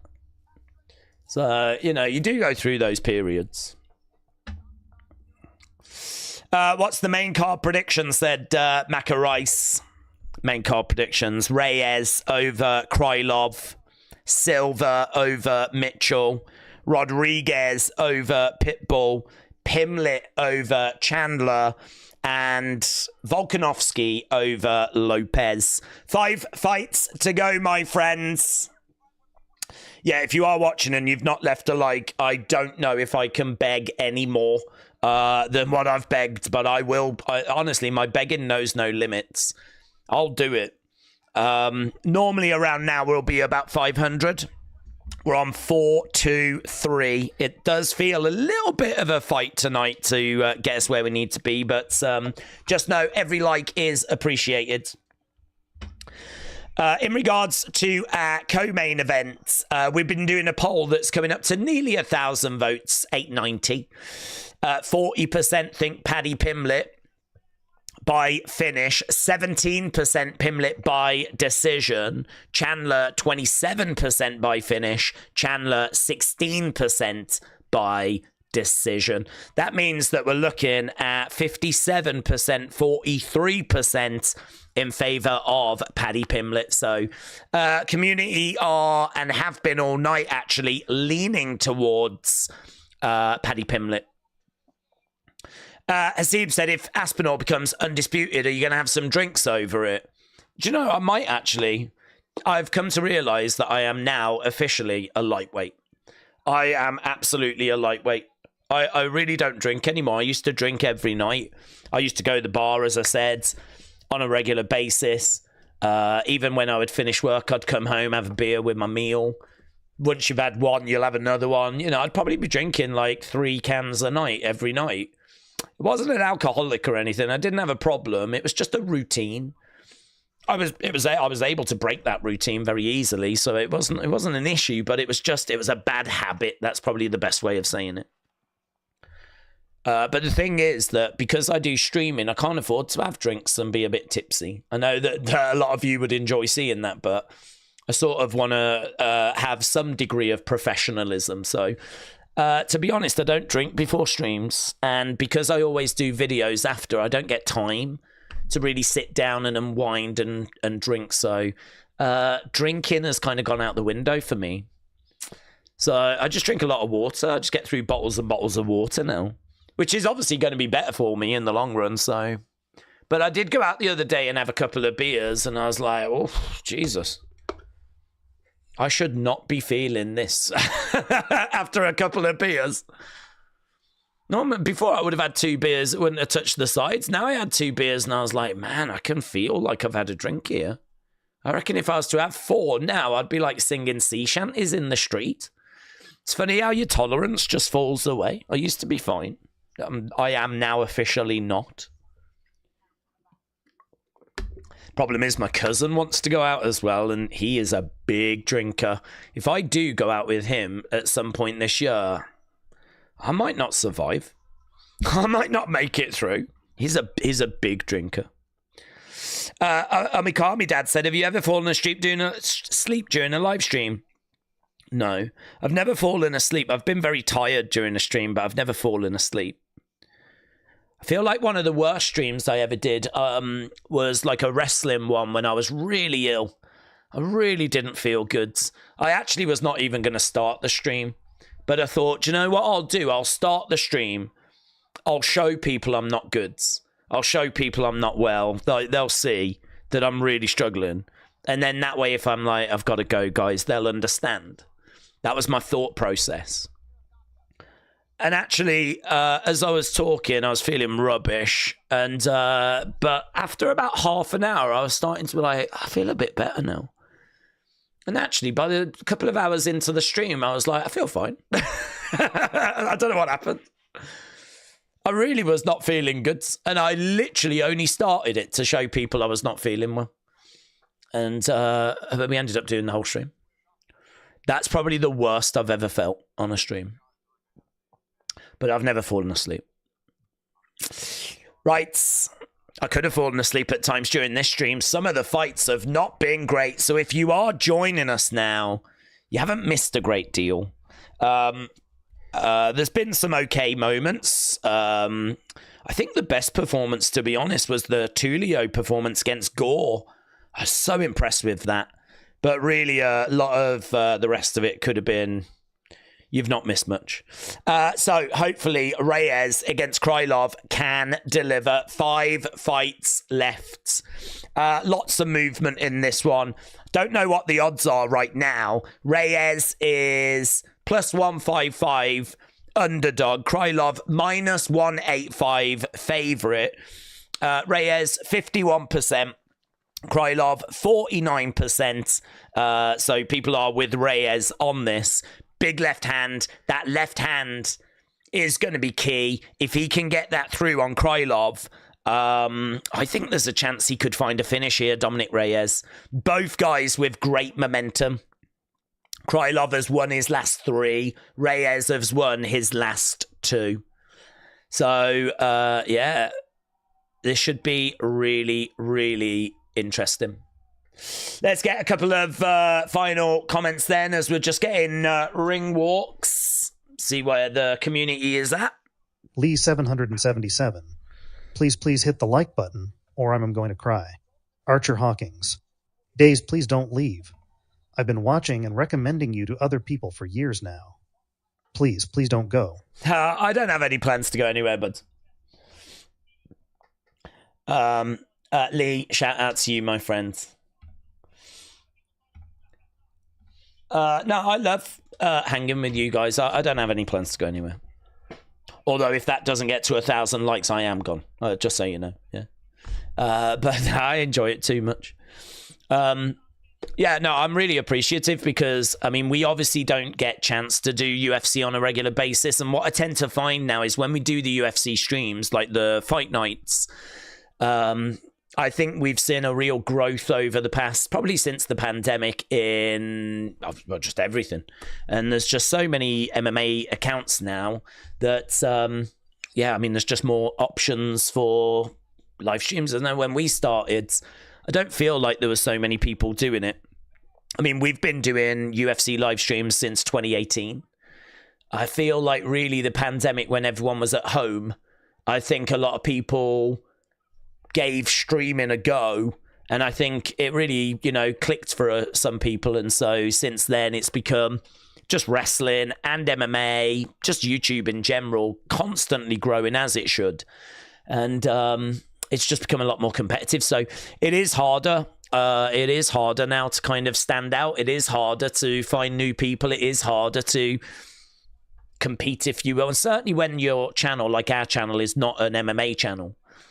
But that's why people that do decide to join us, I am genuinely really appreciative of, because, well, I know you've got options and I know that you don't have to be here. And so it genuinely is appreciated. So a little bit of a love-in as we're getting ready to go to our first fights.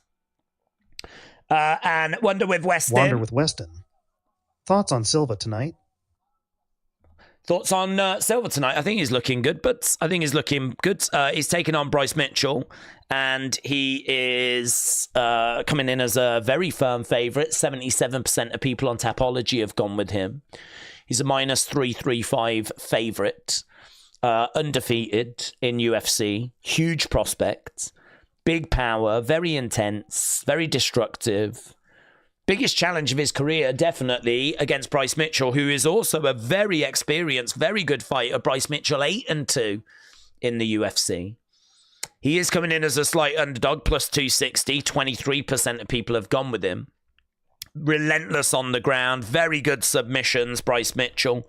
But everything feels like this is going to be Silva. So I've got Silva getting it, and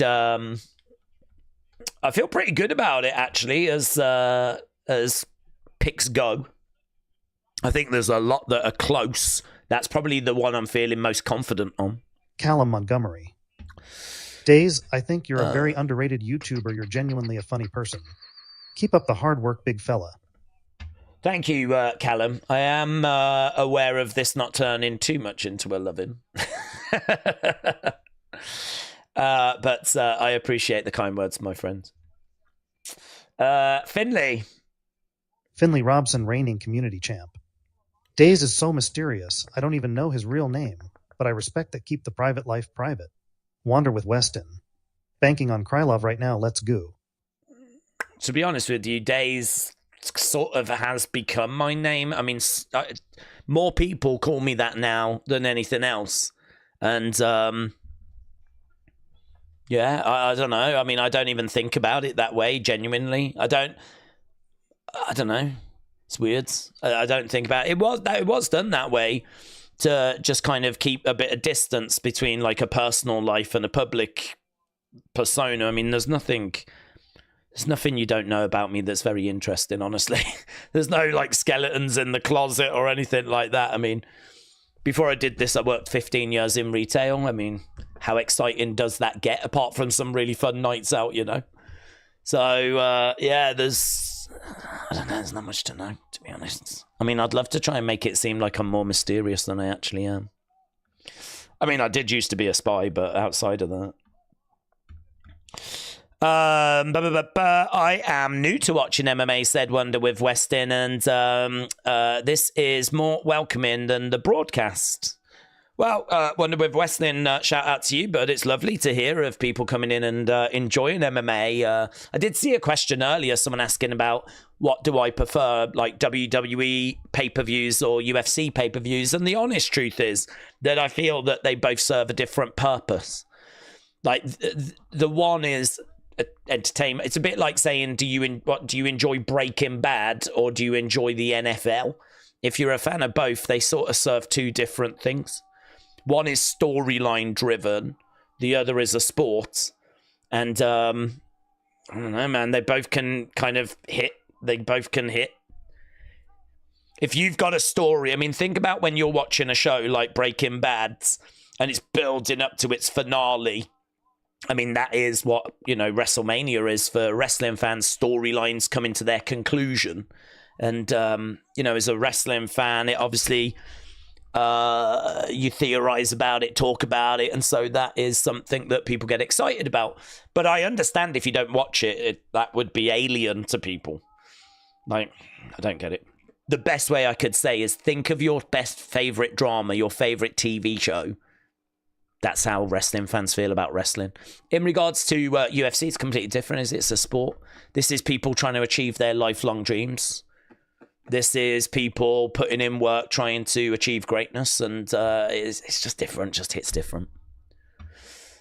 It really depends what's on, isn't it? What the stories are, what the fights are. I think we got a good one tonight, so we're eating good, my friends. We're eating good.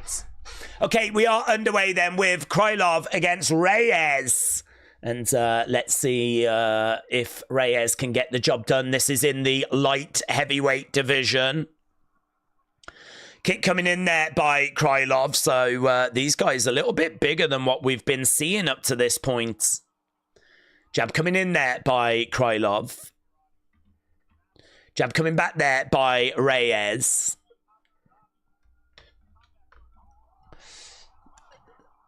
Yeah, Dominic did catch Krylov there for a second. Krylov in white. Leg kick coming in there by Dominic Reyes. Nice jab coming in by Krylov.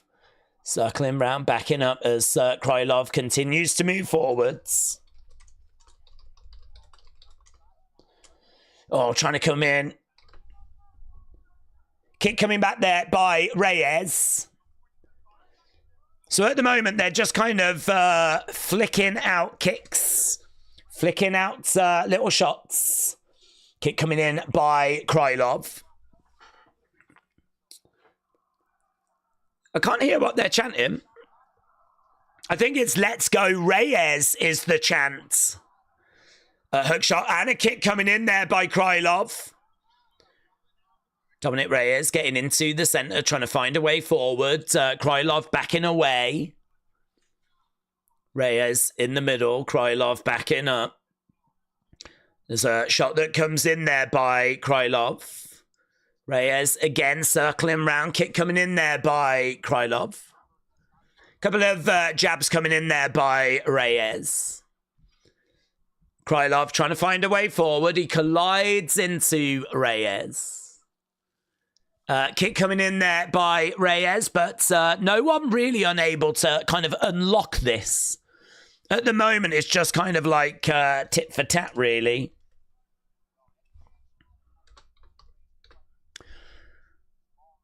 Okay, Reyes. Oh, lovely! Lovely! Lovely! Reyes! Boom! Flipping left hand! Left hand!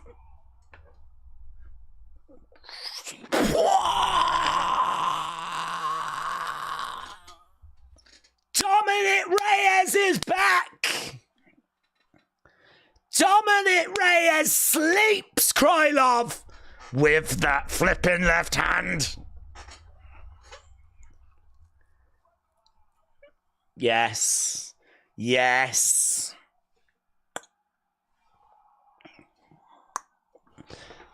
Okay, that goes over. Points at Donald. Hey, Donald. Hey. Hole in one, that one, mate. Hole in one. Oh my God, that was so good. We should increase the tariffs. That was so good.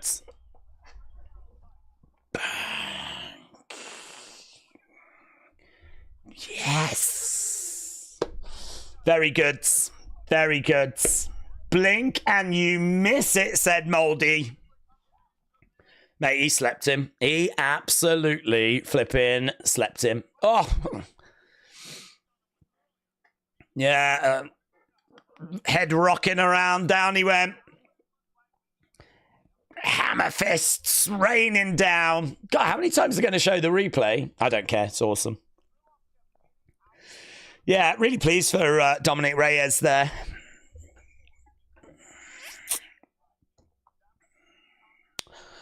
Yeah, really good. Really, really good. That is, do you know what? That's actually one of the best moments we've seen so far tonight. Napoleon, shout out to you, my friends. Let's see what, thank you for the support, buds. See what Napoleon is bringing to the table. Oh, that was so Napoleon. good. Days, I don't have any interest in wrestling, but you're my fave streamer for UFC. Never buy PPVs, usually enlist end to you. I got tonight's as a birthday gift fit for myself, but still listening. Napoleon, shout out to you, yeah. I get that. I really do. I mean, there's lots of UFC fans that couldn't give a flip about wrestling. I really do understand that. And yeah, we do try to keep it focused on UFC when we're doing like UFC stuff. Of course, it's a bit difficult at the moment because next weekend is actually WrestleMania, so there's a lot of excitement around. So you might have to just forgive some of the additional wrestling talk at the moment, just because of the excitement that's around. But no, I get that, and I appreciate the kind words. And did you say that you got tonight as a birthday gift for yourself? Well, I hope you have a great time. I hope you really enjoy it. I think this is a great card. I think if you're going to treat yourself to a UFC show, you've picked a good one here. I mean, that is a beautiful finish that we've just seen from Dominic Reyes. Silva against Mitchell is going to get a lot of has got a lot of attention. The UFC debut of Pitbull. Very intriguing co-main event with Paddy Pimblett and Michael Chandler. Lots of thoughts that people have got on that. And then, of course, can Volkanovski do it? Volk says this will be the biggest achievement of his career if he can win this championship again. Volkanovski against Lopes, who is going to leave as that featherweight champion. So, I mean, that is packing quite a bit into a main card. So I think you've picked a good one, to be honest, but... So yeah, Napoleon, thank you, my friend. I appreciate the kind words. I appreciate the support, and I hope you have a good birthday, and I hope you enjoy the show. And El Mace. Oh, here's Reyes. Who next?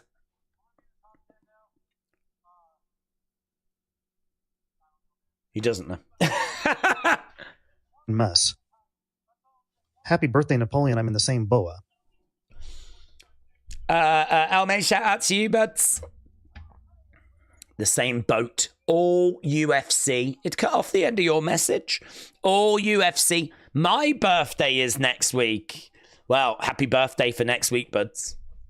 We're sadly not around next week because of WrestleMania, but I'll wish you a happy birthday now.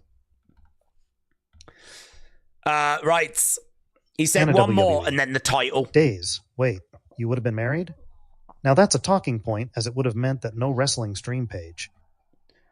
Nah, I think Amy Winehouse would have let me still do streaming, to be honest. If not, it wouldn't have worked. Right.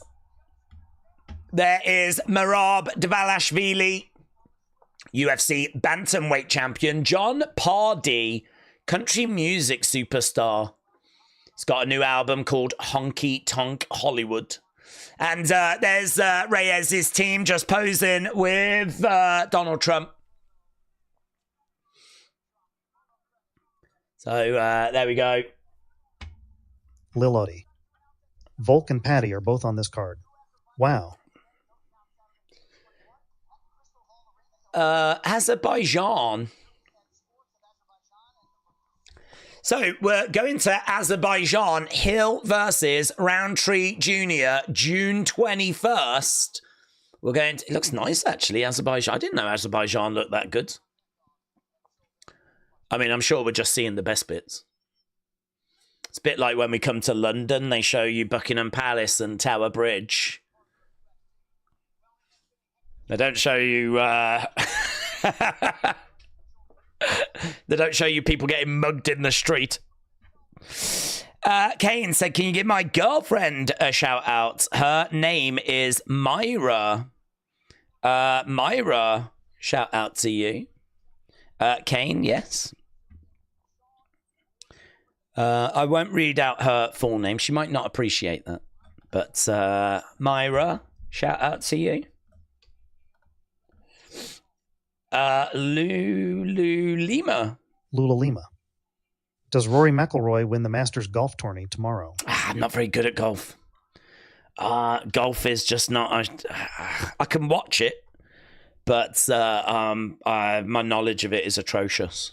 So I will be the first to say I ain't the right guy for this conversation. Does anyone in the community have any feelings on the golf? I didn't even know it was the Masters. I didn't even know. I think Donald Trump wins. I think Donald Trump wins the Masters. Lee 777. 800 watching, 500 likes. Come on, let's go hit the like button. It doesn't cost a thing. Show the love, guys. Thank you, Lee. And thank you to everyone that has. We are trying to get to 1,000. It does feel like it's going to be a bit tricky tonight, but I don't know. There's been a little boost there, actually. I mean, I think we were quite a distance away, so I am very appreciative for those that have. DT. Glad to be back, days. DT, shout out to you. And yeah, you are getting a lot of happy birthdays, Napoleon. Thanks for the birthday wishes, everyone. Very good. Moldy Spoon said UFC could make Cardiff look nice. Do you know, I've been to Cardiff and it is quite nice. But again, I'm only looking at, like, you know, the town centre, the city centre kind of place. I've always liked it whenever I've gone. It's always, I think, looked quite good. But I could totally believe there being sketchy areas. Adam said Cardiff's okay. There's definitely some areas you need to avoid. That's not heavily lit up. Oh, I think most cities are like that, to be honest. I think most cities are that way. Okay, what we doing now? We got John Anik. What we doing? Hall of Fame.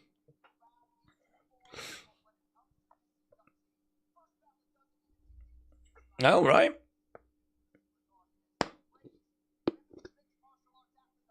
Amanda.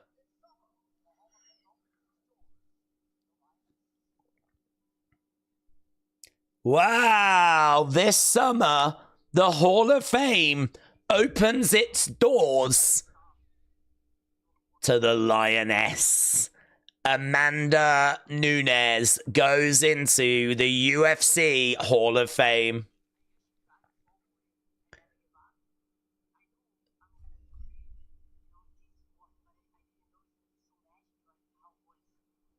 Yeah, I mean, she absolutely deserves it. Didn't she know? I don't think she knew, you know. I didn't know that, she said. I think she just said, I didn't know that. Yeah, John Anik said, first ballot Hall of Fame does not even sum this woman up. I mean, undeniably the greatest female MMA fighter at certain times. it kind of always felt like it was her and Valentina. And obviously we did get the fights between them. But there's a little controversy in there. But, oh my God, Hall of Fame, absolutely. Nunes, Rousey.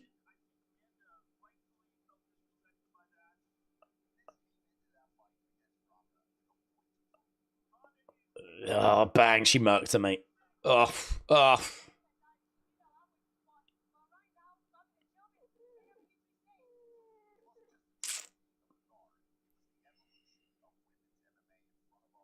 I don't know that was changing of the guard. I think Rousey already lost to Holly Holm by that point.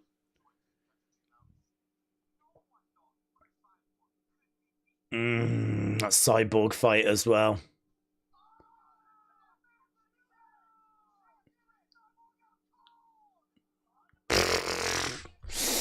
Days, how much do tickets cost to the Sphere? That looks like a good view, said Shauna.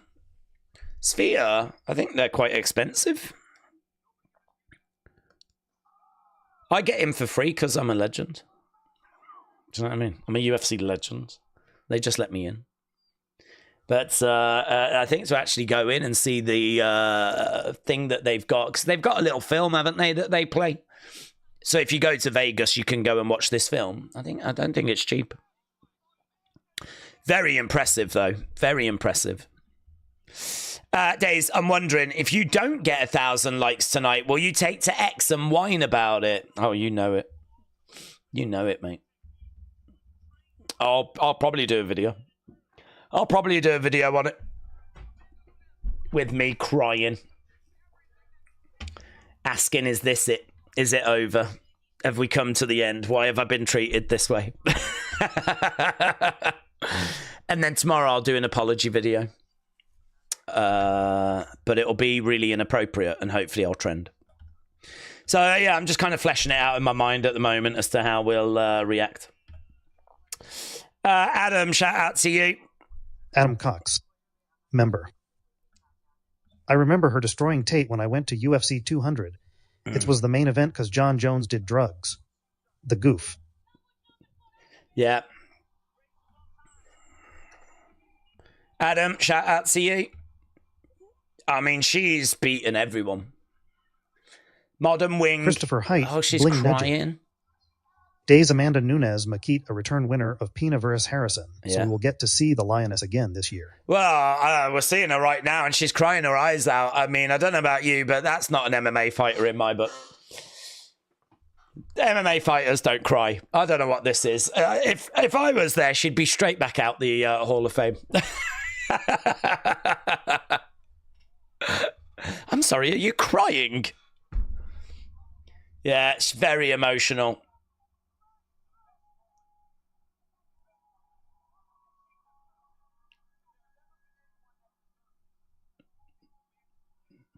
I think she's just looking at herself on screen, and Bruce Buffer's come over. Bruce Buffer's come over to give her a big hug. Ah. God, she's in bits. She's in absolute bits. Is that Dana, is it? It must be. Ah. She grabbed him by his bald head. Mitch Man, who have we got in this next fight? I know the public is on Bruce after the Hall of Fame dog quote. On Bryce. I mean, I'm with Silva. I'm with Silva. Not really because of anything that Bryce Mitchell has been saying, but just because genuinely I think Silva's the better fighter.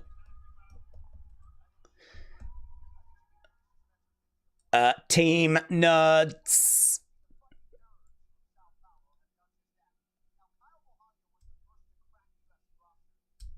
So yeah, Silva coming up next, part of the Fighting Nerds.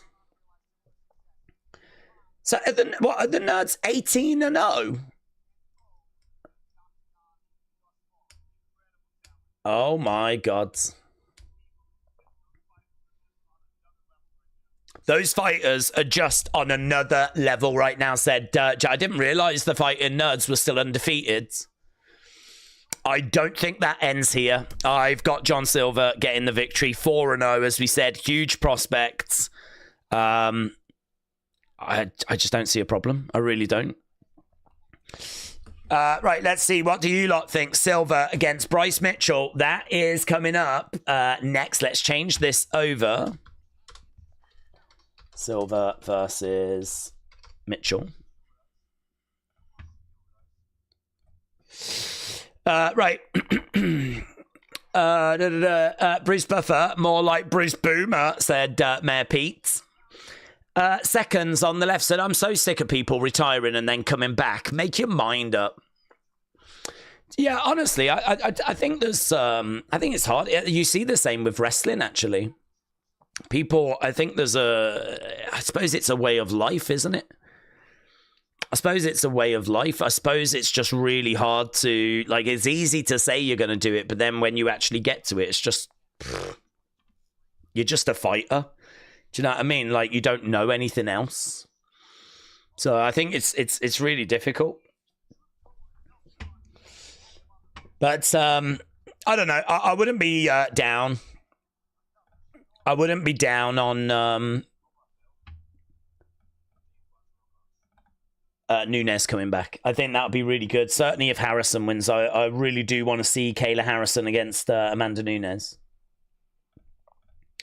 Okay, we're just getting the video package at the moment. Let's just quickly have a look at... Let's have a look at Tapology. See where we are. So Johnny Boy is in first place at the moment. This is what it's looking like. So, Sonny, where are you? Sonny, yeah, 31st. You're doing well. Top 32, that's really good. So, yeah, that's kind of how that is. Always like to keep an eye on that. Hopefully I can remember to have a look at it by the end of the stream, because sometimes I do forget. Okay, here we go. We have got ring walks underway. AB Jobson said, we haven't seen Krylov in ages. Reyes took a few moments in the Smith fight to get his head on right and then beat him into a puddle. Puff Dutch. Let's have a look, see what Puff Dutch is saying. Puff Dutch 777420. I have Asperger's CTE baked all the time and GED from Arkansas, but I think Mitchell is out of there. Puff Dutch. Shout out to you, buds. Suzanne Katonen. There's a couple of the fight nerds that cry after fights in the octagon. Losers. Yeah, they suck. They should be fired. Suzanne, shout out to you. AB Jobson. AB Jobson. Member. That can happen when you're starting a winning streak after getting flatlined for like 4 fights straight. Stop underestimating former championship tier fighters, especially ones that haven't aged out. AB Jobson laying down the law. Wrestle Rants 327. It's their choice, lol. Who cares if they retire or come back if the fight you want to see is made then? Lol, let them live their life. Wrestle Rants. Here's DT. DT. Put that dog down, Bryce. Okay. Silva has made his way down. There's a bit of embracing going on.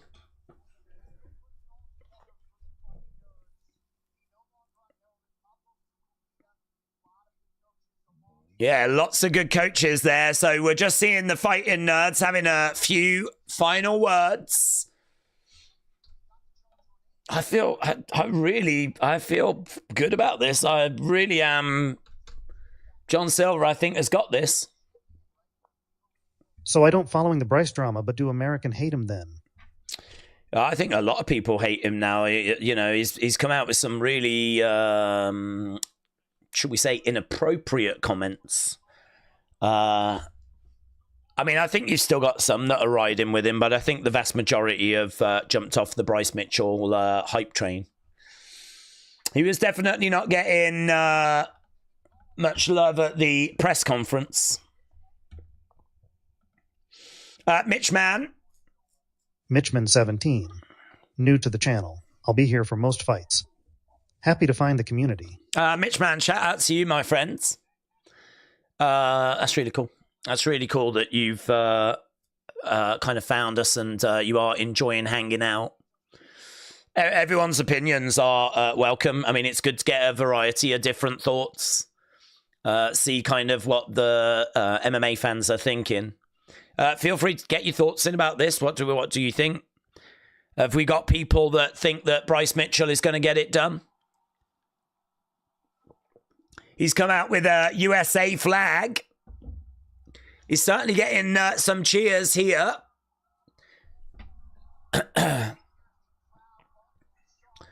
The proud Arkansas native.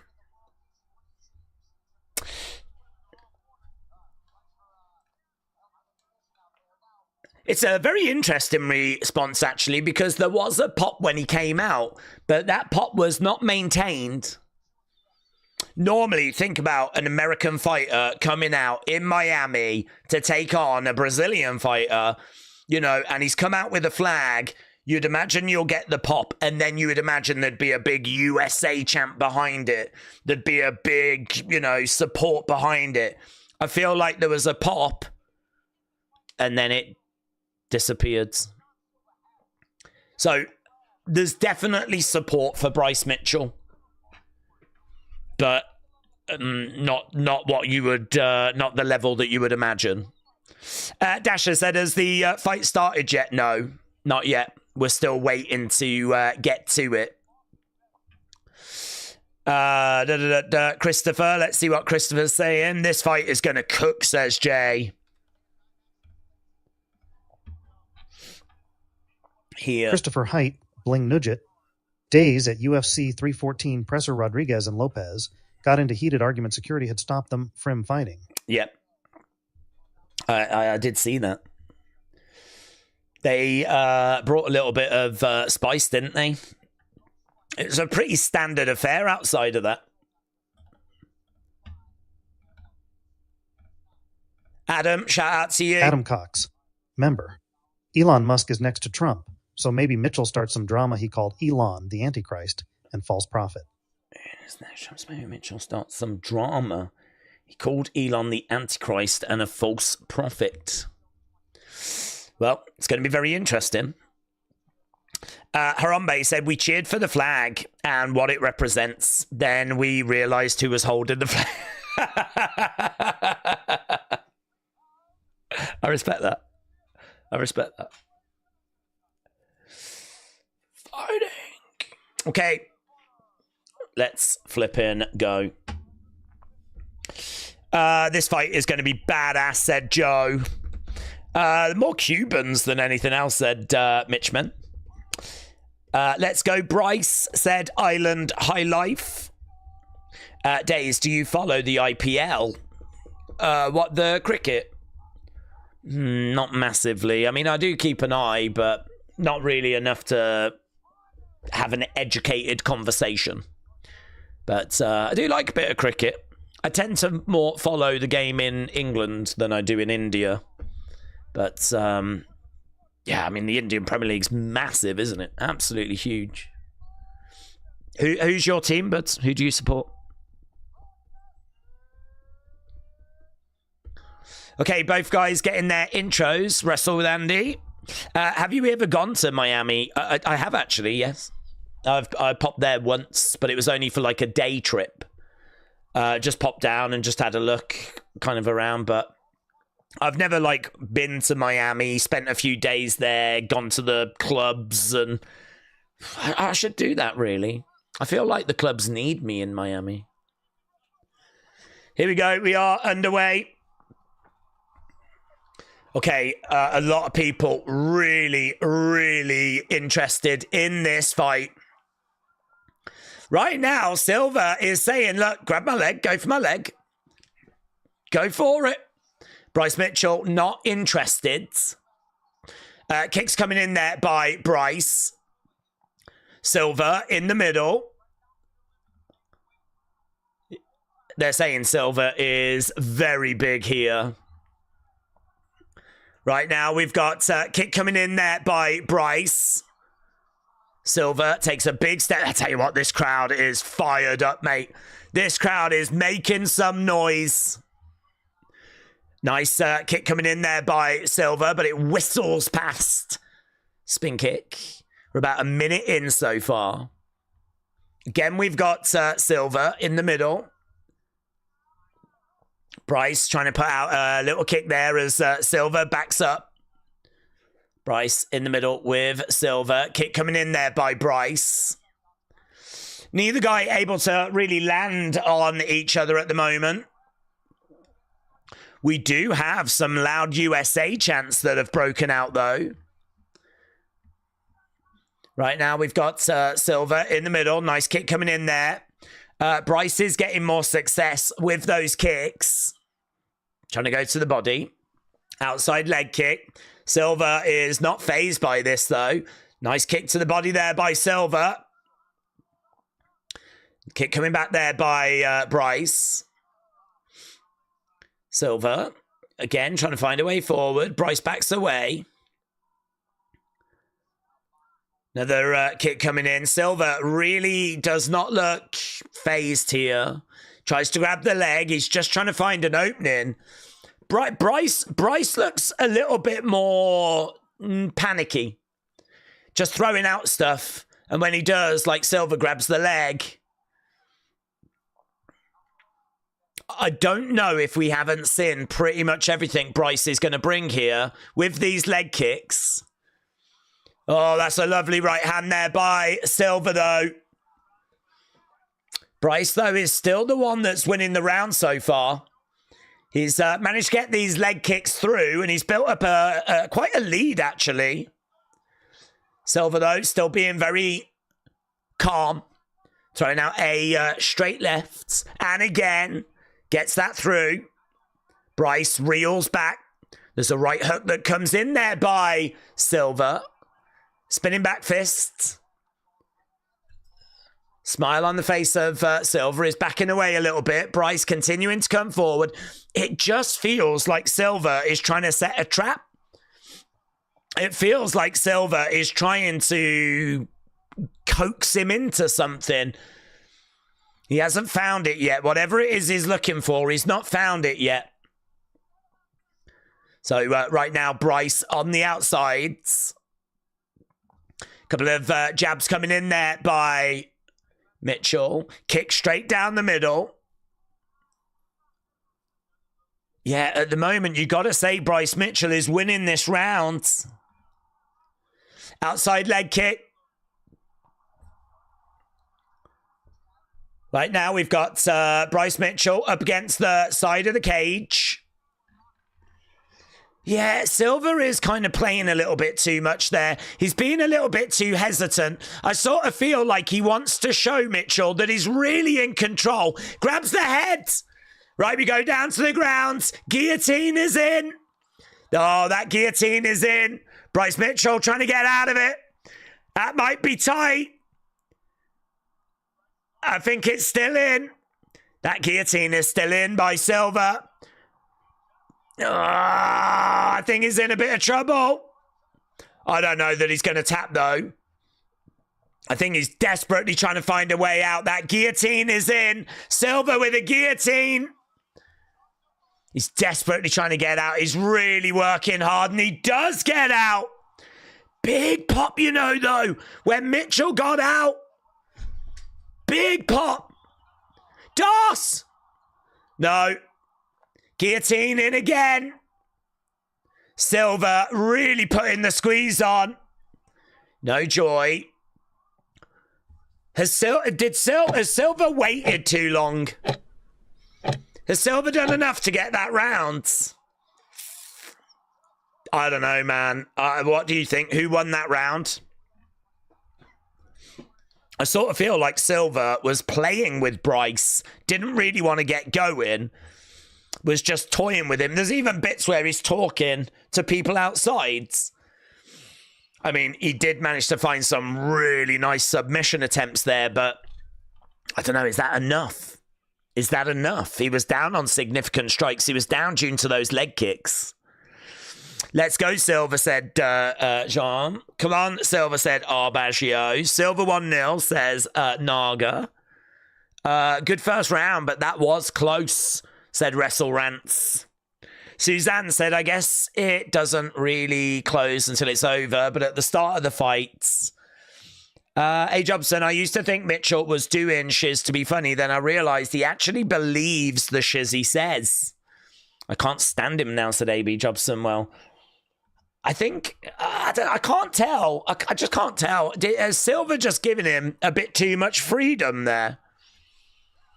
He might have just given him a bit too much freedom. It really feels like Silva wants to teach Mitchell a lesson. The only downside with that is that, you know, he's getting kicked. And he can find this fight getting away from him. Hook shot. Oh, beautiful! Right hand by Silva. Mitchell went down. Bang! Mates. I tell you what, he's right back up again, though. Mitchell is right back up again. Kick coming into the body there by Silva. Oh, mate, he just dropped him. He just dropped him. He really seems to be in a bit of a rhythm now. Mitchell trying to come forward. Kick coming in. Back elbow there by Silva. Mitchell driving Silva back. This is good by Mitchell. 10-9 Silva is what Sean is saying. 10-9 Silva, says Nick Baldwin. Silva takes the first round, said Adam Martin. So it seems like a lot of the tweets on screen are saying Silva. I think you could make an argument for Mitchell, but yeah, right now Mitchell has got Silva up against the side of the cage. And he's going down. We're down on the ground, but Silva is in control. Kick coming into the body. They break apart. He's trying to come in, trying to grab a leg. Mitchell with that leg.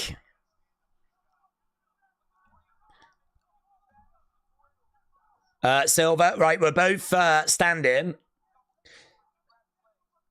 Mitchell is retreating 41% of the time. Silva is only retreating 20-odd%. I think it was like 24%. Silva is definitely being the aggressor. But right now we got Mitchell coming forward, knee coming into the body. Silva with a back elbow.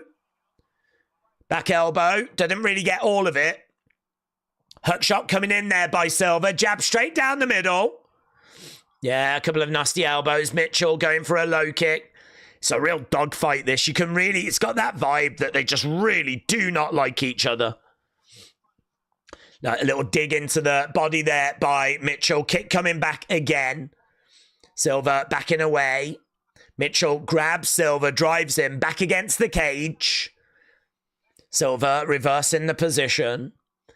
He's got Mitchell up against the cage. Got just over 2 minutes left in this round. Kick coming in there by Mitchell. It's scrappy. No one's getting through anything very clean. It does feel, though, like Silva has closed that gap a little bit. Yeah, Mitchell is kind of slowing down. I would say that Silva was as well, though. Right now, we've got Mitchell. He has got 20 leg kicks. His previous best was 4, apparently. So, yeah, really good.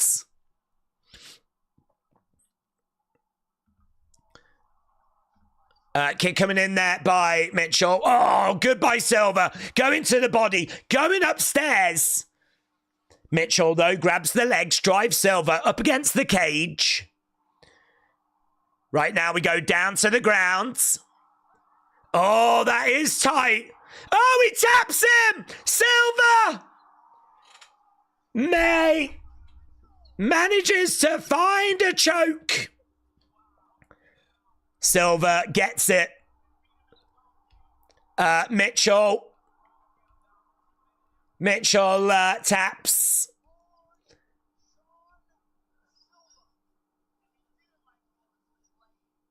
I don't know what Silva was saying. Donald Trump was applauding Silva there. Silva just pointed and said something. I don't know what that was.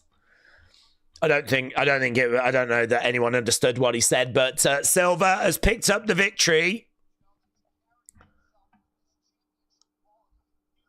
It's another win for the Fighting Nerds. It's another win for the Fighting Nerds.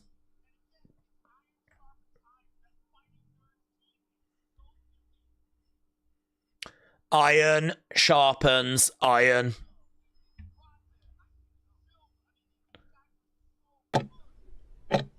Well, I don't even know what he's doing. What is he doing? I don't even know what he's doing. He's kind of climbing up the cage and just screaming out. I mean, I don't even know if he knows. Well, there we go. I mean, that was a fight that had a lot of attention. It definitely had a big fight feel. Kind of felt like Silva was largely in control, but Mitchell had his moments. Got to say that he had his moments. Let's go in. Nick the Train Guy. Days is that our Mitchell. If he wins, then he can give me the money he owes me for voting for him to go into the off. Days is that our Mitchell. If he... Oh, I don't know why I repeated. Nick the Train Guy, shout out to you. Amin Judy. Hello, Days. Are you ready for WrestleMania 41 next week? Oh, yeah, bud, we're ready. The streams are set up. So we are definitely ready. We're also ready for tonight as well with some big, big fights coming up on this card. We've still got 3 fights to go. I think it's Pitbull next, you know. I think it's Pitbull next. Wow, Gene Silva. Looks like a problem. Adam, yeah. Yeah. The Fighting Nerds look like a problem. Yeah, Bryce Mitchell looks pretty gutted.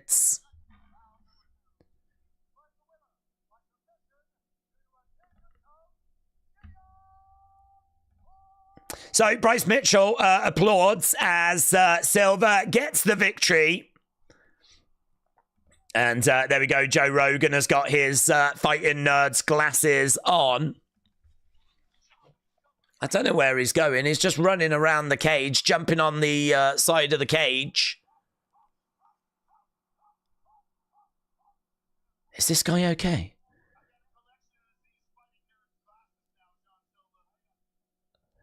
Is this dude all right? He's just run away from Joe Rogan, jumped on the cage, and he's just like barked. I suppose if you're that good at MMA, you can do whatever the flip you want. Let's go. That's literally me after every stream. Later tonight, the winner will take Bryce's manhood, said Alvarez. Awesome job, Silva, said Joe. I kind of wanted Bryce to win just for the chaos, said Wrestle Rants. Featherweight has got a new contender.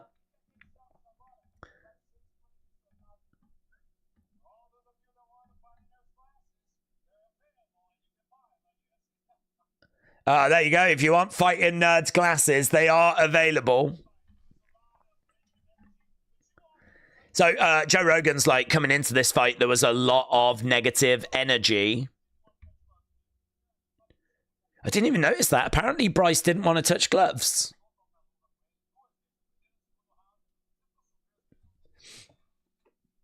Michael Bisping said he was unconscious with his eyes open. I mean, it was such a tight flipping squeeze.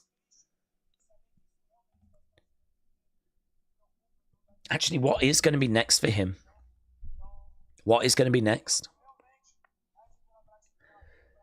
John Silva is him, bro.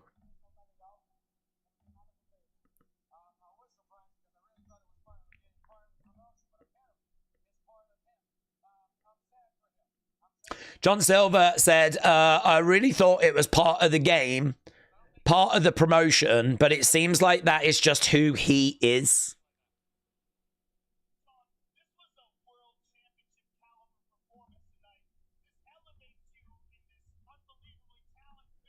This performance elevates you in this talent-filled division. Who would you like to face next?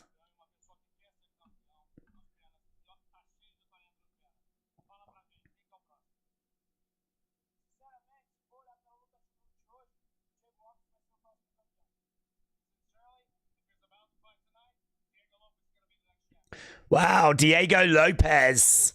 Diego Lopes would be next.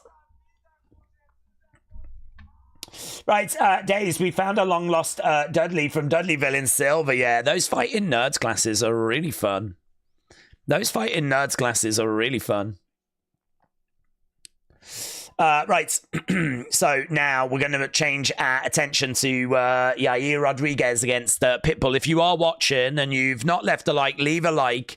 It is greatly appreciated. And we are trying to get to 1,000. That does feel like a bit of a struggle tonight, but we'll give it a go. We'll see where we can get to. But yeah, I will appreciate everyone that leaves a like on the stream. This next one is a big, big fight because Pitbull has been such a big player in the MMA world. And for the longest time, people have wanted to see him come into the UFC.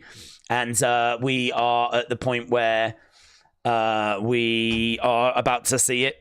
I mean, he has left it very late in the day. He is 37. He did actually beat Chandler in Bellator.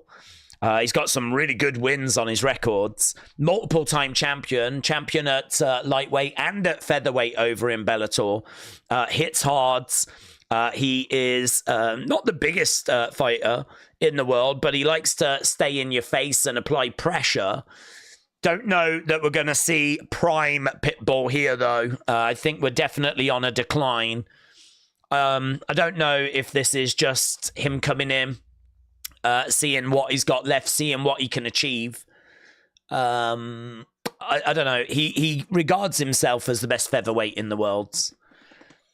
I don't know that he gets past Yair Rodriguez. I've got Rodriguez winning. Rodriguez is 10-4, but he has lost his last two against very good competition. Very flashy striker, very accurate. He's got really great footwork, high-level technique, good knees, good elbows. He is very active with his kicks. He likes to work at a good pace. He's very exciting. 71% of people have got Yair Rodriguez. 29% have got Pitbull. I've got Yair coming in. This is going to be fun. It's going to be a really fun fight. And to be honest with you, it's really about the debut of Pitbull. That's this. Can he get past one of the division's best? I just think they've given him too much here. I think they've given him too much. I think we could have started him off a little bit easier, maybe built up to this. But I don't know. We're going to have to wait and see, aren't we? We'll have to see if he can rise to the challenge. Let's have a look, see what people are saying. Adam.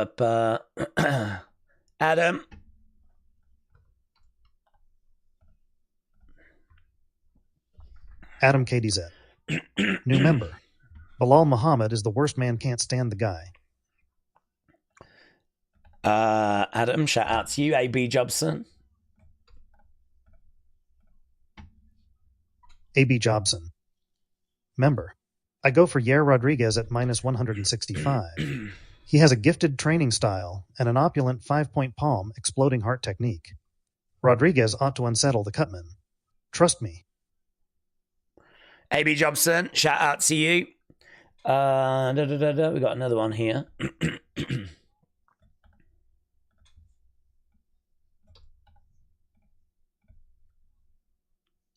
Frozen Lake 22. I need Yair Lopes. Kane said, what's the least anticipated Mania match? Don't know, maybe maybe Jade Naomi. I don't have much hope for Jade. Another one. Second star on the left. Second star on the left. Bryce has been hit in the head so much his kid has CTE. Shouldn't laugh at that, but Partment of Cannabis RX. The fighting nerds are aura farming at this point. Adam said, what is the Fighting Nerds? It's the name of the gym that are really churning out some fantastic fighters. I didn't realize, but their fighters are now, is it 18-0, 19-0? If you are part of that gym, if you train with these guys, then it just really looks like you are in the best place. I mean, they just really are churning out some fantastic fighters. So now we've got the video package for Pitbull. There is no fighter on earth that is as motivated as me. I've been training since 1998. This is my natural habitat, and I am coming to take over, says Pitbull. So Pitbull in no doubt that he is not here to just make up numbers. He is here to take over. But is that true at the age of 37? Bow down boogie to me. Bryce needed that win badly. Bow down boogie. Shout out to you. Angel said, are we at the main card? Oh, yeah, we're well into the main cards. We've already had 2 fights on the main card. So we are actually working our way now through, 3 fights to go. After this will be Chandler Oh, my God, that Chandler Pimblett fight is going to bang so much. Really, really looking forward to that.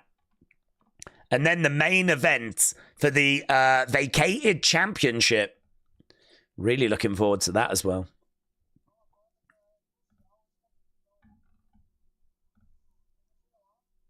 So, right, we've just got the video package at the moment. What do you lot think? What are your thoughts on Pitbull? Which way do you think this is going to go? See if we can get a few comments in. Has anyone got like a pick as to which way they think this one goes? ADS, shout out to you, buds. Let's see what AB Jobson has got on the table. AB Jobson, member. Gene was free money, and Bryce lost in humiliating fashion as expected. Yeah, I felt very comfortable with Gene Silva getting it. I was a little bit worried when he was kind of playing with his food a little bit. I was a little bit worried that we weren't actually, he was trying to teach Bryce a lesson. And I was a bit worried that that could massively backfire. So, yeah, I kind of was a bit concerned at times in the first, but, I mean, it was such a good finish. Okay, here we go then. Patricio Pitbull, relishing the dream come true alongside his brother. Here we go then. So is it Pitbull that's coming out first?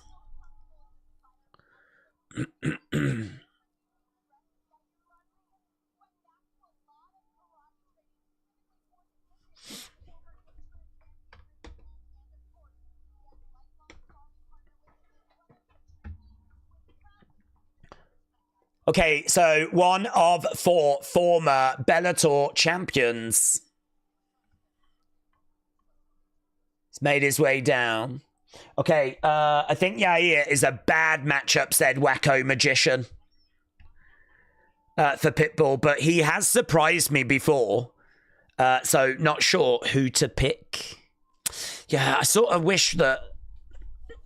I mean, I don't want to end the Paddy Pimblett poll just yet. Otherwise, I would end it and do a quick one on this one. Fisherman Fred said, I'm hoping for a first-round knockout or sub so that we can get to that co-main faster. Is Volk going to join Usman and the last style bender slump? I think Volk gets the job done, actually, Frozen Lake, but you make a good point. If Volk does lose, where does that leave him? I haven't really spoke about if Volk was to lose, what that would mean. So I think you make a really good point there. Let's go Bow Down Boogie. See what Bow Down Boogie is saying.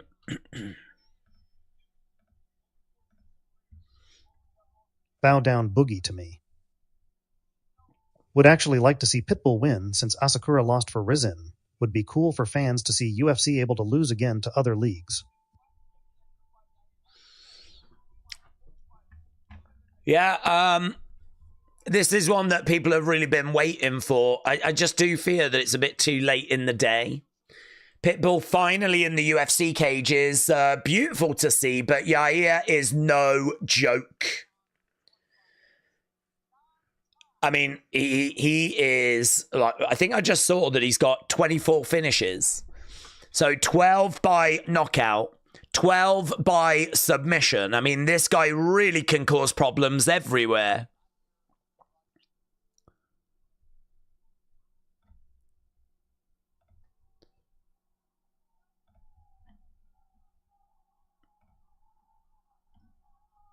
Okay, here's Yair making his way down.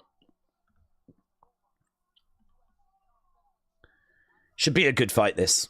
I know Bryce is a moron, but he means well. I hope that UFC don't cut him, said B. Gizzle. I think Dana actually gives people a lot of freedom with their... what they say. You know, he's always said we're not looking to control people. I think Dana puts a big kind of emphasis on freedom of speech. So it's one of those, like, these are adults. I'm not going to control what they say. If they want to say something stupid, then that is going to be on them. So I don't think he's going to get cut, Bryce Mitchell, after that loss. And I don't think he'll get cut because of comments that he's made. I don't know, though, that the UFC are going to keep him around longer than they feel they need to, though. Maybe what those comments do is they do not buy you any good grace, you know? There's some people that the UFC are going to, you know, bend over backwards to keep around. I don't know that Bryce Mitchell is going to find himself in that category. But I don't think he'll get cut or anything. Older fighters, they just don't fare well against the top of the lighter weight, said A.B. Jobson. Okay, both guys are inside the octagon. Puff Dutch said, how long till he's dropped? I mean, it's really going to depend on his run, to be honest with you. I think once you get like 3 losses in a row, that tends to be when people get nervous. So, and as I said, I think with Bryce Mitchell, he's not bought himself any good graces. But, I mean, before this, his last fight was against Kron Gracie, and he picked up a victory there. So, this is just a one-off loss. I know he has got other losses in UFC, but this isn't like his 3rd loss in a row. So, no, I think he's fine for another fight or 2. If he goes on to lose those, I don't know that UFC are going to bend over backwards to keep him around. Lisa, hello, Lisa. I hope you're doing well. Let's jump over to Lisa, see what Lisa's saying. Lisa Brown, member. Days, I know this isn't a wrestling stream, but I just read that Becky Lynch is retiring. Sorry for the Buey talk, bud. No, it's fine. That's not true, by the way.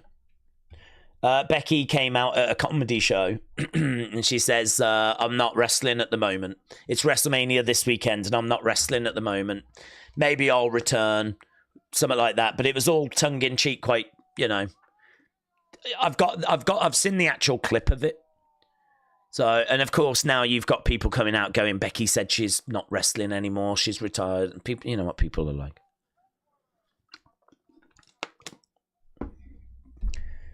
So that's that. Christopher Height, Bling Nugget. Days, I got Pitbull. Everything lines up for reason. Pitbull was beast in Bellator. UFC is his future. Okay. Yeah, I hear you. There is going to be a lot of people riding with Pitbull here, and I really do get that.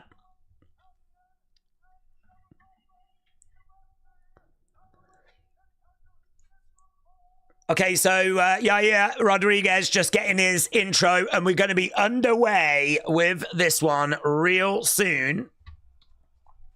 I need to change this over, actually, so it is Rodriguez versus Pitbull. Let's go. If you are watching and you've not left a like, leave a like. It is greatly appreciated. Obviously, we're really getting to the business end of things right now, and we're about to get underway with our next fight, and we are underway. Okay, so both fighters step out into the center. And Pitbull in yellow shorts, Rodriguez in red. Rodriguez is ranked 5th in the division.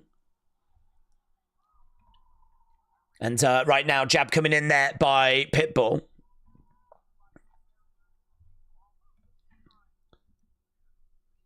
So Pitbull is backing up a little bit, being a little bit hesitant at the moment. So he's just being patient. He's just watching.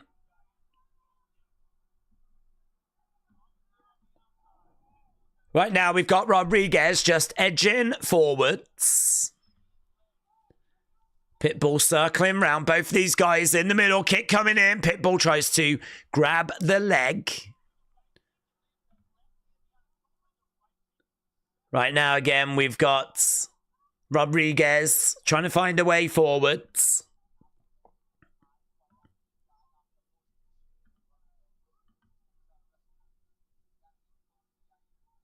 Yeah, this is not what I was expecting. Like, at the moment, Pitbull is actually being quite cagey.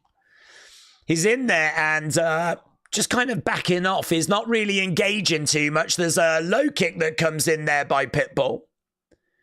Rodriguez throwing out a kick. Pitbull takes a step back, steps over to the sides. Kick comes in there by Rodriguez. Outside leg kick by Rodriguez. Pitbull again stepping rounds.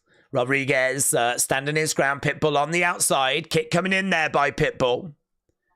Had a couple of minutes gone so far, and look at the numbers that we're dealing with here. Again, we've got Pitbull staying on the outsides.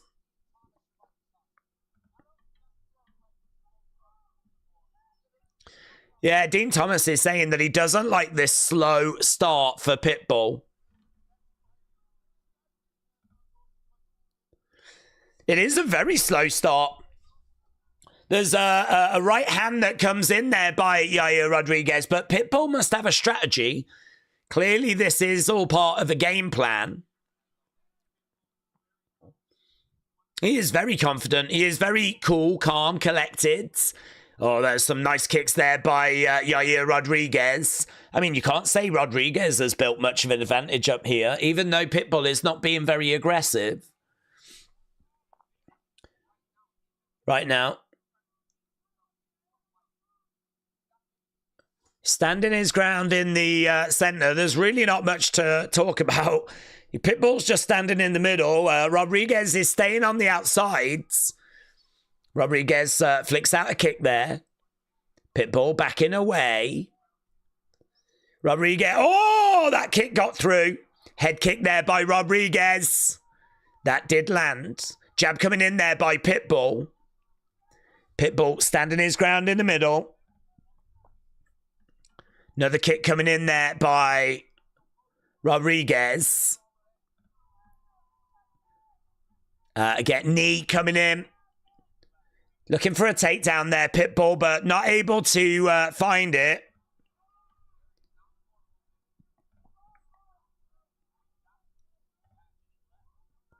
Yeah, at the moment, we're not seeing much in the way of progress here.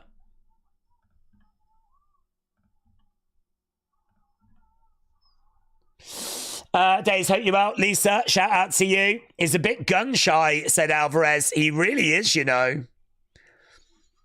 He really is.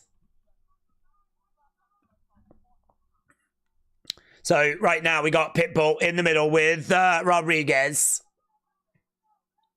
Rodriguez just edging forwards. Rodriguez is down. Pitbull is on top of him. We got 30-odd seconds here. Shots coming into the side of their heads.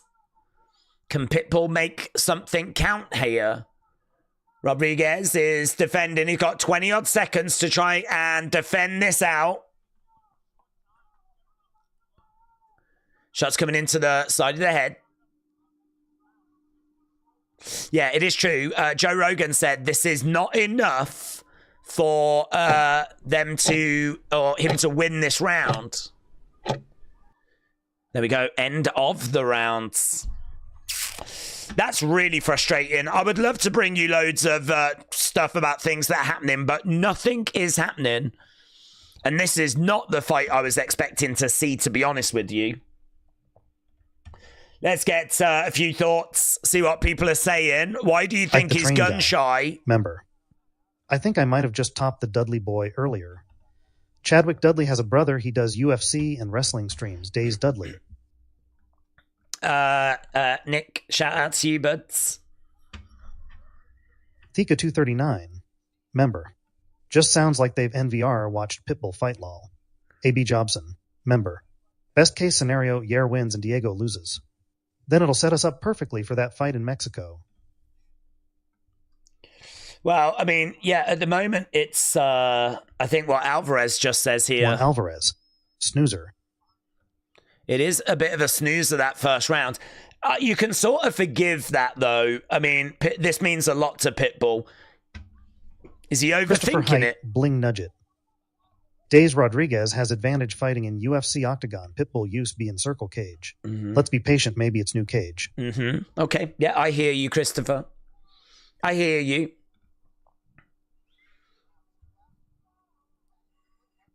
Yeah, Paddy Pimblett, Michael Chandler, that fight coming up next.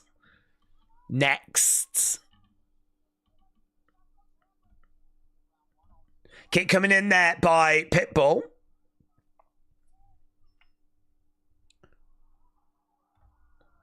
Pitbull getting in a kick, backing away a little bit though. Trying to find a way forwards.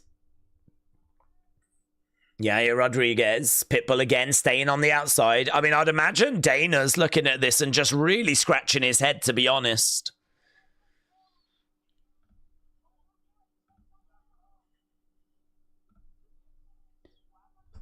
Nice. Pitbull getting in a shot there. Oh! Heavy left hand. Heavy left hand by Pitbull. And again, swinging away. Pitbull going upstairs. Rodriguez steps back into the middle. Inside leg kick there by Rodriguez. Pitbull having a few moments here. Yair is having a lot. I cannot believe this fight. Do you remember earlier we were talking about a fight that really underwhelmed? I think it was Hasib that asked the question.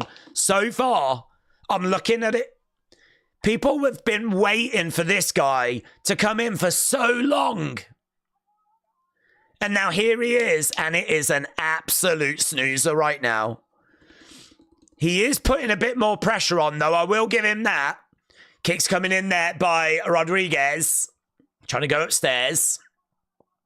Couple of jabs coming in by Pitbull, but we are nearly halfway in the fight. Look at the numbers.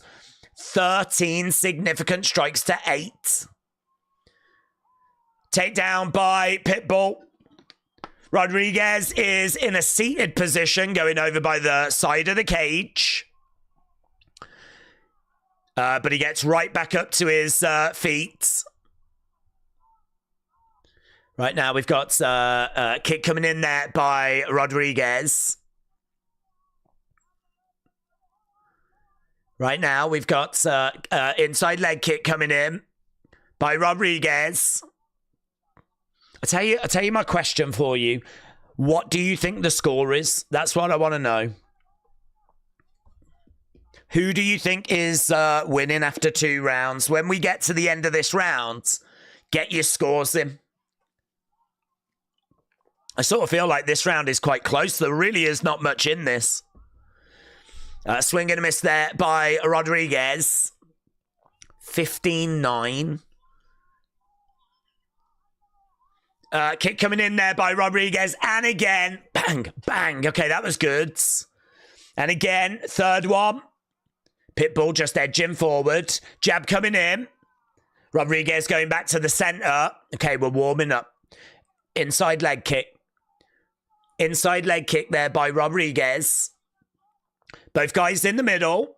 Pitbull moving forward. Rodriguez staying on the outside. Circling rounds. Pitbull is the one in the middle. He's backing away a little bit. Rodriguez throwing in a inside leg kick. Pitbull trying to find a way forward here. Kick coming in there by Rodriguez. We're seeing an increase in kicks from Rodriguez. Yeah, a little flurry of shots going upstairs. Kick coming in as well. Output has been turned up a bit here by Rodriguez. Rodriguez has turned up the volume. Bang, bang, bang. Couple of shots coming in and a kick to the body as well. Pitbull moving forward. Rodriguez circling round. Pitbull trying to grab that leg. No joy. Into a clinch. Grabs the leg again. Pitbull driving Rodriguez back. No joy at the moment. They're over by the side of the cage. Pitbull in control. Knee coming in there by Rodriguez. 10 seconds left to go. So again, who do you think is winning, or do you think it's a draw? Rodriguez getting a takedown right at the end of that round. There we go. What do you think? Let's have a look. Let's see what people are saying in regards to the fight so far.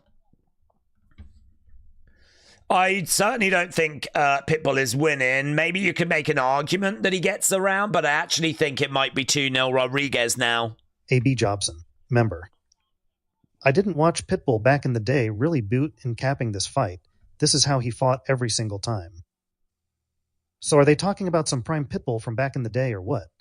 Adam Cox, member. Yair Aswell thought he has a chance to get his name back up there after 2 losses and beat the new hype guy. But also he is doing very little. I wonder, actually, if this fight means a lot to them and it's actually paralyzing them in the sense of Pitbull doesn't want to lose his UFC debut, so he doesn't want to race in and do anything reckless.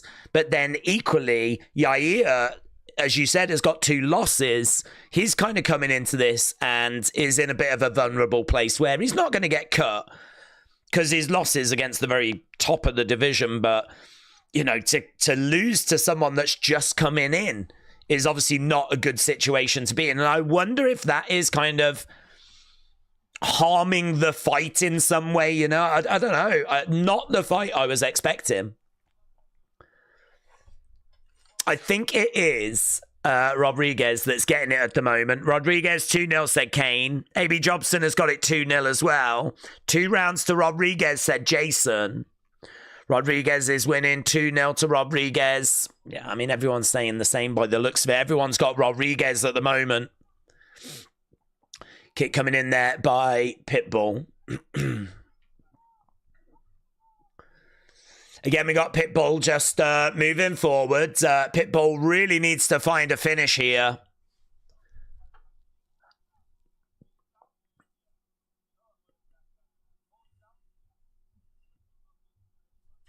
Okay, Rodriguez just circling around. Pitbull staying in front of him, and Pitbull really does need to get going.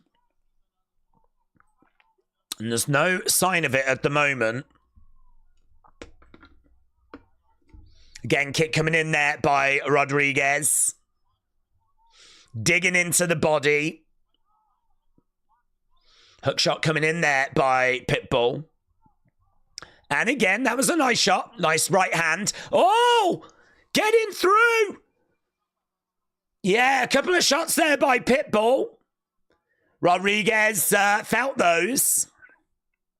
Kick coming back to the body, though, by Rodriguez, but there's no follow-up there.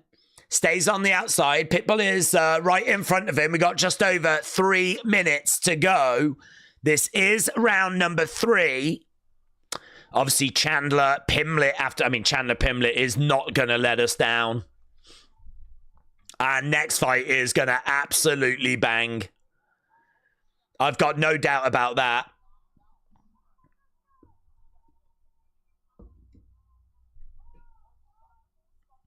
Right now, Pitbull in the middle.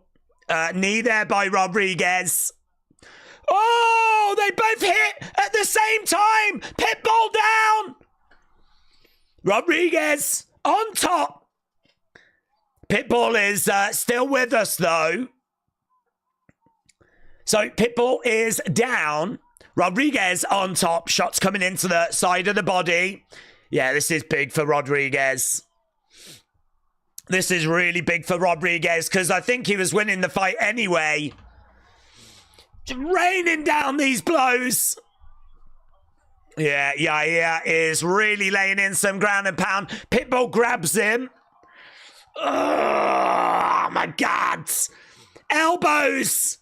Bang, bang. Yeah. All over Pitbull. Mate, the dream might be over. He is showing him that there are levels. Levels to this. Shots are raining down. And again. Right now, he's trying for an armbar. No joy. Yeah, Pitbull has still got his senses. He was looking for an armbar from God. But no joy. Right now, Pitbull on his back. Rodriguez standing over him. Shot coming in there by Pitbull. I mean, really, I think Pitbull needs a finish. We're down on the ground. They're both just grabbing a hold of limbs. Yair is getting like a heel hook in. I don't think he's going to be able to find anything. We've got 50 seconds left to go. Is that a knee bar? Is that... It's not in. Oh, it is in, actually. No, now he's transitioned over. Yair is asking a question. 28 seconds to go. Pitbull is not going to want to tap to this. He manages to get up. Okay, he is out of it. 20 seconds left to go. Pitbull on his feet. Crowd making noise. Now or never. Rodriguez, arms in the air. 10 seconds. Rodriguez just staying out of the way, you know. Rodriguez just not engaging. Oh, went for a spin kick there. End of the fight. End of the fight. Not the fight we were looking for. A little bit of intrigue at the end. Little bit of intrigue at the end. Let's get thoughts. A.B. Jobson.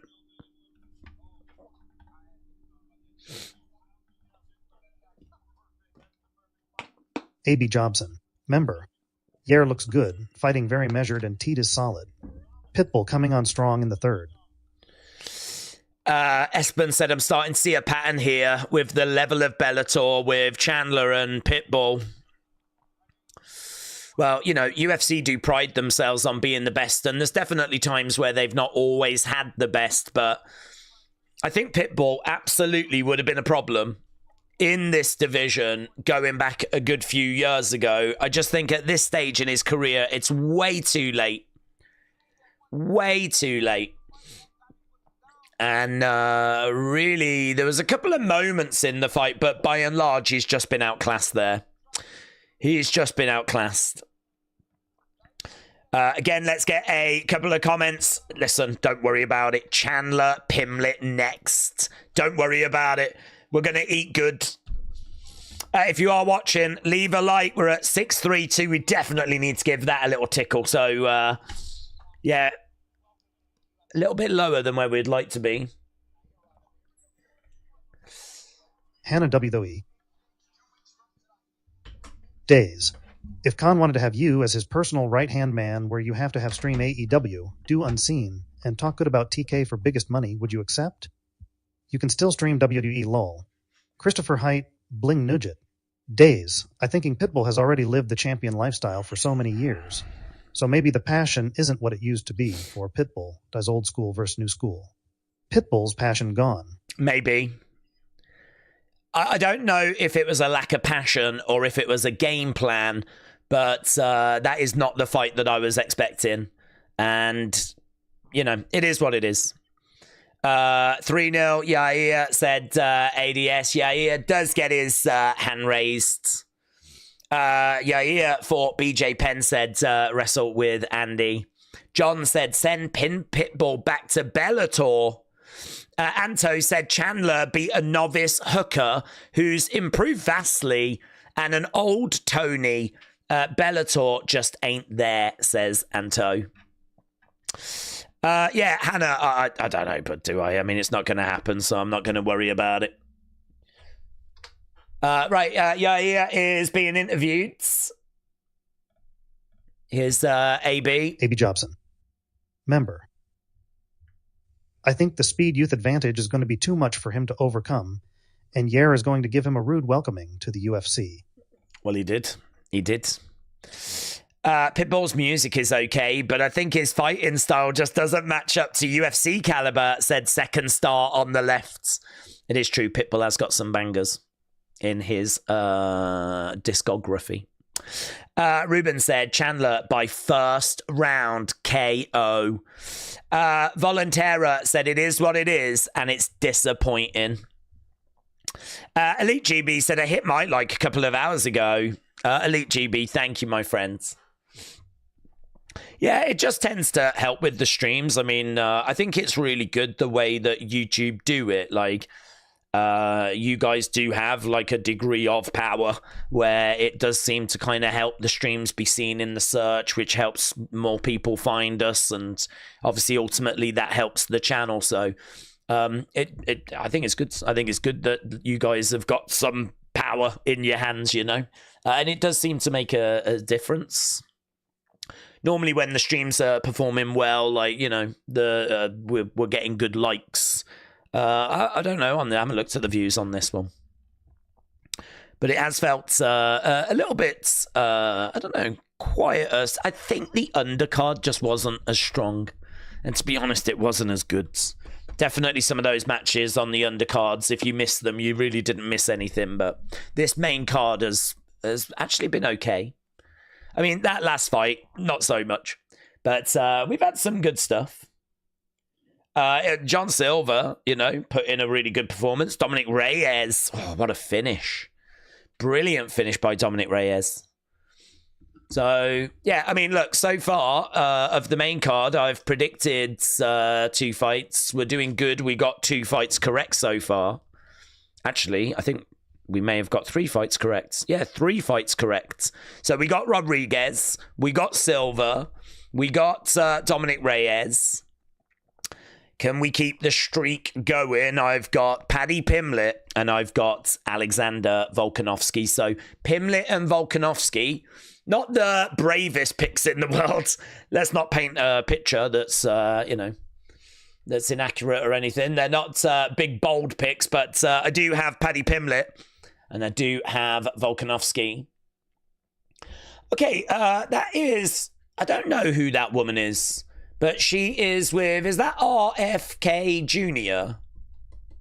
The reason why I don't know what that woman is, I mean, Tulsi Gabbard is there. I mean, we're just seeing a lot of, you know, Marco Rubio, a lot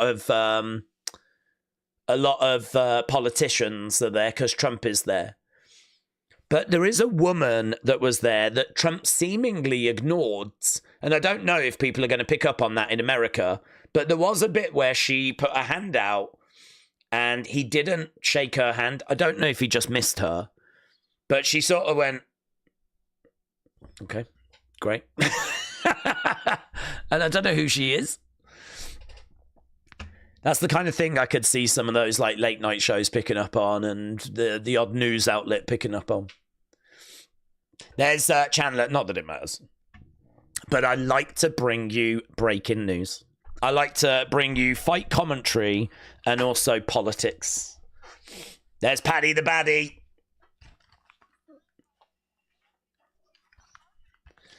Second highest submission attempt average amongst active UFC lightweights. I'm going to go with Paddy Pimblett, said AB Jobson at -160. He's got an ironic butterfly sweep. Pimblett should rattle the rival. That is RFK Jr.'s wife. She's a Hollywood lib. So is that why? Do you think he ignored her on purpose? That's what I was trying to get to, really. I was trying to figure out if it was just he didn't see her, or is it a case that he's got no time for her? Because he would totally blank her if he didn't want to acknowledge her. So I couldn't figure it. I was trying to figure that out. Not that it matters, but, you know, we all like a bit of gossip. Suzanne Kaitonen. Sounds to me he was just cautious. First time on UFC stage. They waited too long to sign him, that's for sure. And weren't willing to pay guaranteed Bellator champ level money. Yes, Suzanne, thank you. But also, I was looking at her and I was like, I know her from somewhere. I know her, and I couldn't picture it. I was like, I know her. I thought she might be in politics, and maybe I've just, seen her as I've been reading about the tariffs and whatnot. But no, you're right. She was in Curb Your Enthusiasm. It is his wife, isn't it, in Curb Your Enthusiasm? And she's married to RFK Jr. No, really? Oh my God. When did that happen? Can't believe it. Yeah, well, she got blanked. She got blanked, mate. It's going to be all over the news. I think it's literally the biggest thing that's happened since Donald Trump took office. Puck to Dill. No. Yeah. Go. Proctor Dill. Chandler by cheating RN2. Level 8 peen kick. It wouldn't read it. For some reason, when it's in brackets, it won't read it, but I'll read it. Chandler is going to cheat with a level 8 peen kick in round 2, said Proctor Dill. Listen, he'll do anything he can, Chandler, to get a win, won't he? He'll do anything he can to get a win. Trump went back and he did talk to her. I saw that on X, said Sansu. Oh, okay. Perhaps he did just genuinely miss seeing her then. Unless, what if he went back and he was like, F off. Try and shake my effing hand. Do you think you are? Do you think it was that? Maybe it was that. It was. It was that. That's breaking news. Hannah W. Yee. Days. After Dwayne showing himself wearing New Japan shirt, it seems he has done more advertising for them than AEW has done in 5 years. I wonder why he wore the shirt, but it's possibly speculation. Yeah, I don't know. I think it's a very interesting situation. I think he's a very clever man. I think that he could be teasing something that's not there, or he could be teasing something that's there, but either way, it got people talking. So it was a very clever move. Tane Bakarian. Nah, Trump wouldn't snub RFK Jr. wife on purpose, even if he wanted to.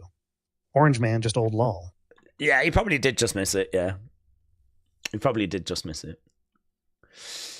Herb said, Daisy's unit is the biggest thing before and after Trump in office. Thank you, Herb. I love it when you talk about my unit. Herb, shout out to you. We are just looking at the video package right now. Obviously, we'll go into our co-main event next. Lula Lima. Days needs more likes. Let's get to 100 plus. It is true. I've already resigned myself to the fact it's not happening this week. It's just not happening. And do you know what? That's okay. You can't win every time. If you win every time, if you get 1,000 likes every time, then it's no longer the achievement, is it, that we say it is. So perhaps we just need the odd occasion where we don't get to it. I'm going glass half full, kids. I'm going glass half full. I mean, I won't be that way after the stream. After the stream's ended, I'll be in bits. I'll be absolutely inconsolable. But on camera, I'm going to maintain a wonderful level of professional decorum. A.B. Jobson. A.B. Jobson. Yair looked great. And yeah. Pitbull did too, in great shape, and also had a very good performance. People forget Pitbull lost his last 2 fights in a different weight class. Yeah, perhaps it is just a case that he is acclimatizing. I just think that was a big opportunity to, you know, a lot of people have been talking about him, waiting for him, and I don't know, perhaps it is just a case that he'll look better next time. I don't know. Is that just wishful thinking? I don't know. A.B. Jobson. I don't know. Pitbull is still in his prime, and he will show it in his next fight. Yair is just next level. Mark my words. I hear you. I mean, I have to because the voice reads it out.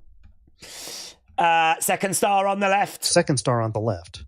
The glass is broken on the floor, and you cut yourself picking up the pieces. Quill Grim. Such a good stream, he deserves 1K likes. Quill Grim, thank you, my friends. Oh, here we go. Paddy the Baddie. He has got sick entrance music, in all fairness. I do like his entrance music. He does feel like a big star as well. Even if he isn't the most popular, it does feel like someone is about to come out that you need to pay attention to. Dun, dun, dun, dun, dun, dun, dun, dun, dun. There he is. Good reaction for Paddy, actually. Good reaction from the Miami crowds. Bum, bum, bum, bum, bum, bum, bum, bum, bum, bum, bum, bum, bum. Yeah, man. I mean, it's kicking off, man. We're going to go into a flipping rave. Donald Trump's going to have his shirt off. Like that. Bum, bum, bum, bum. He'll be grinding up against RKF Jr.'s wife like this. Sorry about earlier. Yeah, honestly, Rave Nation has come to Miami.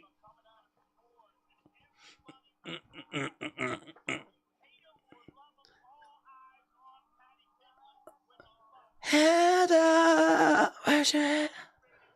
Where's your head up? Your head up, where's your head? It is a great walkout. I don't know if they don't just turn it up a little bit louder, you know.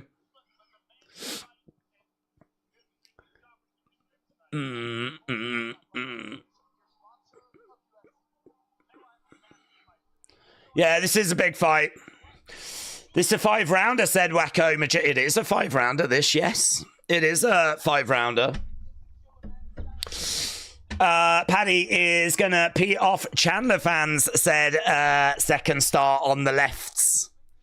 What happened with Pitbull and Yair, said Titus. Titus, it was a win for Yair. Went to decision. Joe Rogan's keys to victory. He's got to manage distance. He's got to get the fight to the ground. That's what Paddy the Baddie needs to do.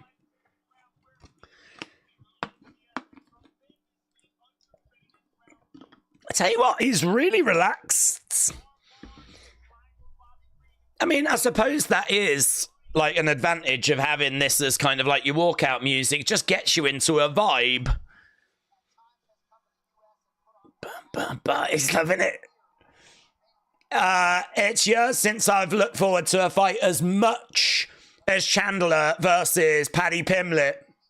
Drake said, moment of truth for Paddy Pimblett. If he wins, there's no looking back. It is true. If he wins, there's nothing but big fights from here. Nothing but big fights. Dance, dance, dance, dance, dance. Let's go. Let's get a couple of comments. Here comes Michael Chandler. Paddy will gas. Fat man. Want my like? No more AI. Nick Lane. Chandler if it goes past 3. I have to have the voice because my voice is not as strong as it used to be. I do so many streams that if I was to read every message out like I used to do, I don't know that I'd have much voice left for the main card. That is the downside with doing the amount of streams that we do, unfortunately. So it's only to save my voice. That's it. Here's Michael Chandler making his way out. Ruben. Ruben Ramos. Who's got the better dance moves, Trump or Paddy the Baddy? I think it's a tie. I can't even hear Chandler's music, actually.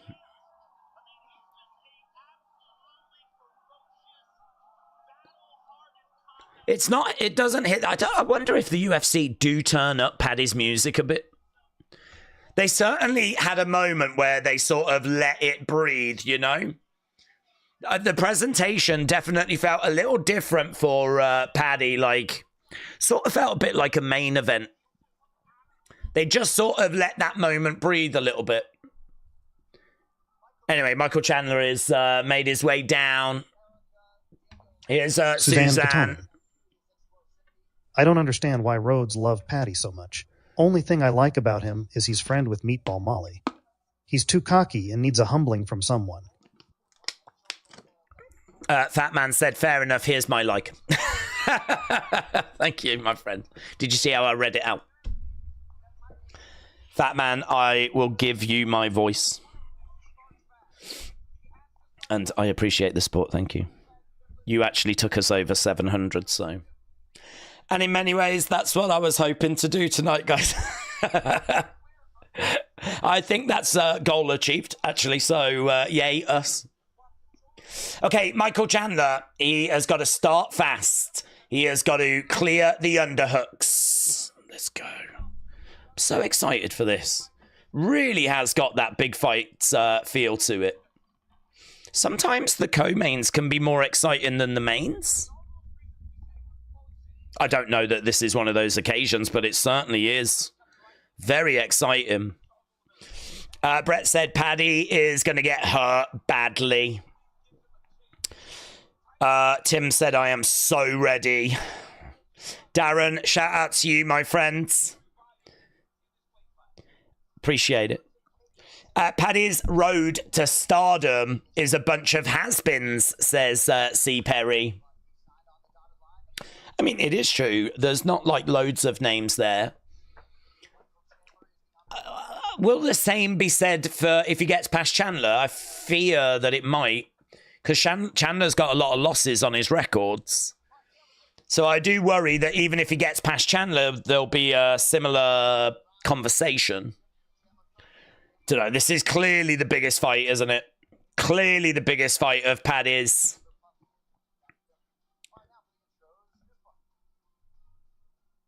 UFC career. Okay, here's Bruce Buffer. Are you looking forward to Raw? Always. Paddy is going to sub for sure, said Tim. Is it 3 rounds? No. It is 5. There we go. It's 5 rounds. Julio said, in theory, he smashes Chandler. Round 2 finish. I'm not a Paddy fan, but it would be funny if he gets it, said Julio. What I'm sure of is that anything can happen in the 4th and the 5th round, said AB Jobson. Joe said, shout out from Vegas. Oh my God. Joe, shout out to you. I live near Telford, which is basically the Vegas of the UK, so we're very similar, you and me, Joe. And none of that is true, apart from I do live by Telford. And it's a dive. I'm not jealous that you live in Vegas at all, mate. God, there must be so many titty bars you can go to. I don't even think I've got one. I've not looked. I will look into it. Okay, Michael Chandler is ranked 7th.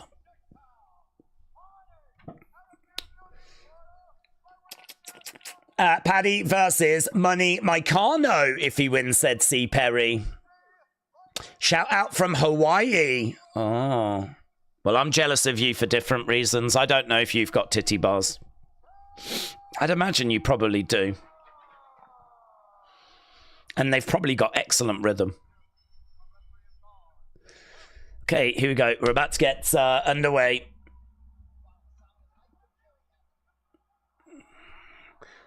Okay, here we go. Some excellent noise, you know. Excellent noise.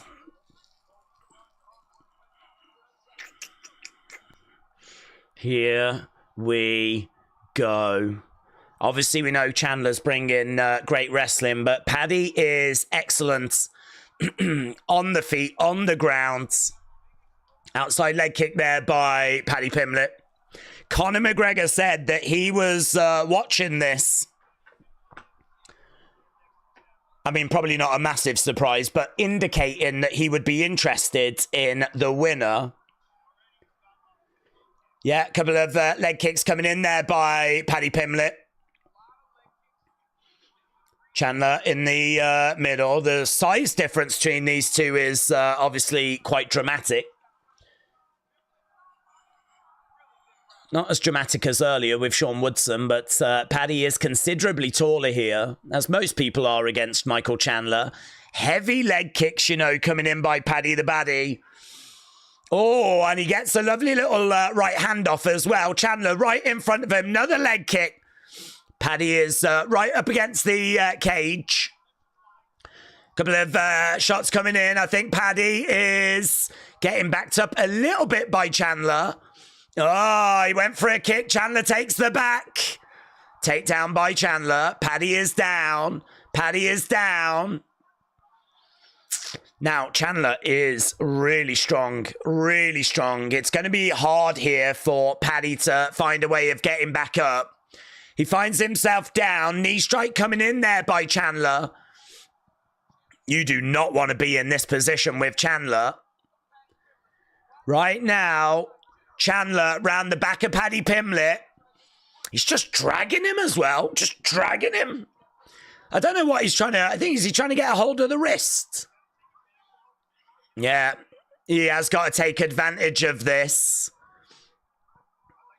It's very tense at the moment. Paddy is down. Chandler is not allowing him to get back up to his feet.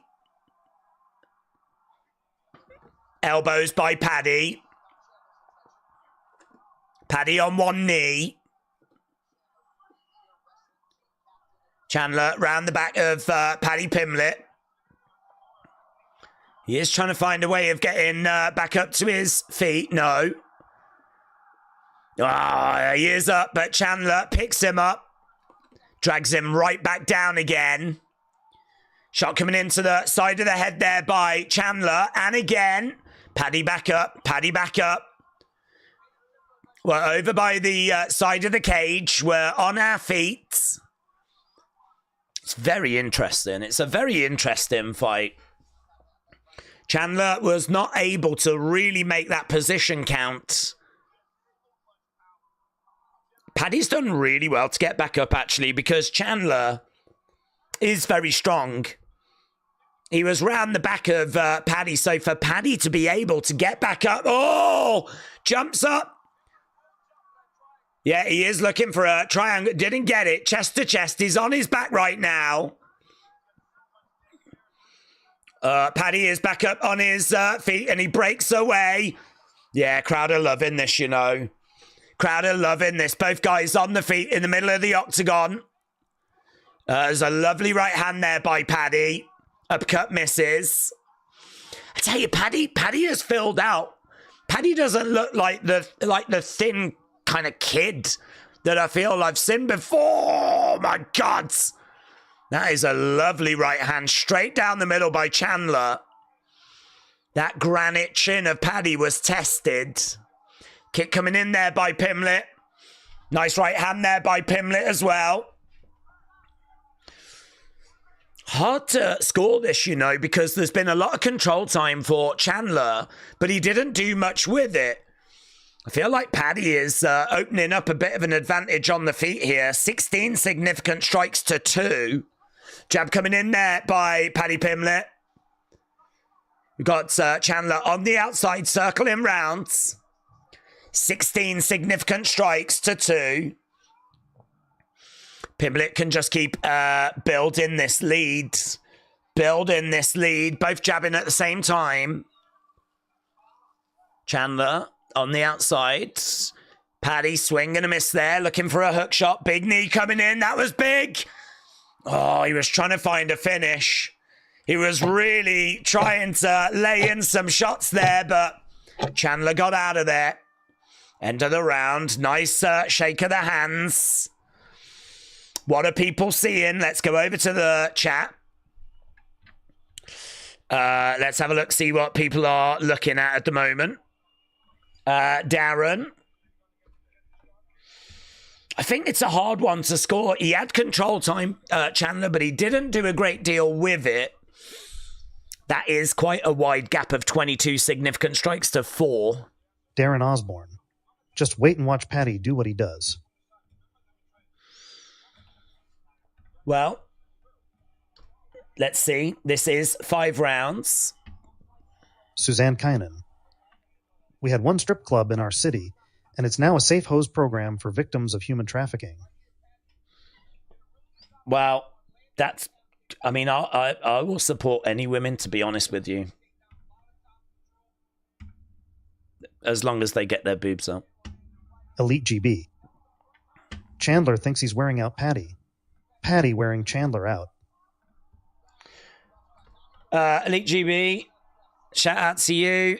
Just getting some scores. Ranel has got it 1-0 Chandler. Let's get the round clock going. We are underway with round 2. Aaron has got it Paddy 10-9. Krishna says Paddy will definitely win this. Darren, shout out to you. Paddy very dangerous. Lets himself be taken down. Don't get confused, said CJR. Okay, let's have a look, shall we? Round number 2. I feel like the majority were saying Paddy got that first one. Some people with Chandler in that first one. Couple of shots coming in there by Paddy, driving Chandler, back Chandler, using that lateral movement, coming back round to the centre. Chandler trying to move forward, throwing out straight lefts. Couple of hook shots coming in there by Paddy. Outside leg kick there by Chandler. Leg kick coming back there by Paddy. Jab coming in by Paddy. Chandler in the centre. Oh, flurry of shots by Paddy as Chandler backs up a little bit. Left hand down the middle. Leg kick coming in there by Paddy. Paddy definitely winning the striking. 32-8 at the moment. Ian said 10-9 Pimblett. But Henry Cejudo said 10-9 Chandler. Nick has got it 10-9 Pimblett as well. It's a war, said Theo Von. Leg kick coming back there by Chandler. Pimblett throws out an outside leg kick. Jab there by Pimblett. Chandler in the centre. Again, a flurry of shots by Paddy. Driving Chandler back. I think there's a bit of blood maybe on... low blow. Low blow. I don't know if it was, but Paddy is definitely acting like it was. Paddy is shaking his head. Let's have a little look. Was it? Looks like it was, you know. Let's have a look. They've got a better angle here. Yeah, it is. It really is.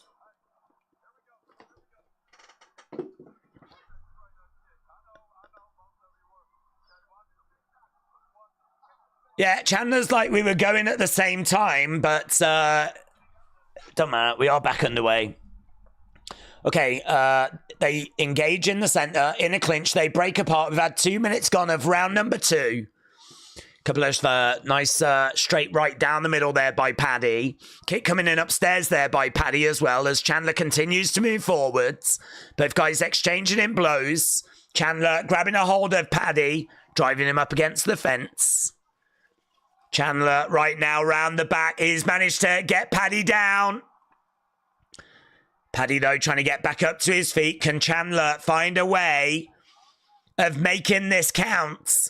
He kind of gets into these positions, Chandler. You've got to ask some questions here. Elbows by Paddy. Again, he's trying to drag him down, and he does. Okay, this is good by Chandler. He's managed to take the back. He's looking for a rear naked. No. And Chandler finds himself on his back. Shot coming into the side of the head there by Paddy. Shots raining down by Paddy.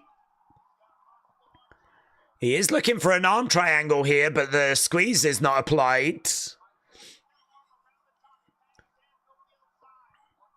Knee coming into the side of the body there by Paddy. We got less than 2 minutes to go. We're down on the ground. Chandler on his back, Paddy on top. Striking is 44-9. Amin, shout out to you.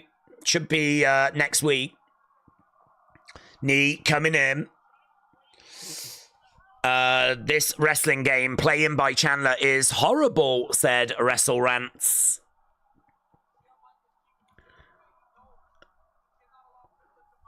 Yeah, at the moment, it's really good action at the moment. We got Chandler down. Paddy trying to get a bit of ground and pound going. He's in half guard at the moment, but he's really high on Chandler, and he takes the back.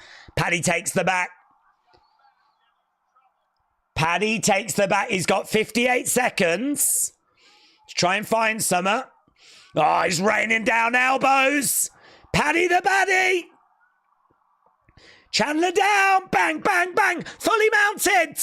Paddy Pimblett. No. I thought he had that rear naked in. I thought he had it in, but he hasn't. Yeah, look at that. The body lock is applied. Elbows there by Paddy. Just survived the round, said Daniel Cormier. Again, looking for a rear naked. No joy. Excellent work this by Paddy Pimblett. Chandler with 2 minutes 10. Control time in round 1. Paddy 151 in round 2. Body triangle is in. Shots are raining down. We've only got a few seconds left to go. And there we go. End of the round. Paddy, that's a Paddy round all day long. Get your thoughts in.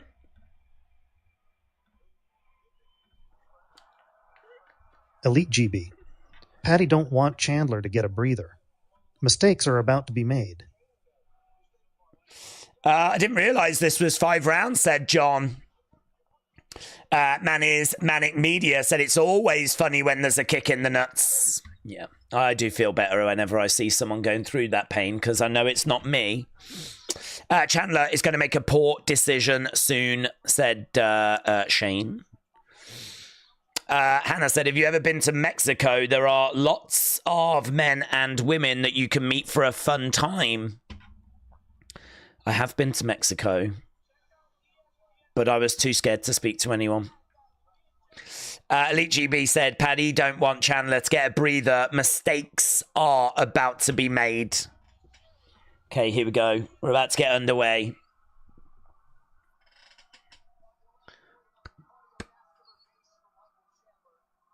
Round number 3 coming up. What can Chandler do here to really ask some questions? Okay, we are underway. Round number 5. 2-0, Paddy said, Elite GB.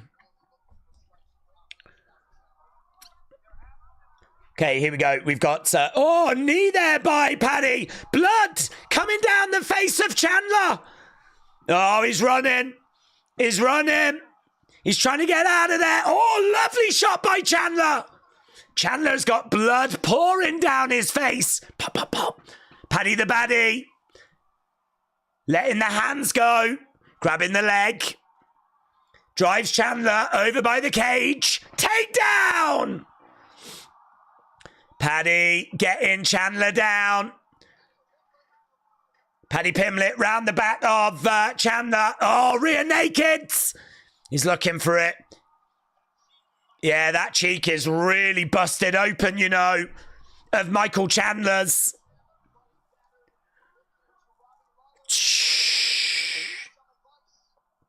Right now, Paddy is on the back of Chandler. We're down on the ground.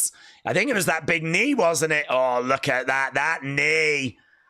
That knee. Chandler looking up at the big screen. Paddy throwing in some shots. He's round the back of Chandler here. He's looking for a rear naked again. Can't find it. Can't find it. Chandler with some wrist control. Elbows coming in there by Paddy the Baddy. Again, looking for that rear naked, but Chandler's quite good at defending this. Shot coming into the side of the head. We are down. Paddy is just asking and asking and asking. The arm comes round. The wrist is being controlled. The other side comes round. Again, it's on the chin, though. He's got it in, but it's on the chin. Michael Chandler goes down. Paddy is right there, round the back, continuing to ask. We got 2 minutes 30 odd left here. That big knee right at the start of this round. Oh, big shot there by Paddy. Again, rear nakeds. No joy. No joy. I think as Chandler turned around. No. And again, asking. It's not in. It's not in. Look at the blood, mate. Look at the blood. So much blood. Yeah, they're saying that the ref might stop this. Oh, he's covering. Paddy Pimblett. Bang, bang, bang, bang, bang. Raining down blows. Hammer fists. Paddy Pimblett looking for the finish. Referee calls it. Paddy Pimblett wins. Paddy Pimblett wins. Wow. I tell you what, flipping Dana White is doing cartwheels. He is going to be doing cartwheels.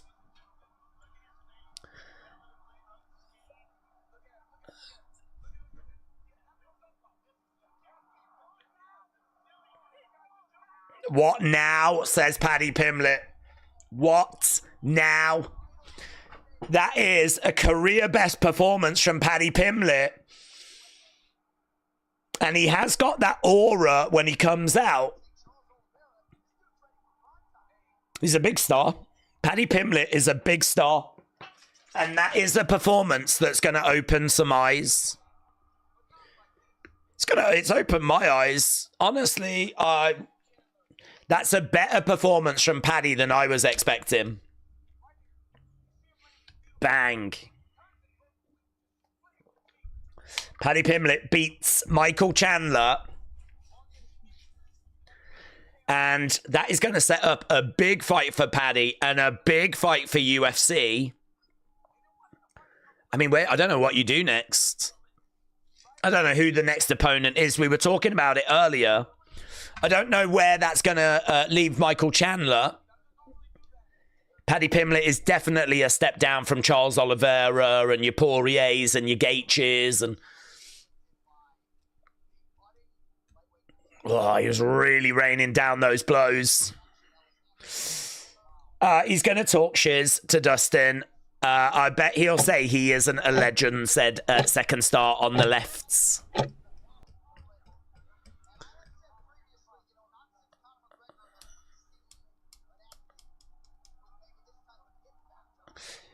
John Anik said, not since Conor McGregor have we seen an athlete with this kind of it factor.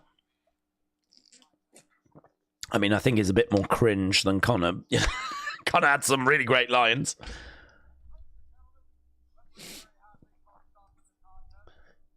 But there was no cringe, nothing cringe about that performance.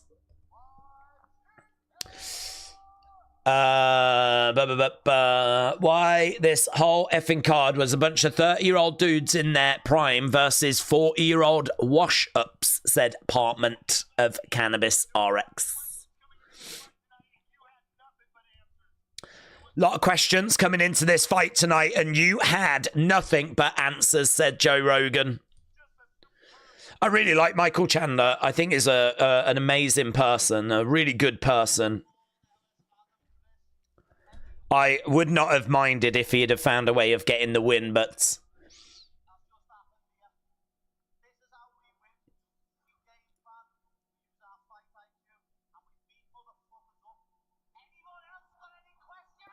Anyone else got any questions? Says Paddy Pimblett.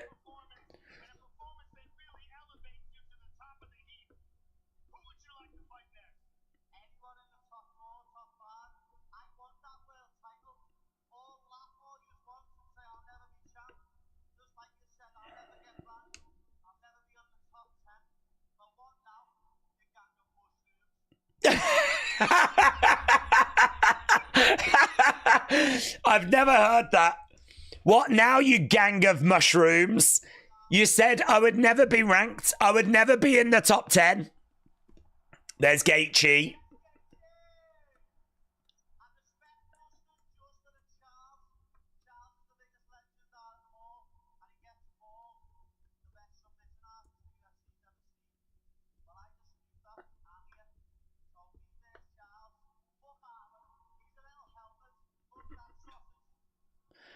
So he calls out Charles Oliveira. I mean, do they do that? Do they do Charles? They don't do Charles against Paddy Pimblett, surely. I think you might go Gaethje, or you might go Poirier. Charles Oliveira is the one he's called out, though. Paddy versus Islam Makhachev in a submission match. Wow. This is what you want from a young star, says Cormier. Yeah, I mean, it is true. It is true. This is exactly what the UFC needs.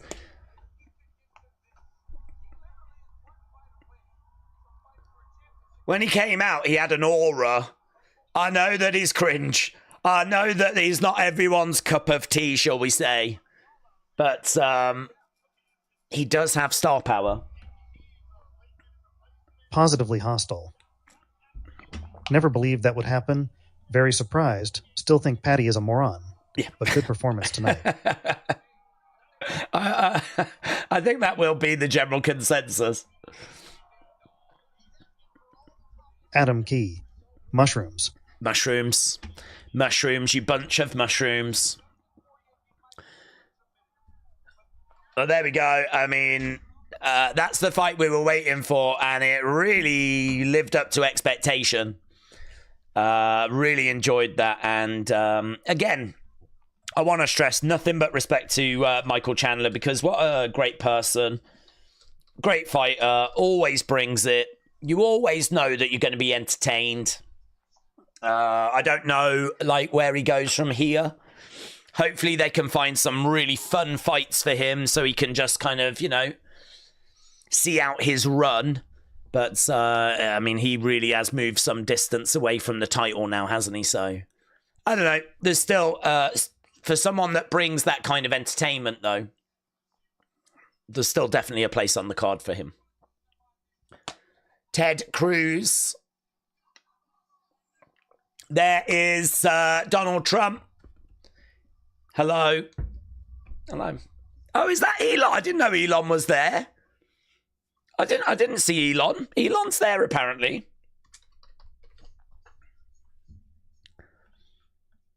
I did not know that. I did not see Elon arrive. Right. Can Volk do it? One more fight to go. One more fight to go. Can Volkanovski get his championship back? Or will it be Diego Lopes? So 67% of people. We could do a quick poll, actually. I know that we've already ended that previous one, but we'll just get a quick read here. Who wins? Is it going to be Volk by decision? Is it going to be Volk by finish? Is it going to be Lopes by decision, or will it be Lopes by finish? Let's have a look. Let's see what people are saying. Yeah, get your thoughts in. I'd imagine that a lot of our Australian friends are around and very excited for this one. I really do think Volk can do it. I've got Volk winning personally. A.B. Jobson. Member.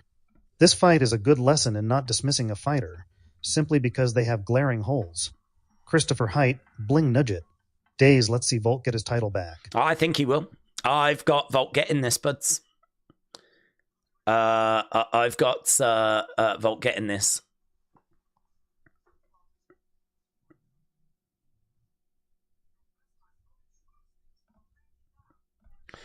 Right. Volk is finished, said CJR. Macca said, I need Lopes to beat Volk up for 96. What? That would be your return, would it?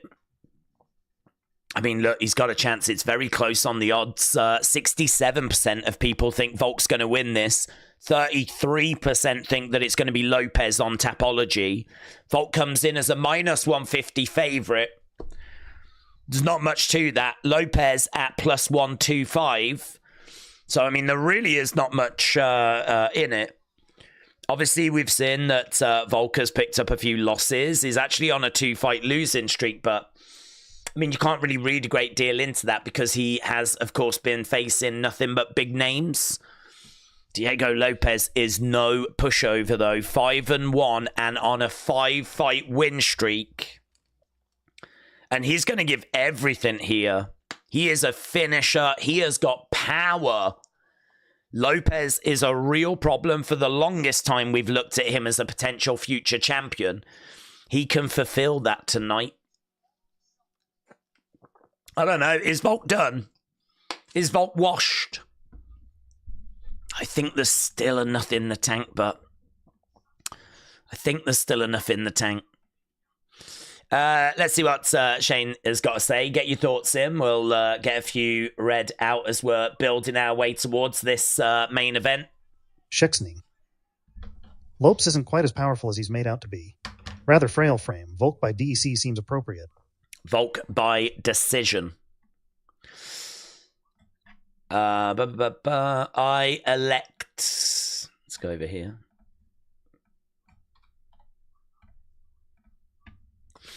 A.B. Jobson. Member. I elect Alexander Volkanovski at minus 155. He has a quixotic knife hand block. Volkanovski won't quiet the adversary. AB, shout out to you, buds. Don't know why my chat is frozen. Oh, there we go. It's just jumped up. Geordie Jordan. Let's have a look, see what Geordie Jordan is saying. I hope you're well, buds. Geordie Jordan 96. Member. Fury calling people sausages. Paddy calling people mushrooms. Eubank slapping people with eggs. We're really trying to spread the word about the English breakfasts. Yeah. We're really trying to promote it around the world. I mean, to be honest, we don't have much else here in England. So, yeah, Geordie Jordan, shout out to you. Frozen Lake. Frozen Lake 22. Volk is going to join Kamaru and Israel Adesanya to the pits, mark my worlds. Frozen Lake, shout out to you. Aaron said, is Diego Lopes the one that had a relationship with a male trainer? I don't think I've heard anything about that. To be honest with you, that's... I don't know. Does anyone know if there's anything in that? Not that it massively matters, but I've not heard anything about that. Alvarez? One Alvarez. McGregor fight for Chandler Neva gonna happen. Yeah, that's true, isn't it? We said what's next, and actually Connor said that he was watching that last fight. Do you do Chandler, Connor? Or, I mean, Chandler's still going to push for it, of course he is, but I don't know, perhaps Connor looks at that and fancies it a little bit more now. Perhaps he looks at that and is like, actually, do you know what? We can do the Chandler fight. I think I could get a camp together now. Wacko Magician. I think Lopes takes this one. I just feel like it's his time right now. Okay. I'm on the same page now. Truck Talks. That was Diego Sanchez. Got you. I haven't heard that about Diego Lopes, but... right. I have... What's this? David. So we have got the video package. We'll be getting the ring walk soon. David Hoffman. I've wanted to try a real sausage roll since I discovered a lad baby. We don't have them here in the States. Oh, God. Well, first of all, I'm sorry you discovered lad baby.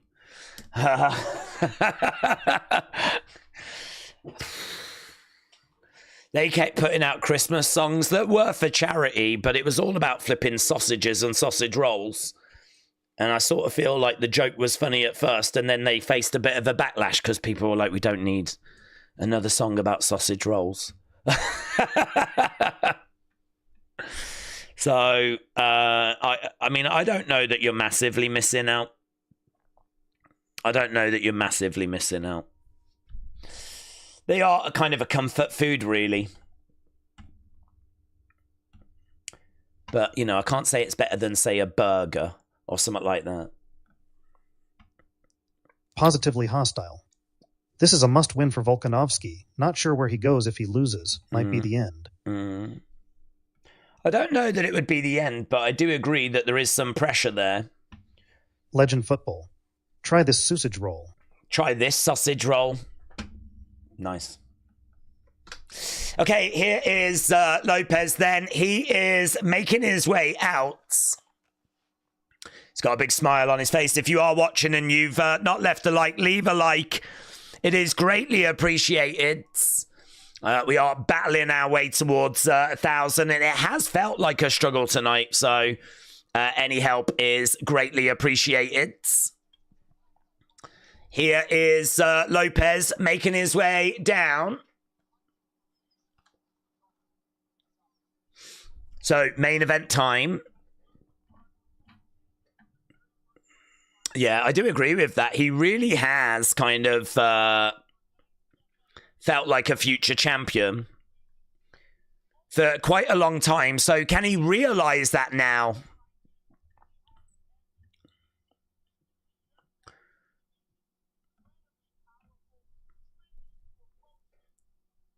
He's incredibly powerful. He is driven. He is ferocious.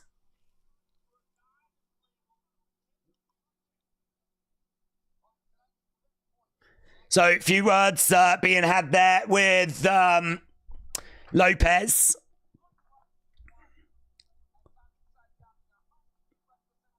He can be a bit reckless. He is very good with his grappling. He's very dangerous, very aggressive. He's got a good straight right. But his strikes do get a little slower as time goes by.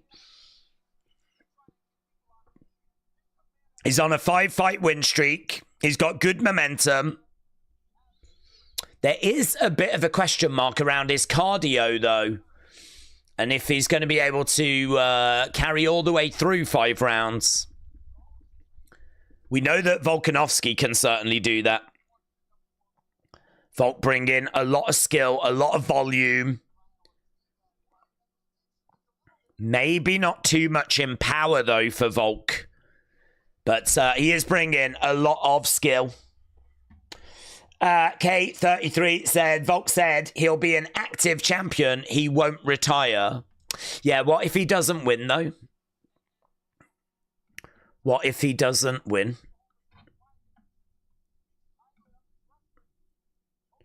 So there is Lopes. So we're just waiting for Volkanovski to make his way down.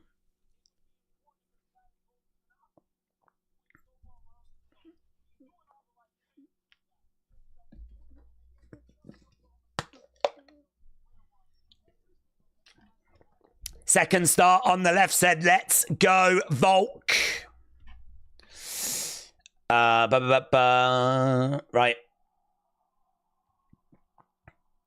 Volk will win and will retire, said Mats. Here we go. Here we go. Ring walk time.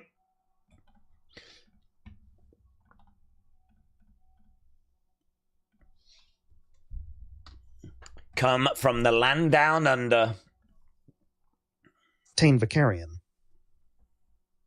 Key, if I can think of any GOAT-tier fighter who's gotten chinned who came back and beat a younger, dangerous fighter.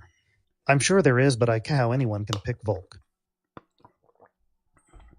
Well, we're going to have to see what that damage that he has suffered has done. I mean, is it going to drastically change him as a fighter? It's weird to sit here and kind of question what he's got left when he's given us so much.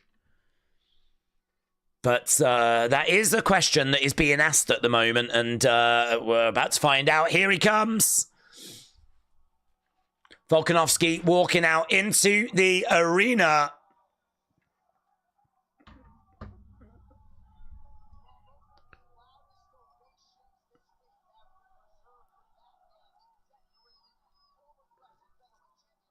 He's making his way down and he's just greeting the fans. Can he make history tonight? Someone's walking away with that championship.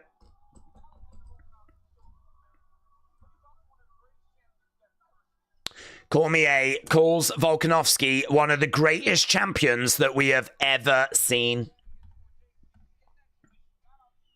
Schickson. Anyone else feel like Lopes isn't quite ready for this caliber of a matchup? Still, Volk is aging. I'm torn. I think it's a really interesting fight. Really interesting. Final conclusion. Volk by masterclass performance in a 50-45 or 49-46 DEC win. Okay. A.B. Jobson. What else you got? A.B. Jobson. Member. History isn't in Volk's favor. No fighter over 35 has ever won an undisputed title at the age of 35 plus. Volk is a different breed, though, and I think he makes history tonight. Avery Jobson, thank you. Tokens Worlds. Tokens World. Don't sleep on Lopez. Do you know what? We really do have kind of split opinions here. Christopher Height Bling Nugget. Days I'd love Volk to win the run back Volk vs. Holloway 4. I want to see that fight again. Christopher, shout out to you. So, the poll, Volkanovski by decision, 27%. Volkanovski by finish, 34%. That means that we're looking at, what's that, 50, 61%. It's 39, 61 in favor of Volkanovski. Volkanovski by finish is what the majority are going for. Only just, though, 34-27. But, yeah, a lot of people are going with Lopez on this one. So we'll keep an eye on that. But at the moment, it looks like most people are riding with Volkanovski. Yeah, Joe Rogan said he is a shoo-in for the Hall of Fame.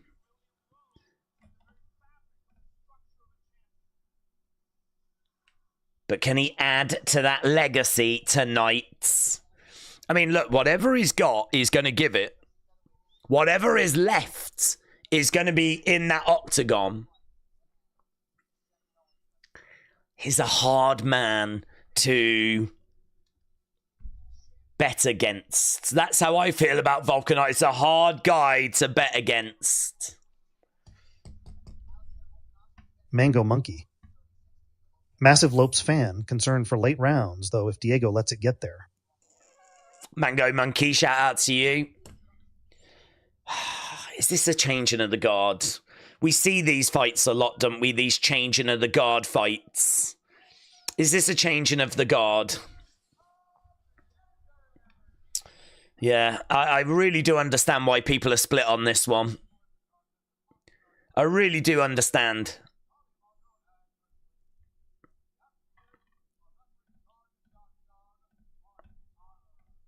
Okay, so Bruce Buffer just going through intros, and we will be underway with this very, very soon.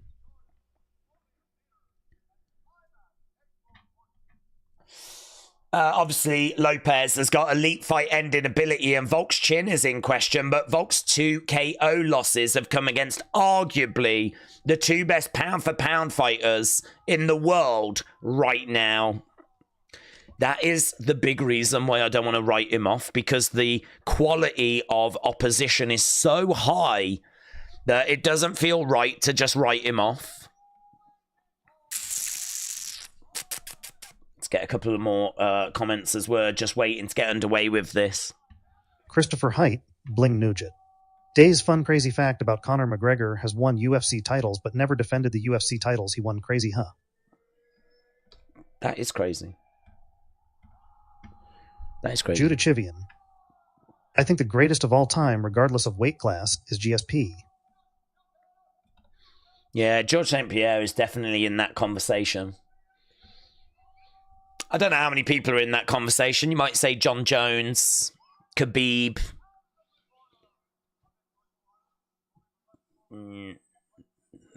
Demetrius, maybe. So I've heard Demetrius mentioned quite a bit, actually. GSP. I would have Anderson Silva in that conversation as well. I was a big Anderson Silva fan. But yeah, I don't know. Is Volk in that conversation?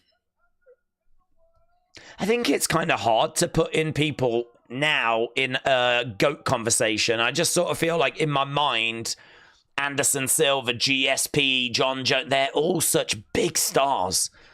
Even a Volkanovski or a Alec Pereira, they just don't match that level in my mind.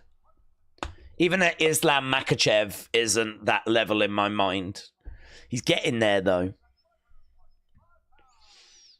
Eric Hanmucker.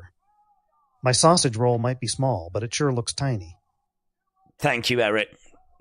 Appreciate it. Hikos said, Khabib is the GOAT.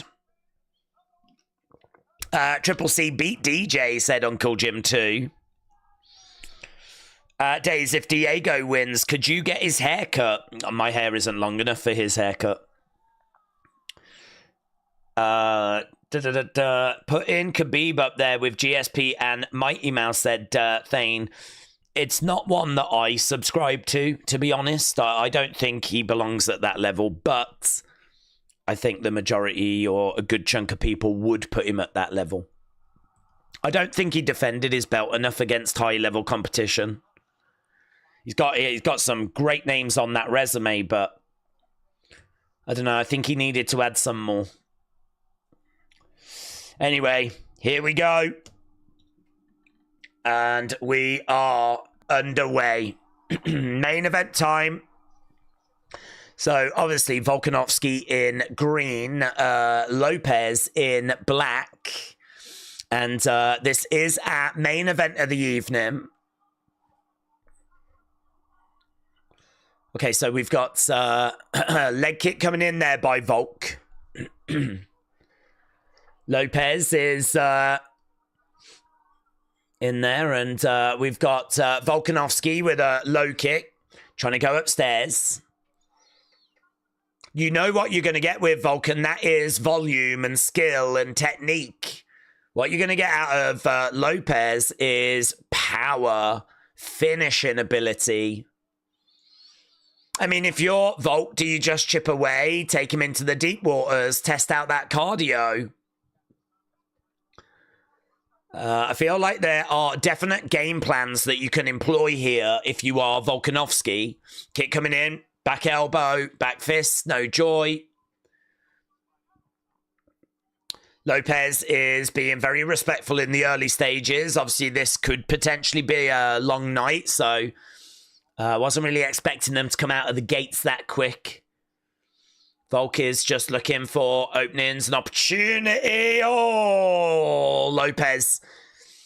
They just engaged in a few shots there, and I think Volk has now had a little taste of that power.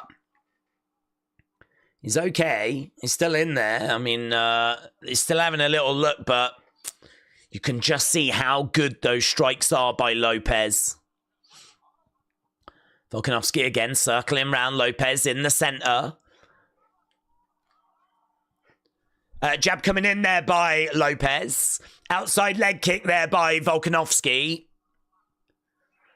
Again, circling around Volkanovski. Oh, again, body shots coming in. Lopes. Outside leg kick there by Volk. Jab coming in there by Volk. Volkanovski bouncing around. Trying to find a way forward. Takes a bit of a step back. Trying to find a hook shot. Couple of jabs coming in there by Volkanovski. Shot coming in there by Lopes. Oh, some of these shots are big, man. But both guys weather the storm. Jab coming in there by Volkanovski. Yeah, we've had a little glimpse here, and at the power of Lopes. Volk is okay with it. He's okay with it. Volkanovski slightly ahead at the moment. Circling round, jab coming in there by Lopes. Oof, that right hand. Getting through, again continuing to circle round. Oh, big shots by Volk. Lopes stumbles back. That's going to give Volk some real encouragement there. Real encouragement. Lopes stumbled back there after eating. I think it was a left hook shot. Jab coming in there by Volk. Yeah, really good. Really captivating. Really captivating. Lopes, again, keeping it quite tight. 14-8. It's a Volk round. It's a Volk round. Lopes in the center. Jab coming in there by Volk. Oh, charging forwards. He's got him. Driven him back against the cage. Volkanovski looking for a takedown. He's trying to drag him down. Knee coming in there by Volk.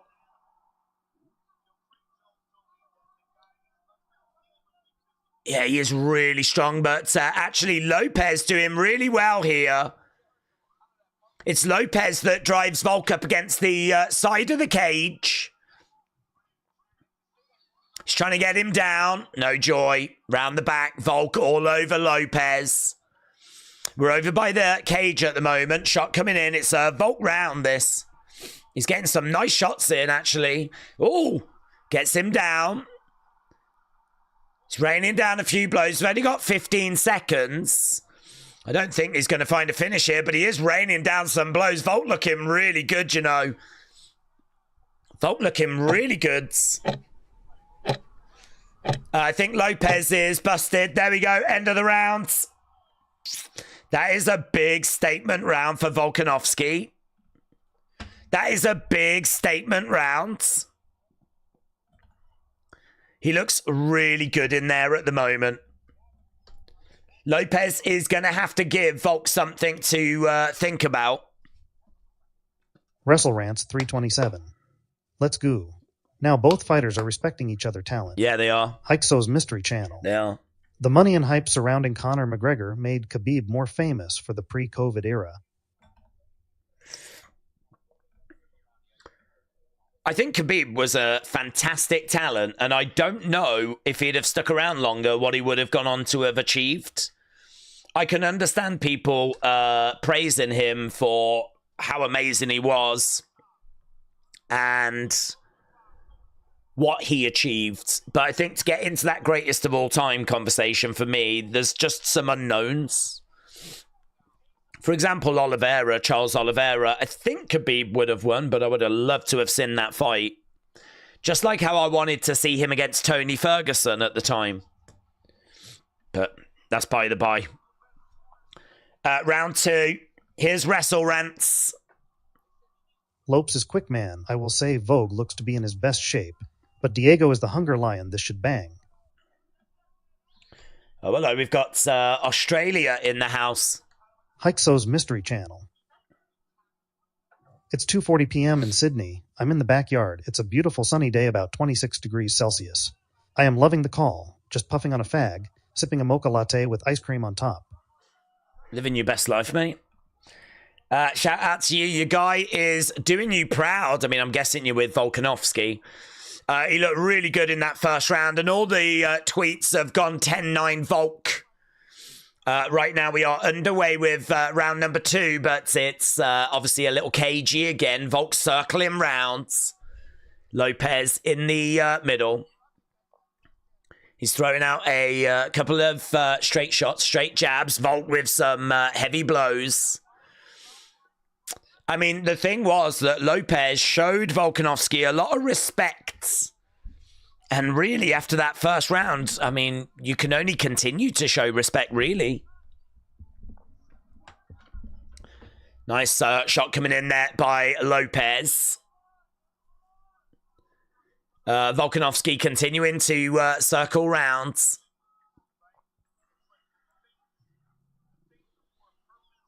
Volk standing right in front of Lopes. No one really throwing anything at the moment. Tries to get a right hand through. Volk bouncing around. It's flat.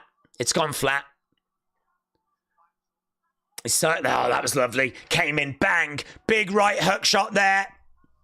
Jab coming in there by Volk.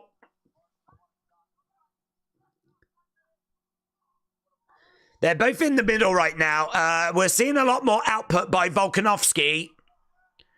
Swinging away, no joy. Kick coming down the middle. Inside leg kick there by Volk. Head movement there by Volk. Hook shot. Kick coming in. Oh, that was good. Lopes threw a kick, but bang! Volkanovski with a lovely right hand. Volkanovski continuing to circle round. Jab coming in there by Volk. Right now, Volkanovski is minus 520 favourite. That was a big first round for Volkanovski. I think for anyone that had a bit of fear that Volk was washed, I think that first round might have just put some of those fears to bed a little bit. We are just on the feet. We are just boxing at the moment. Jab coming in there by Volk. Lopes backing away. We got less than 2 minutes to go. There's not been fireworks in this round. Oh, that was low. Oh, now there is! Lopes stumbles back. Couple of big shots there by Volk. Immediately grabs Lopes. Shot coming in there by Volkanovski. He's got him up against the cage. They break apart. Oh, mate. Can't take your eyes off this. It's really cagey, like they're just trying to outmaneuver, out-position, out-strike, out-jab, get the odd little shot through, and then boom. Bit of blood on the face of Volkanovski, though. I think Lopes has caused a little bit of damage there. He's had Lopes rocked in round 1 and rocked in round 2. I think a leg kick and a jab there coming in there by Volkanovski.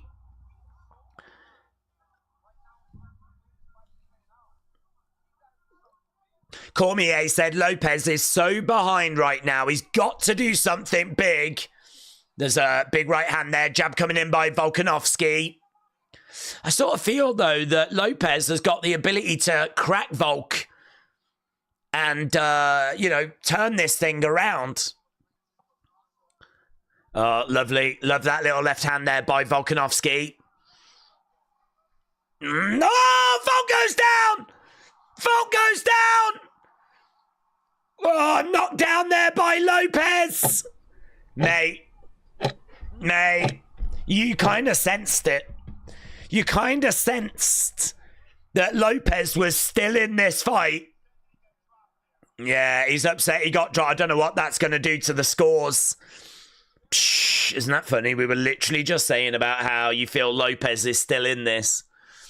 He's still there. And then bang, Volk goes down. Lopes got the jitters, but round 3 is going to switch it up, said Jake. They were giving away free views to 2316. You were gone so long. Bob, shout out to you. John said, what do we think? Chandler hanging it up? Don't know. I'm not expecting him to hang it up.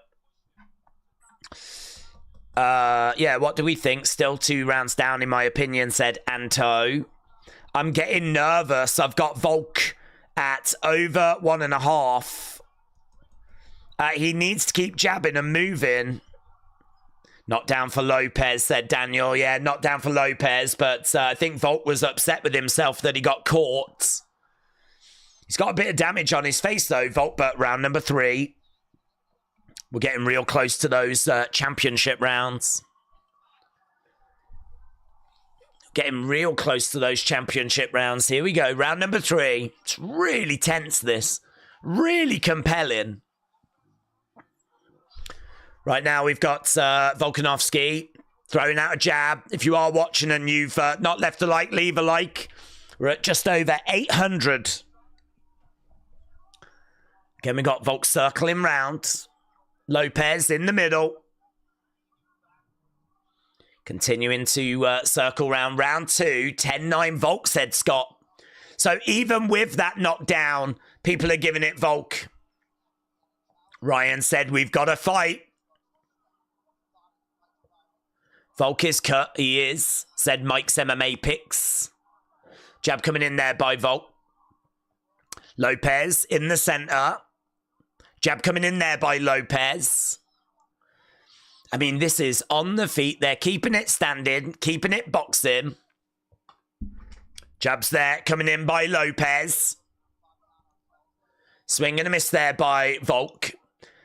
Leg kick coming in there by Volk. And again, continuing to circle rounds.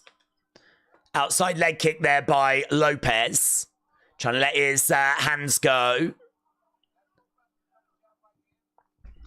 Outside leg kick there by Volkanovski.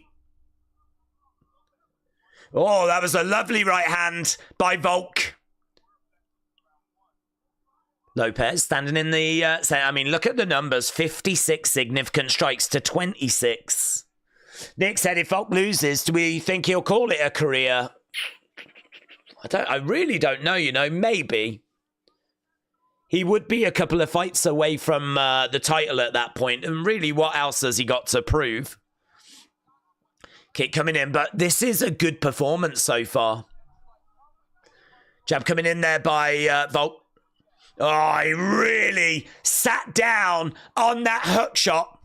He just couldn't get it through, you know. Jab coming in there by Volk.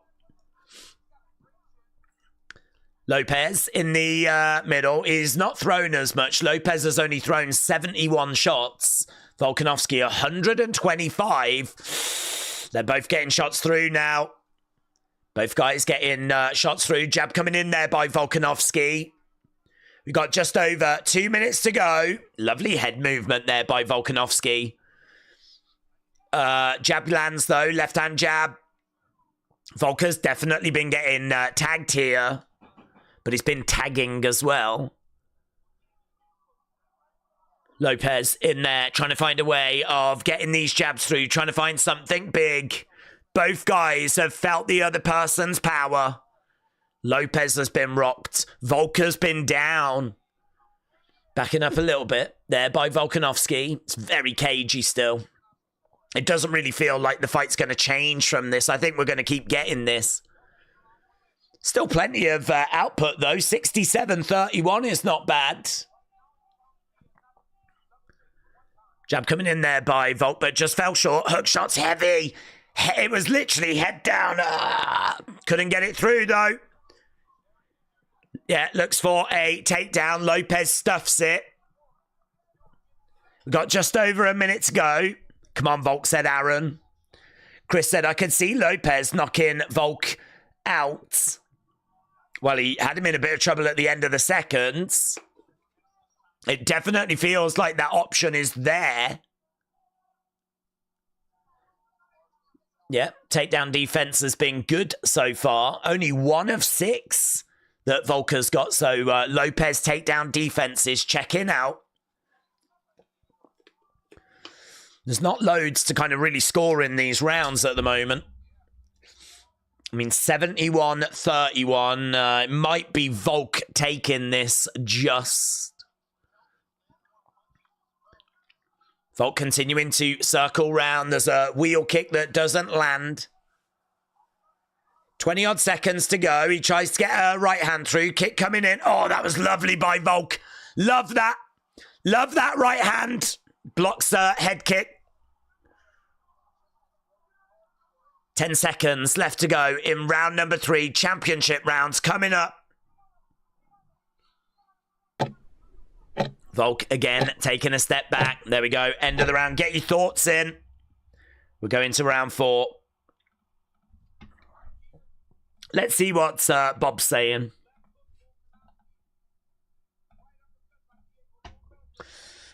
Bob bitching.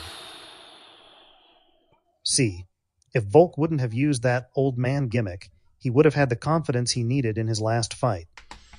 Yeah, maybe.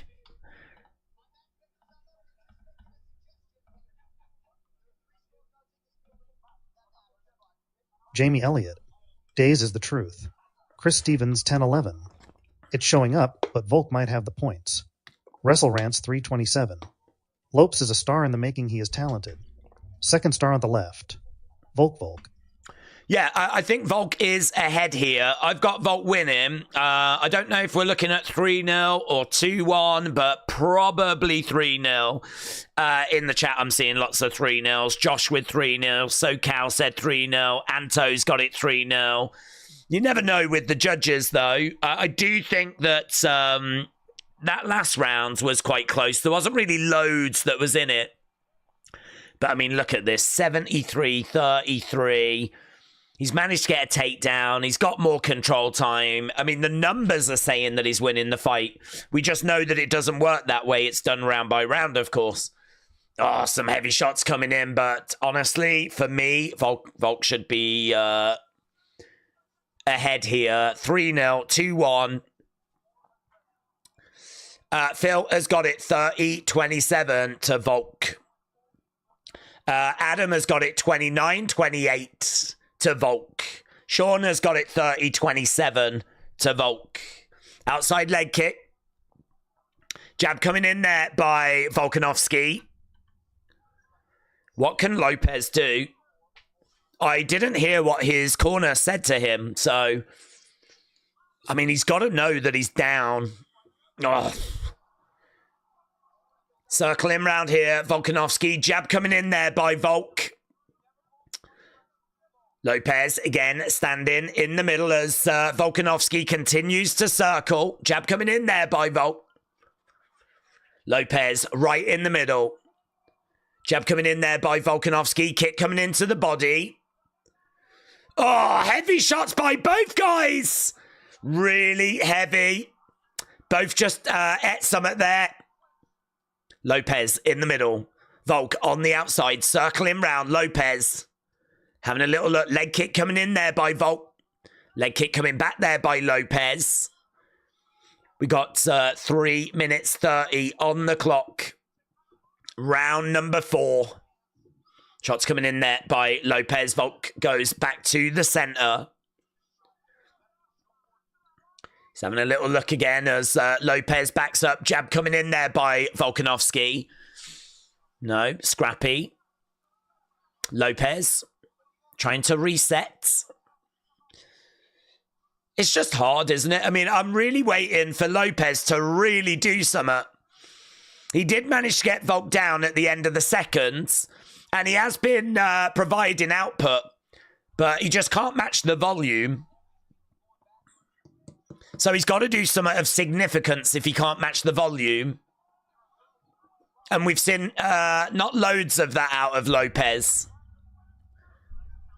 2 minutes 30 on the clock. Volk circling round. Lopes right in front of him, jabbing away right now.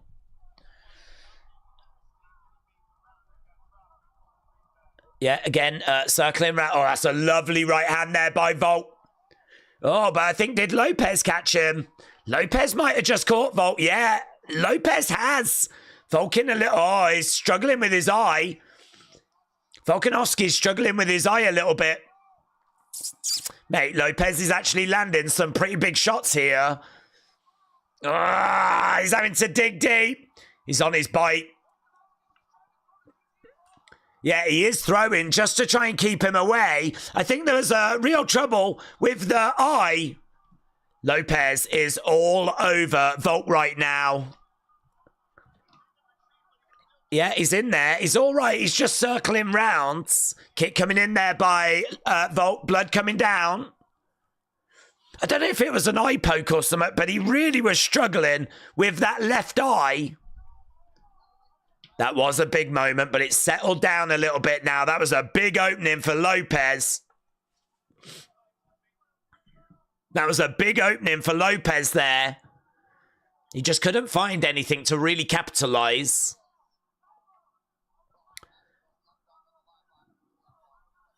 Okay, we got a minute left to go and it's settled. Volker's weathered that storm. Shot coming back there by Volk. I don't know, man. That might actually give Lopes this round. That might give Lopes this round. And if it was 2-1, then it would be 2-2. I know many people had it 3-0. Yeah, this is going to be really interesting. Why have we got to be smashing? Can't we just gently press it, said John. Yeah, guys, caress the like button if you haven't already. Treat it right. Right, actually, in this round, it's 26-14. Volker's outstruck Lopes in every round. Oh, and again, he's getting backed up, though. Yeah, I tell you, the thing with that round is we got one more round to go.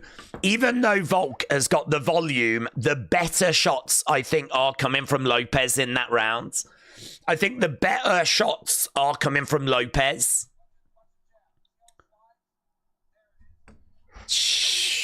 I don't know what it was. Was it the uppercut? Uppercut. I think Volk kind of had his head down and there's this uppercut that comes in by Lopes. Bang. And then he seemed to really struggle with his eye. Hang on, what are they saying to Volk? What are they saying? He's got a black eye there. He's got a cut under the one eye. He's got a black eye. He was losing his eyesight in that round. He was struggling to see in that round. Wow. That shot really rocked Volkanovski. A.B. Jobson, member. Why are the commentators glazing Volk so hard? I feel like every time Lopes hit him, they said, great shot by Volk. K33F11. Probe the like button. Hunt Fish Ferret. 4-0 Hasbullah. Yeah, Jake Hasbullah. 2-2. Jake's got it 2-2. I think... I don't know. I don't know.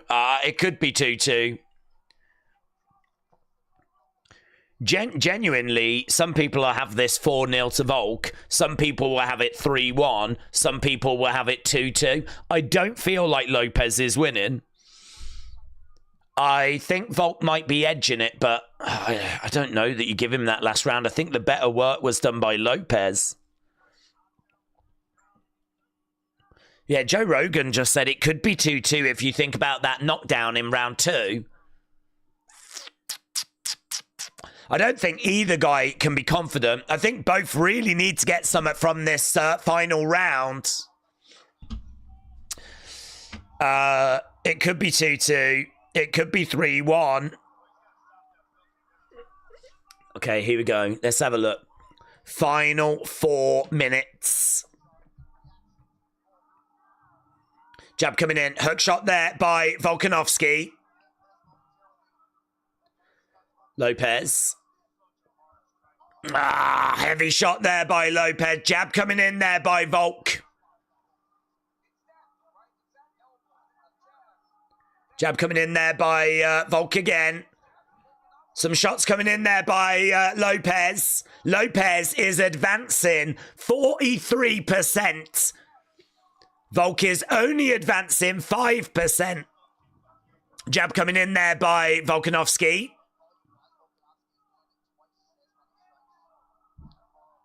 Lopes in the middle. Volk on the outsides. Jab. Jab again. Jab come back by Lopes. Volk is circling round. He grabs him. Knee down the middle there by Volk. Jab coming in there by Volk. 2 minutes gone in round 5. Whatever they've got, they got to give it. Volk is backing up again, trying to throw some big shots. One mistake could throw this away for either guy right now. Knee down the middle. Hook shot. Oh, Lopes doesn't like it. Lopes doesn't like it. I think he felt there was an eye poke there. Volk backing up a little bit. Lopes keeping that pressure on. It's a really compelling fight. Really captivating. Outside leg kick there by Lopes. Volk circles round. Jab coming in there by Volk. Lopes in the middle. Trying to find a way forwards. Jab coming back there by Volk. Oh my God, heavy blows by Volk. Knee down the middle. Lopes, less than 2 minutes to go now. Less than 2 minutes to go. Where are we on the numbers? 125 to 58. So captivating. Jab there by Volk. Lopes right in front of him right now. Volk is circling round. Lopes is like, come on, let's fight. Leg kick coming in there by Lopes. Again, circling round. Volk looks up at the time. 1 minute 18. Kick coming in there by Lopes. No joy. God, imagine if someone just cracks someone right now and they go down. Head kick, dead. Hook shot. Oh, big shot there by Lopes. Volk weathers it. Jab there by Volk. Shaking his head. Big body shots coming in there by Lopes. Jab coming back there by Volk. 50-odd seconds. Man, look at it. Look at it. Lopes is like, come on. Come on. Hands down. Moving forwards. Come on. Big left hook by Volk. Ah, says Lopes. Ah. Oh, almost got tripped. 20-odd seconds. 20-odd seconds. Both in the middle. Volk circling round. I feel like Volk thinks he's got this. Crowd are making noise. Look, Lopes is like in the middle. In the middle. Volk swinging away. Ah! End of the fight.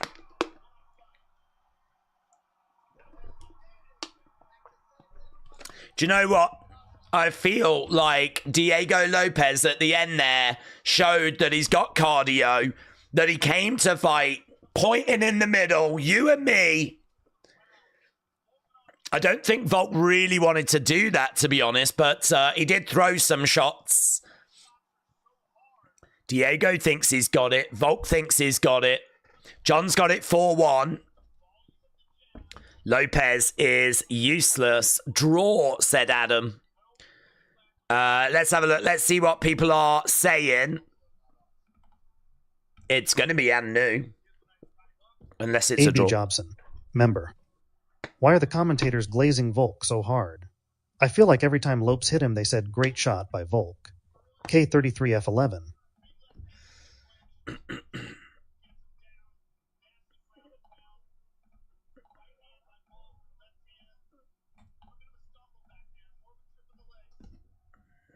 J14, member. Volk wins 4-1. Second star on the left. Lopes that KOBC he know he lost. Adam Young, draw. Thika 239, member. 4-1 Volk, great performance. Espensai Hansen, Volk 5-0.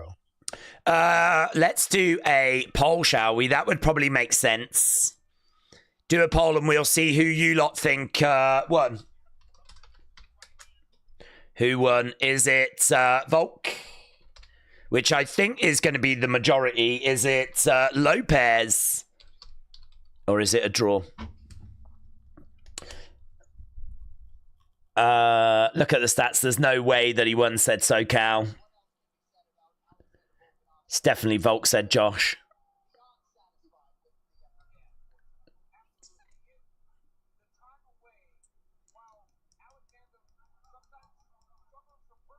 I mean, when we looked at the significant strikes, the volume is with Volk.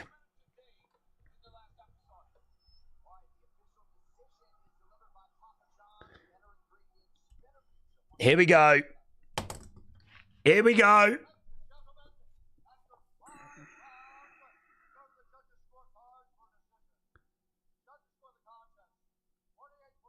$48, $47, $49, $46, $49, $46. It's unanimous. It's got to be Volk then. And no. Disputed. Let's see. It's got to be Volk. Alexander Volkanovski! He's done it. He's done it. Alexander Volkanovski has done it. He goes down to his knees, and I think that was a hard fight, to be honest.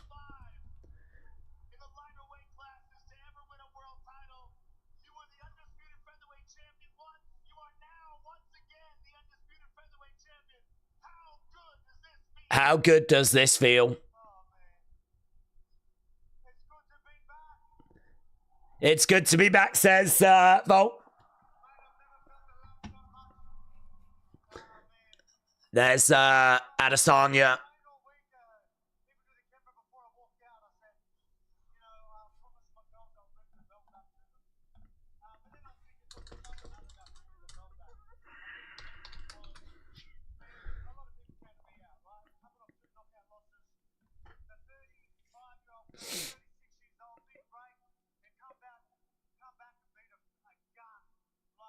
Volkanovski said a lot of people were counting me out,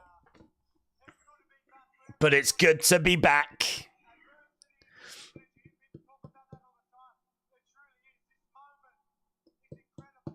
Yeah.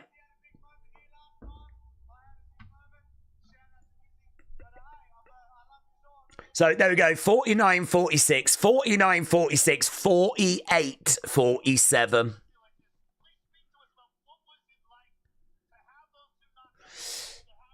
Hell yes, says John. Congratulations, Volk, said Jamie.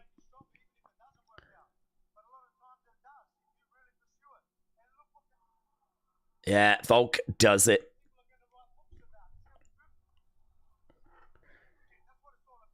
Volk's like, this is what people write, but was world champion again.